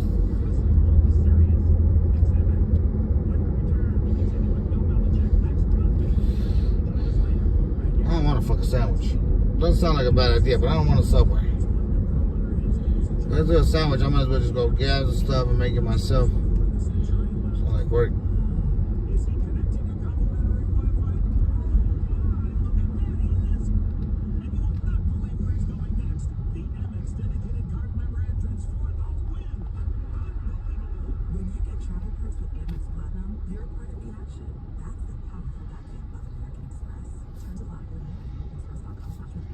Delta's strategy for success lies within our legacy of hard work, the resilience in the face of the unexpected, and our drive to keep climbing. To create a better world for us all, we're determined to seize every opportunity for greatness. So, let's go. Fly to new heights. Unlock our potential for success. And achieve the extraordinary together. Delta. Keep climbing. At Mastro's Restaurants, we know the best things in life can't be rushed. That's why our beautifully marbled steaks are aged for 28 days, delivering tenderness and rich flavor with every decadent bite. Recognized among the nation's most extraordinary steakhouses and ocean bars, Mastro's brings style, superior service, and an indulgent menu of steak and seafood, handcrafted cocktails, and world-class wine. Mastro's Restaurants and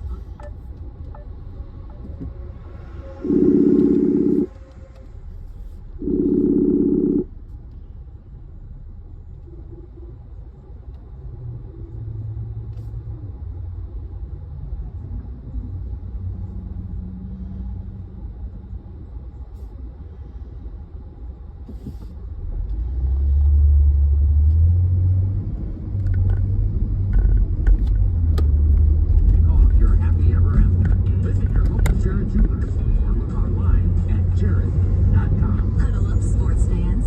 If you're in the market for a new home loan or refi, here's a winning game plan. Start at mortgagematchup.com. We'll connect you with an expert right in your area. I don't know. That's like getting your own first-round draft pick. And your home loan expert will deliver an experience that's faster, cheaper, and easier than going to a mid-neighbor or lender. Go to mortgagematchup.com today. Powered by United Wholesale Mortgage LLC, Equal Housing Lender, and MLS number 3038. Licensed in all 50 states and the District of Columbia. I need some ideas, guys.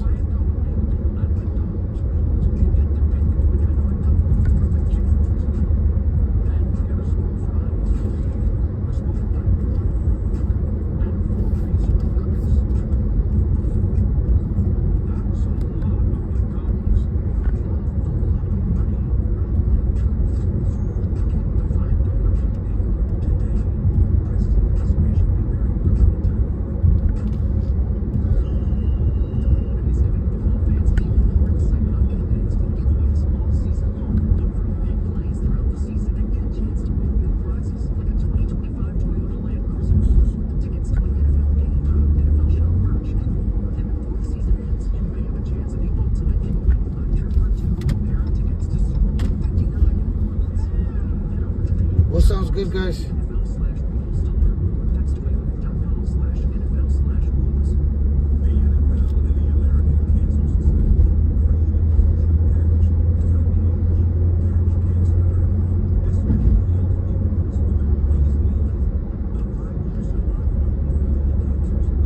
Gotta be different. Gotta be different, guys. I'm tired of tacos.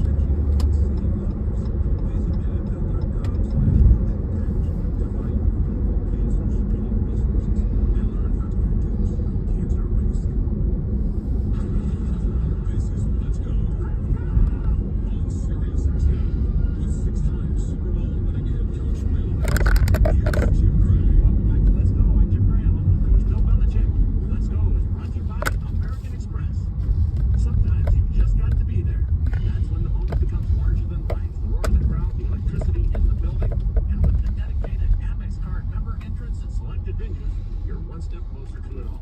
You had to be there, and so you were. Hold on, I'll be right back, guys. Express. So to put a bow tie on that and wrap it up, how many guys, you said something really interesting, they're just wrecking the game. How many guys in your career could really just wreck a game? Is it on one hand? Oh no. Oh, it's more than that. And I would say when you play certain teams, there's kind of one guy you got to take care of. And he may not be the best player that ever played, but he's their best player. He's the guy they feature. Say for the Texans, that kind of on the other side of the ball, that was usually Hopkins. Don't let Hopkins ruin the game, and have 7 for 140 and 2 touchdowns. You can't let that happen either. And if you didn't double cover him, that's probably what would have happened.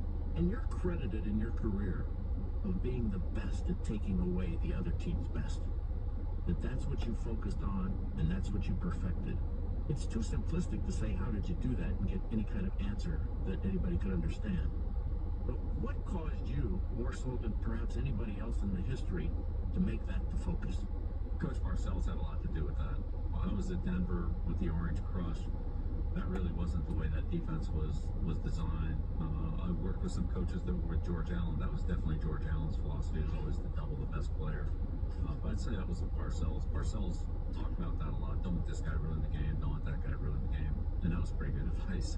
But I think when you have a quarterback like Tom, who understands and is on the same page with you on that, he has the same mentality, just like JJ talked about, of not letting walk ruin the game. Part of that's getting rid of the ball on time. Don't stand back here and hold it. Because when those players make big plays, it just puts a lot of energy into particularly the stadium, but if you're on the road, but into the whole team. It's different than some other guy making somebody making a sack is one thing. JJ Watt making a sack, the stadium will explode. And so there's more to it than just what happens on the play. Sometimes it's also who does it. So did you just learn to live with the other guys making plays? Because inevitably, at certain points, they're going to, correct? Yeah, and honestly, one of the worst situations we had on that one was in Green Bay with a player nobody ever heard of. We spent the whole day doubling Cobb and Jordy Nelson, and Devontae Adams had a big day against us and beat us. Aaron Rodgers went to him the whole day, and he hit him in all the key situations, and he was a rookie, and we thought, this guy, Fresno State and all that, how much this guy really going to hurt us? Well, it turned out he's pretty good. And so we got his career started. That was in 2014, which we went on to win a Super Bowl that year. But that's an example of sometimes you take away the 2 best guys, and if the 3rd guy beats you, he beats you. You learn that maybe the next time we have to pay more attention to him. But I think you've got to force the other team to do that. But it doesn't always work out. But that's guys like Tony Gonzalez, J.J. Watt, guys like that. Give them a lot of attention. Well, Coach, you're exactly right about Devontae Adams. The first time you played him, 6 catches, 121 yards. Then the next 3 times against Green Bay and Las Vegas, he had a total of 12 catches for 96 yards. Snake looked it up, so you're exactly right. And that's kind of what we see now with the Kansas City Chiefs. They're finding ways to beat you with other guys because the league is stacked against championship teams. You battled that for your entire career.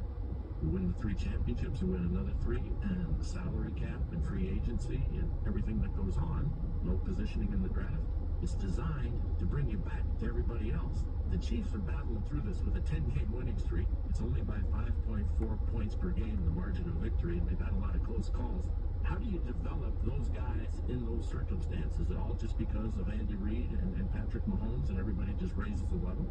Well, I think it starts there, but no, I think everybody buys into the culture, conditioning, the situational football, and how important everybody's job is. And if you take it as seriously as Kelsey and Mahomes, and there are the great players out there. You get new guys in there like Bolden, McDuffie, and people like that who are relatively young but embrace that same culture and mentality. That's how you get it. But absolutely, and I think that they've done a great job.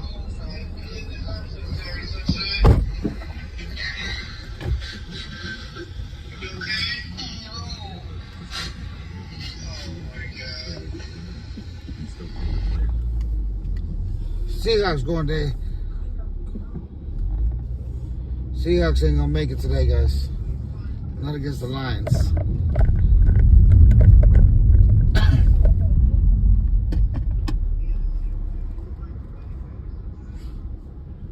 putting gas. Yeah, I had to put gas real quick. Fucking.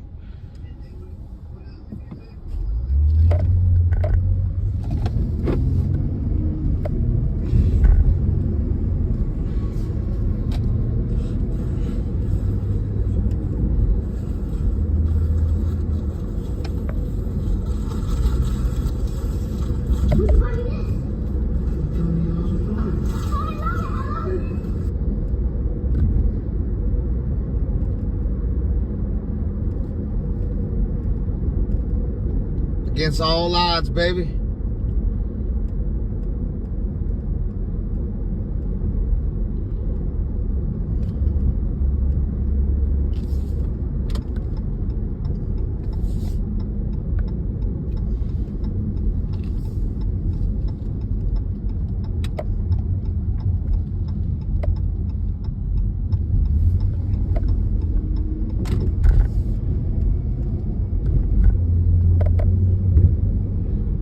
What, that touchdown don't count?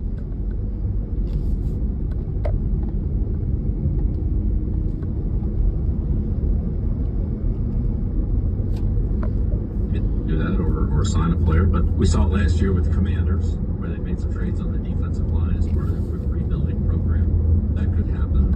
Again, I'm not saying it will, but that could happen where Kansas City has an opportunity to. We got another one this weekend. What y'all talking about? I feel like they need that to make a championship type of run. They just got to protect this motherfucker. And do that. So do some other teams. And I think we'll see some of those moves in October as we get into the season.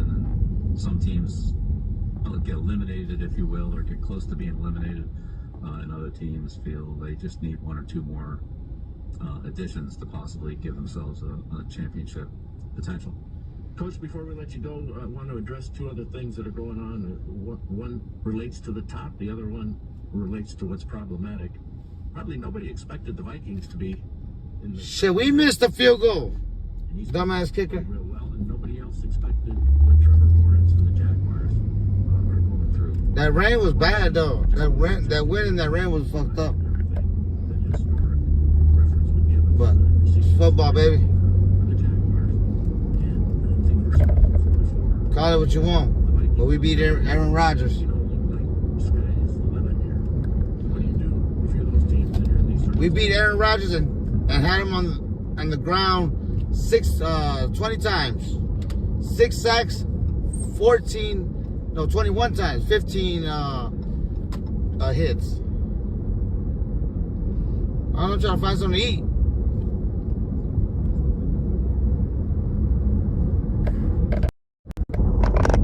Yeah, I'm trying to find something to eat.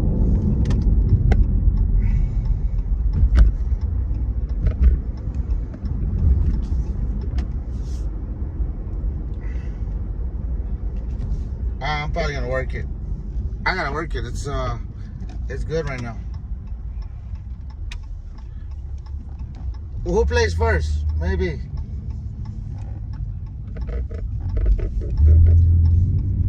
Depends on who plays first. I might be able to watch it. I think the Dolphins play first.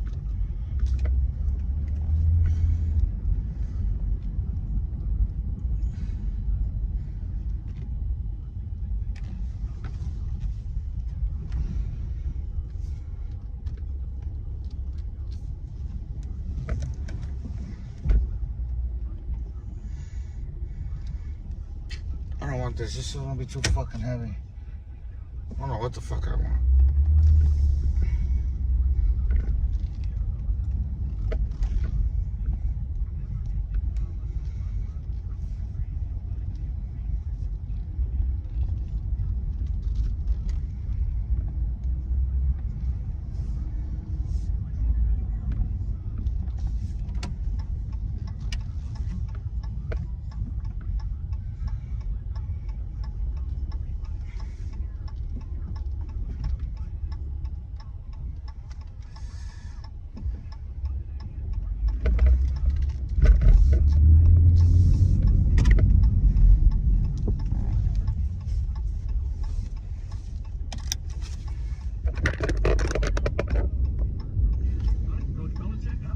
No way. Fuck. I gotta go deposit money.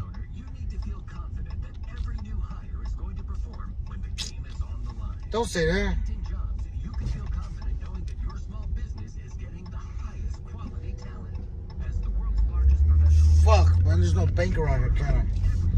You can confidently hire professionals you can't find anywhere else with LinkedIn Jobs. Post your job for free. There ain't no bank around me. Fuck. That's LinkedIn.com/SXN. Terms and conditions apply. What does the future hold for business? Someone invents a crystal ball. Until then, over 40,000 businesses have future-proofed their business with NetSuite by Oracle, the #1 cloud ERP, bringing accounting, financial management, inventory, and HR into one platform. With real-time insights and forecasting, you're able to peer into the future and seize new opportunities. Download the CFO's Guide to AI and Machine Learning for free at netsuite.com/. We're all fucking back the other way I just came from. I'm Cindy Bigelow here with my good friend Bill Sims talking tea. Bill, we love having you part of the Bigelow team. We definitely consider you family. How long have we been working together?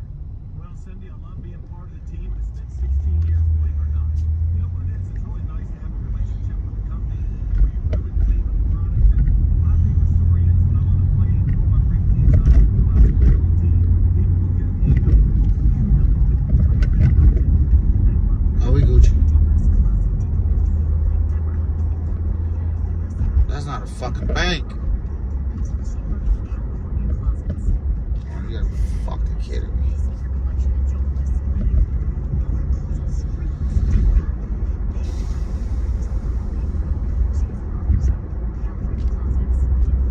I know, but I ain't even looked at the fucking.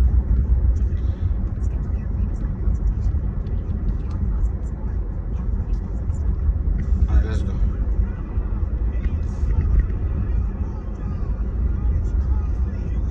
Alright, let me look at this fucking schedule. This game.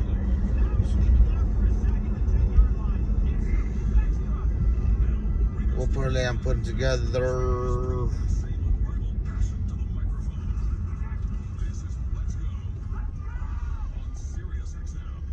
Yeah, I'm fucking starving too.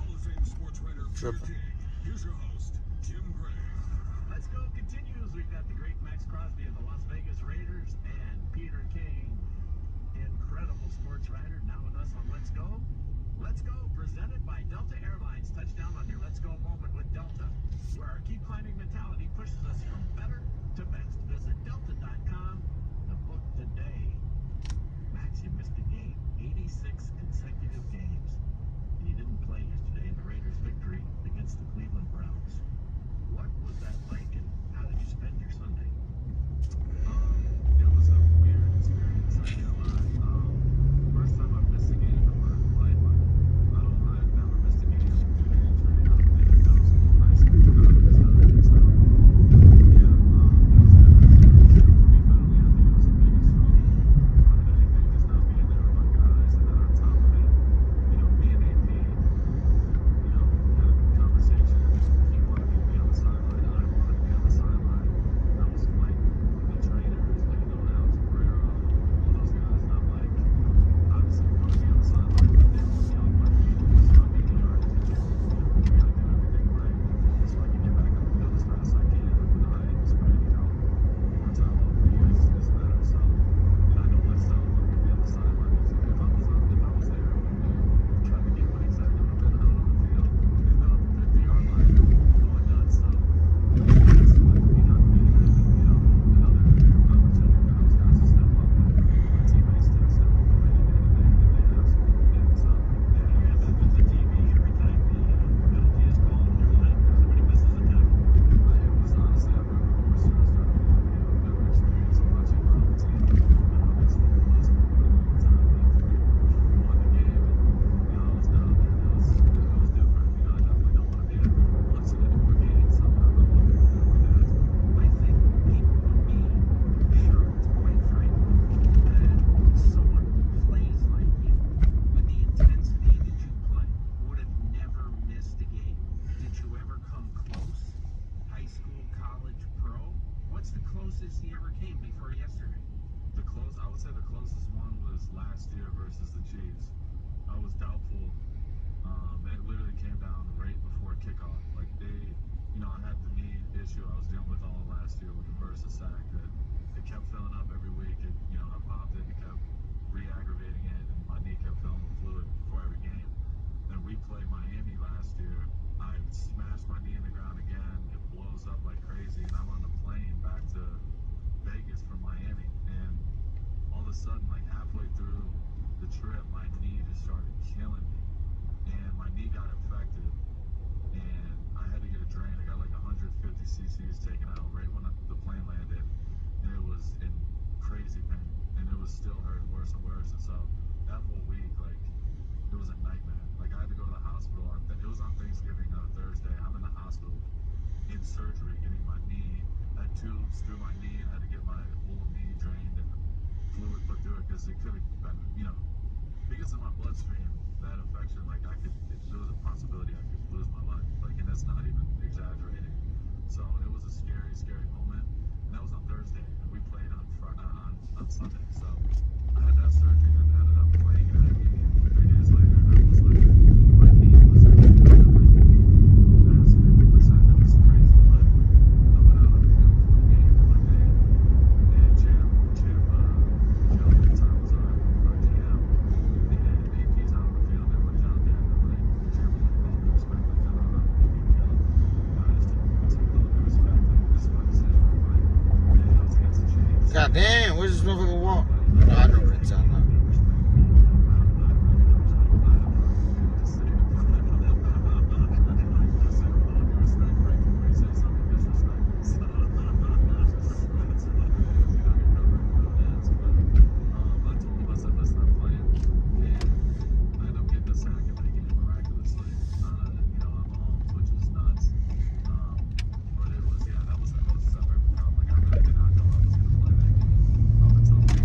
Really? Really?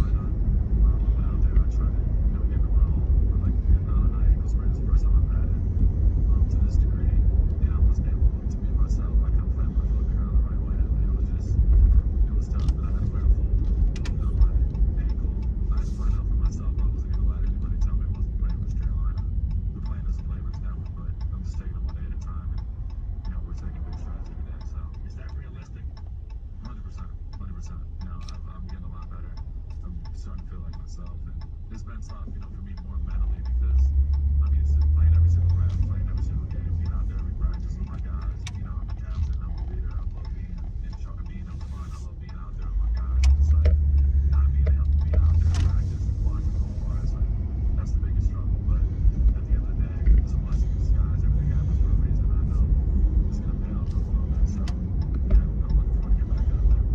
Jim Gray with Peter King and Max Crosby. We're here on Let's Go. Let's Go is brought to you by Morton's The Steakhouse. Serving the best steak anywhere. Visit Mortons.com for reservations. It's 65 locations worldwide. It's not a word. There's nothing about that. Fucking food over here either. You know what? This has been a well-executed, finely oiled, terrific game, and it's frustrating, I'm sure, for you, because you can't have an impact on it. How do you view it? I mean, I sit here as a fan, and I say, wow, there's a long ways to go. How do you view it? At the end of the day, I mean, whether the game is ugly, whether it's pretty, whatever that means, winning is the ultimate goal. So we talked about this a week ago, you know, after the Carolina game, it's like, oh my God, the rules ending. But if we don't beat Cleveland, we're 2-0 versus AFC North against two playoff teams the year before. It is what it is. We got to find ways to win football games. And yesterday we did that with a lot of guys out. And this, you know what I mean? So we expected it to be grimy. We expected it to be a little bit dirty. It wasn't perfect. There's definitely a lot of things to do no matter if it's a win or loss. And, you know, we want that win. So that's the most important thing. So, and we close.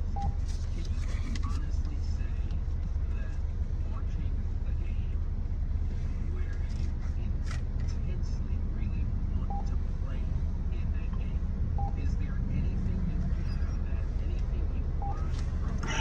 At the end of the day, you say, one thing I didn't know, and that was watching the game sitting around in the stands fighting it.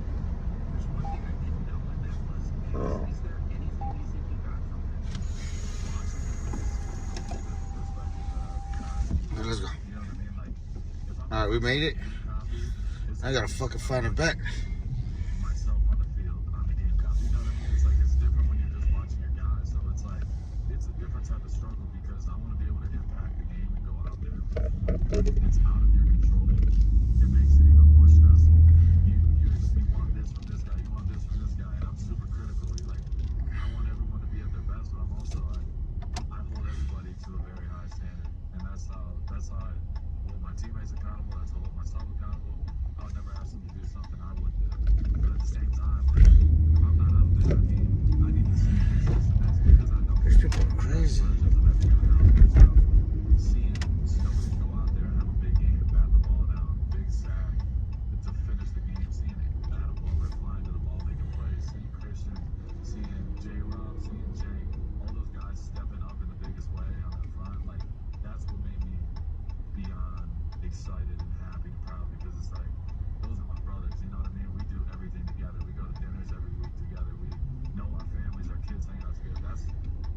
was cool to see the guys go out there do their thing. All right, Max, we hope the ankle heals. You got Alex Guerrero working on it. Best by far of anybody on the planet. The man's a genius. Wish you well, and we will talk to you after the Broncos game next week. Hey, man, I appreciate you guys, man. Always an honor. You know, it's not just football season, it's wedding season too. Trust the experts at Jared Jewelers for high-quality diamonds. With more certified diamondologists than any other local jeweler, Jared will help you create a very unique engagement ring. Visit your local Jared jeweler or go online to jared.com. Stay with us. More with Peter King when we return right here on Let's Go. The Tennessee Titans.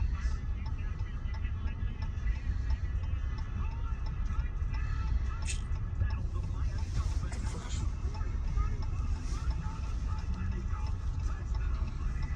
At 7:30 Eastern. Hear the national broadcast on Sirius 161, XM 230. The Titans call on Sirius 83, XM 225. The Dolphins call on Sirius 81, XM 226. If a Concord on the all-new Sirius XM app. The perfect steakhouse isn't just about the cuts and flavor. It's a VIP experience. What are you talking about? 3 decades. What is this steakhouse has delivered just that? Indulgent USDA frontage, fresh seafood, handcrafted cocktails, world-class wines and Morton's ultra chic and modern atmosphere. For a glimpse of a higher standard steakhouse, come experience Morton's the Steakhouse for yourself. Visit Mortons.com to locate any of our worldwide locations. This is it. We've got a 5 minutes live to throw on our hands, ladies and gentlemen. We haven't seen anyone relax like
none of these motherfuckers for. I don't like none of the stats on Dolphins game. Being 100% honest.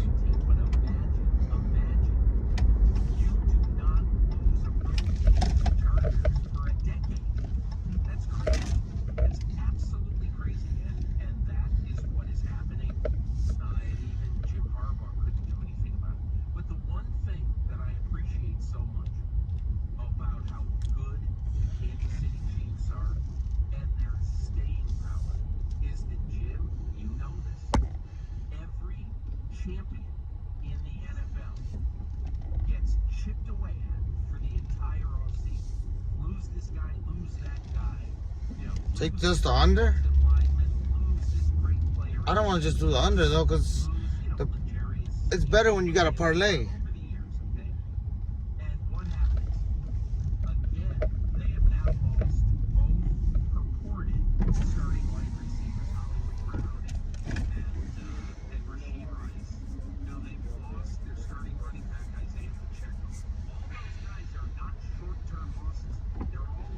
Welcome to Burger King Rule. What can I get started for you this afternoon? Let me get a number 2, no onions. What size? Medium. What kind of drink is that? Sprite. Alright, anything else? No, I want the fries to be mixed. Yes, they got some cooking right now actually, boss. No onion, medium with a Sprite, right? Yeah. I want the onion ring and the fries. Onion rings and fries? Yeah. What is, half and half? Yes, sir. Got you. That's it? You guys don't put ketchup in the Whopper, do you? On the number 2, no, it's mustard. All right, that's fine. You put mayonnaise? What? Can you add mayonnaise on there? There's mayo on it. All right, bet. Thank you. That's it. First one, though, man. All right, brother. Is what do the Chiefs do? They figure out a way. And I just love it. Let's go. It's brought to you by Casamigos Tequila. Casamigos Tequila is brought to you by those who drink it. Peter Derrick Henry's keeping it fresh, too. This guy's just incredible. He's out there for everybody. Baltimore picks him up. Baltimore sees, I don't know what the rest of the league didn't see, but so far this season, he's averaging 7 yards per carry. With age, he's not diminishing. It's really phenomenal, and he just tore up the Buffalo Bills last night. The amazing thing, I think it was on the NBC telecast, Jim, if I'm not mistaken, since 2022, when Derrick Henry has been 28, 29, and 30, the two people with the most plays where their running speed is over 20 miles an hour. Two players. Number 1, Tyreek Hill. Number 2, Derrick Henry. This is why when the Ravens signed Derrick Henry, I just thought to myself, I wasn't writing then, but I just thought to myself, if I was writing this week, that'd be the lead to my column. For a very simple reason. Last 4 games of last year, as everybody is saying, well, you know, Derrick Henry's 30 years old. We're not going to sign him. We're not going to pay any money for him. The last 4 games. You think it's going to be under? It's going to be under 37. Yeah, you're right. Neither one of these motherfuckers got teams.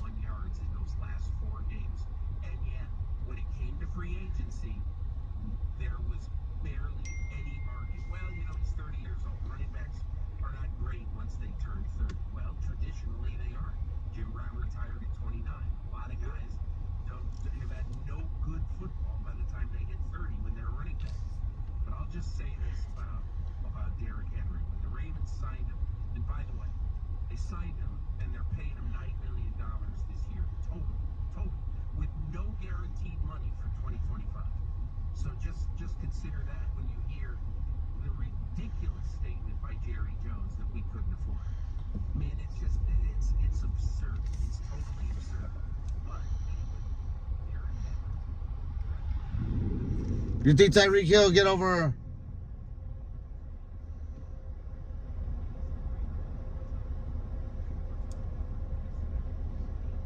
Hell yeah, he's getting over 25 yards.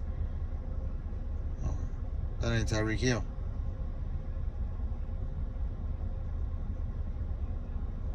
Is Tyreek Hill even playing?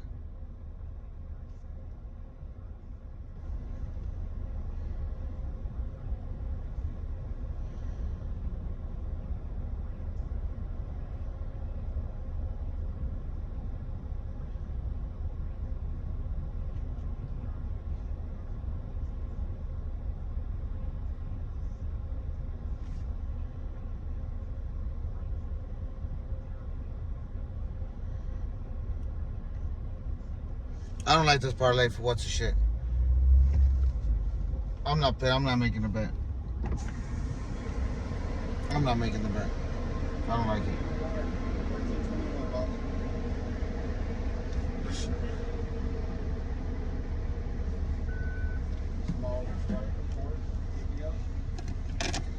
First window, sir. Let me get that first window. Go ahead.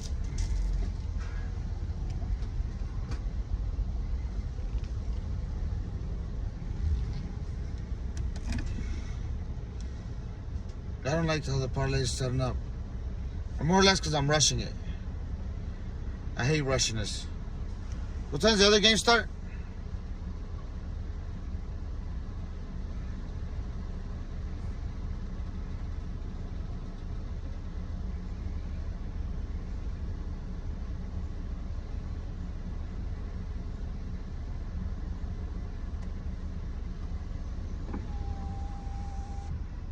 See, I got a chance on the other one. I'm not gonna rush this shit.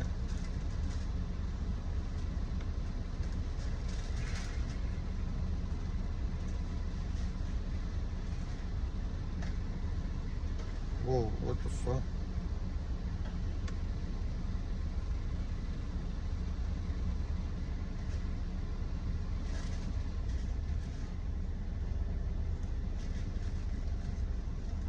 There you go, my guy.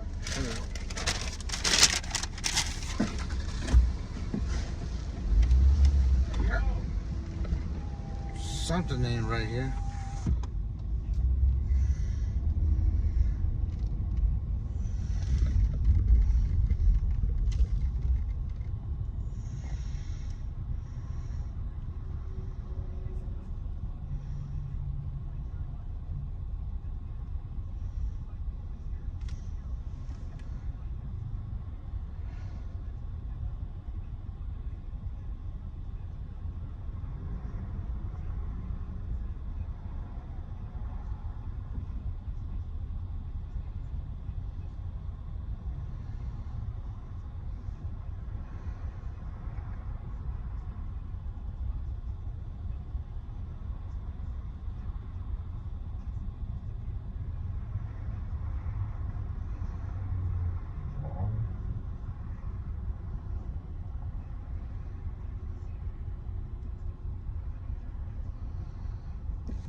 I don't know what the fuck just happened here, but something's not right.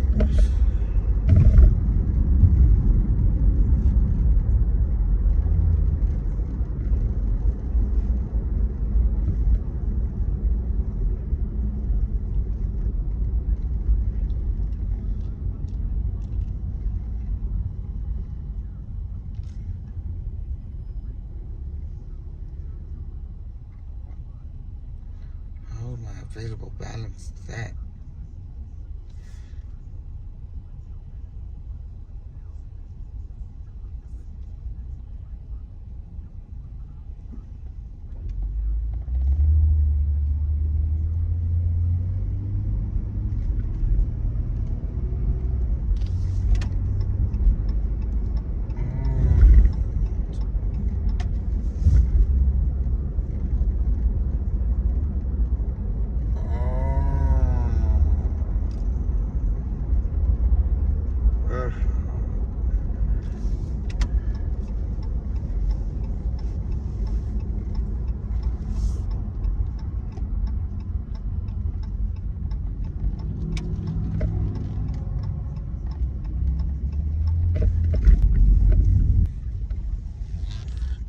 We gotta figure out this fucking bet.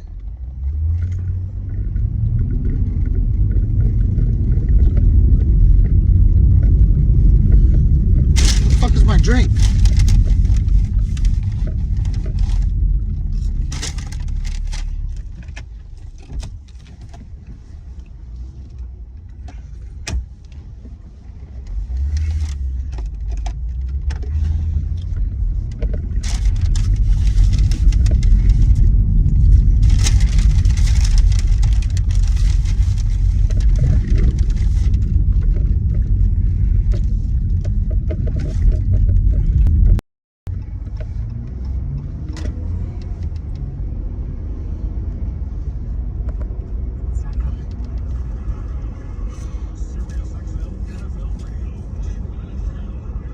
The NFL providing another Monday night double dip.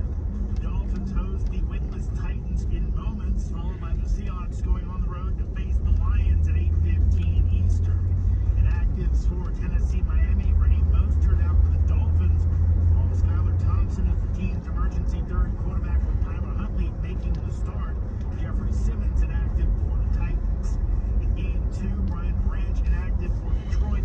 Seattle without Uchenna Nwosu, Jerome Baker, Byron Murphy III, Leonard Williams, and God damn. Who the fuck's playing for the Seahawks? Chiefs, the NFL's remaining unbeaten teams. Kansas City playing one that Bill Belichick knows well. They're in a good position to sustain it over a number of years, and they certainly have a good quarterback to build around there. So that's similar to what I tried to do in New England, was to know that you have a quarterback like Tom, and he's going to play for a while, and you don't want to be good this year and then have to rebuild next year. You want to have that consistency and feel like you have a chance every year.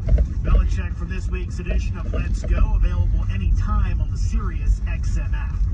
According to reports, free agent kicker Brandon McManus will not face league discipline following sexual assault allegations, the NFL finding insufficient evidence. Panthers linebacker Shaq Thompson out for the season with a torn ACL. Steelers starting guard James Daniels reportedly done for the year with a torn Achilles. NFL media reports that following testing, Colts quarterback Anthony Richardson is considered day-to-day with oblique and abdominal strains, while teammate Jonathan Taylor's high ankle sprain is considered mild. Browns running back Nick Chubb expected to practice on Wednesday as he begins his return from the physically unable to perform list. I'm Jeremy Huber. Sirius XM NFL Radio, 2-minute drill.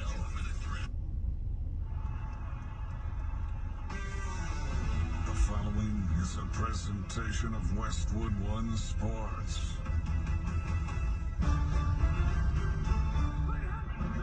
If it's the NFL, it's on Westwood One.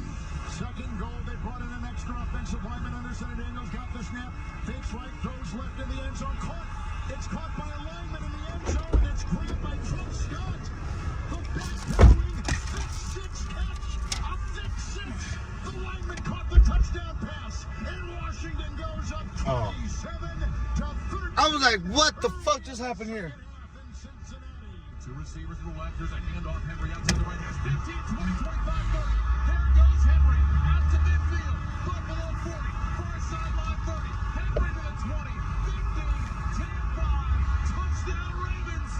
Derrick Henry on the opening play goes 87 yards, and the Ravens have taken a 6-0 lead. Wow. Four-man front, receiver motion, low snap. He runs and he throws. Caught, touchdown. It's caught. Hardman caught the ball. The Chiefs have won. The Chiefs have won. You know if it's been close or something? Their third Super Bowl in 5 years.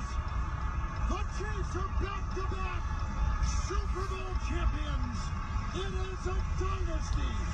Every primetime game, Whatever it takes. all season long. The only thing matters is the win. That's it. The road to Super Bowl 59 is on Westwood One. Let's go, man. Now, it's time for Monday Night Football. Here's your host, Rich Eisen.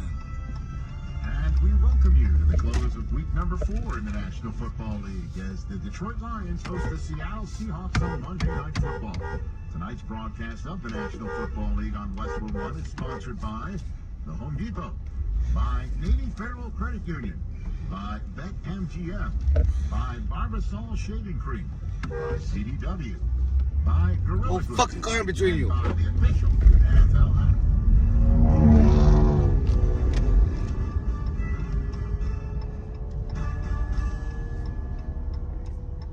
Hey everybody, Rich Eisen here, and we welcome you to Monday Night Football on Westwood One. And just like the close of Week 3, we're going to close out Week 4 with 2 games tonight, right here on Westwood One.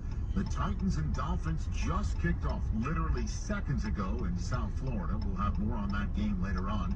But we turn our attention to Seattle and Detroit. The Detroit Lions coming off of their second win of the season, a W in the NFC West at Arizona. Meanwhile, Seattle is 3-0, and they're trying to match the Minnesota Vikings and Kansas City Chiefs as the only 4-0 teams in the National Football League. All they got to do is win in a tough place, Ford Field tonight.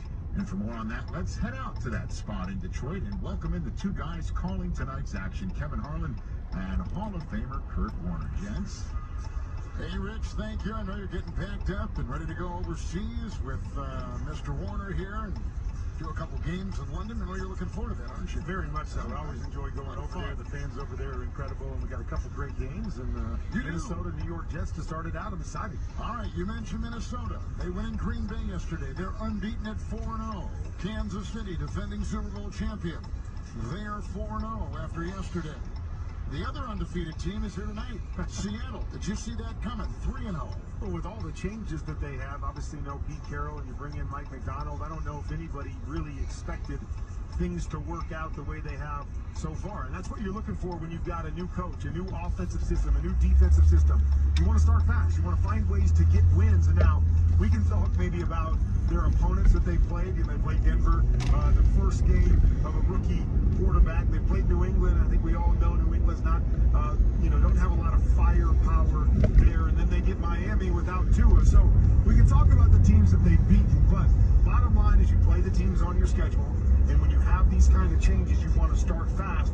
And Seattle's done that. Geno Smith has started fast for Seattle. He's played really, really well. And the interesting thing is they've been an offense that's kind of been built on throwing the football down the field for the last few years. Okay, we bring in a new offense coordinator. Will things look the same? And they've kept things primarily the same. They're continuing to attack down the field with DK Metcalf. That's where it starts. Jackson Smith and Jigba, I think, has really come into his own this year and has been really, really solid. So I'm excited to see what their offense looks like tonight. But it looks like they said, hey, our strengths are our strengths. We don't want to come in and change everything. Let's play to Geno Smith's strengths, push the ball down. Played as well as they did at the end of last season. But I was talking to Jared Goff a little bit before, and it almost felt like last year was the year of believing, right? To teach the people in this organization that haven't had a lot of success, hey, we can do this. We can compete in the NFC, and we can represent the NFC.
Oh, ese es para limpiarle ahí, güey.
home.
I'm fucking starving.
¿Quiere gritar?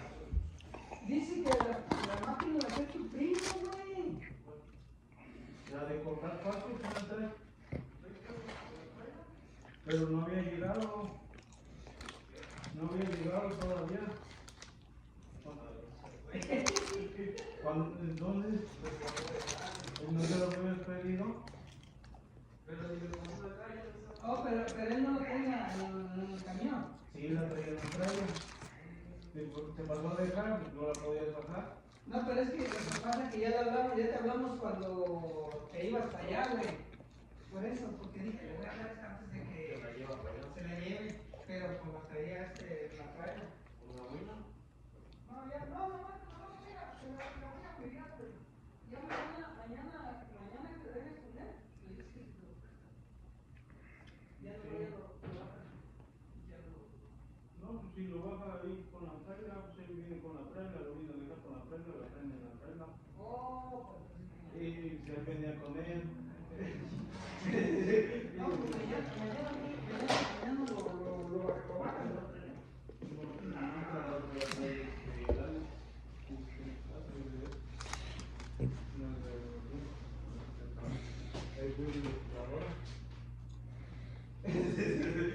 Pues es que yo que no había llegado. No había llegado, güey.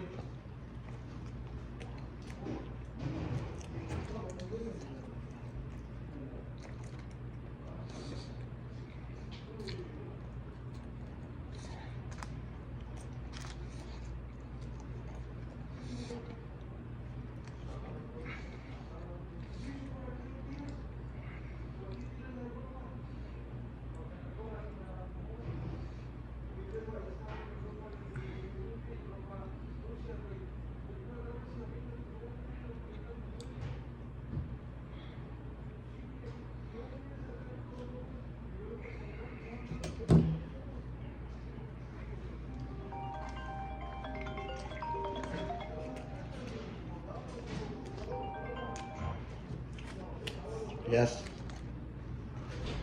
What's up?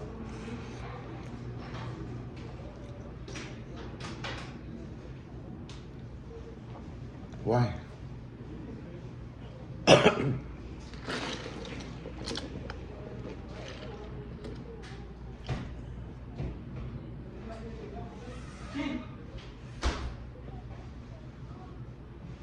Huh? What do you mean? Huh?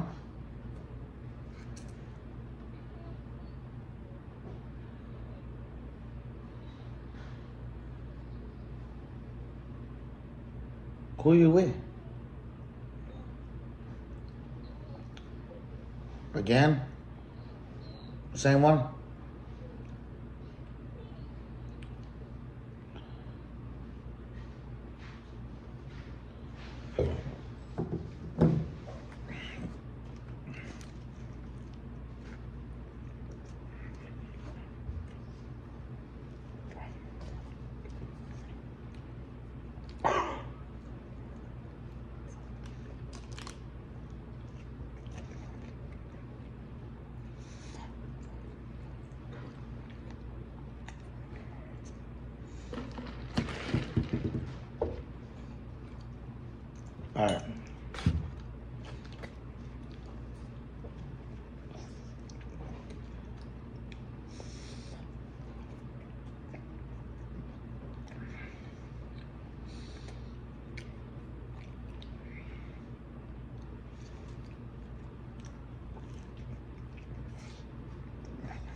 ¿Qué pasó? Coma bien porque ahorita le voy a dar una mala noticia. Del cuarto. Se lo voy a rentar más. ¿Empezando cuándo? Le voy a echar este mes. Ok. Todavía. Ok. Pero, Está bien. Pero No hay pedo. no es tanto de... Ok. No hay pedo. Por eso sigue, no, mejor que coma, no sé que le va a hacer daño.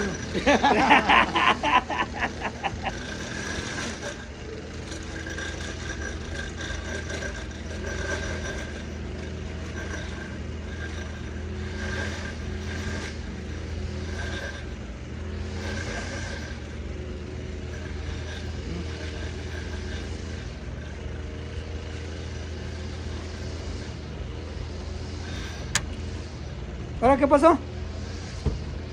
¿Se traba? No, no sé. Yo no quiero, no quiero abrir.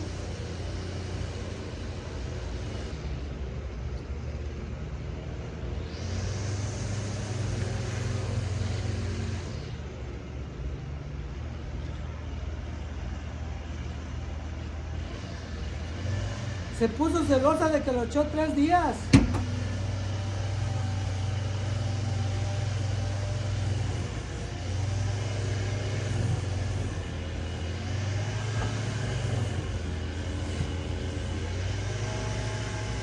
Ese día. ¿Eh? Desde ese tiempo ya Anda queriendo, hermano.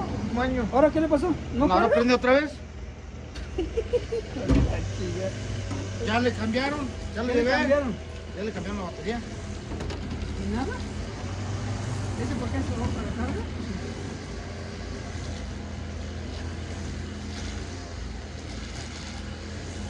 Mucho carro, está loco ya. No, o sea... Ya lo llevé para que le cambiaran, para que le checaran el alternador. No. ¿Está bien? Sí. ¿Un fusible? Dice el señor que me quiere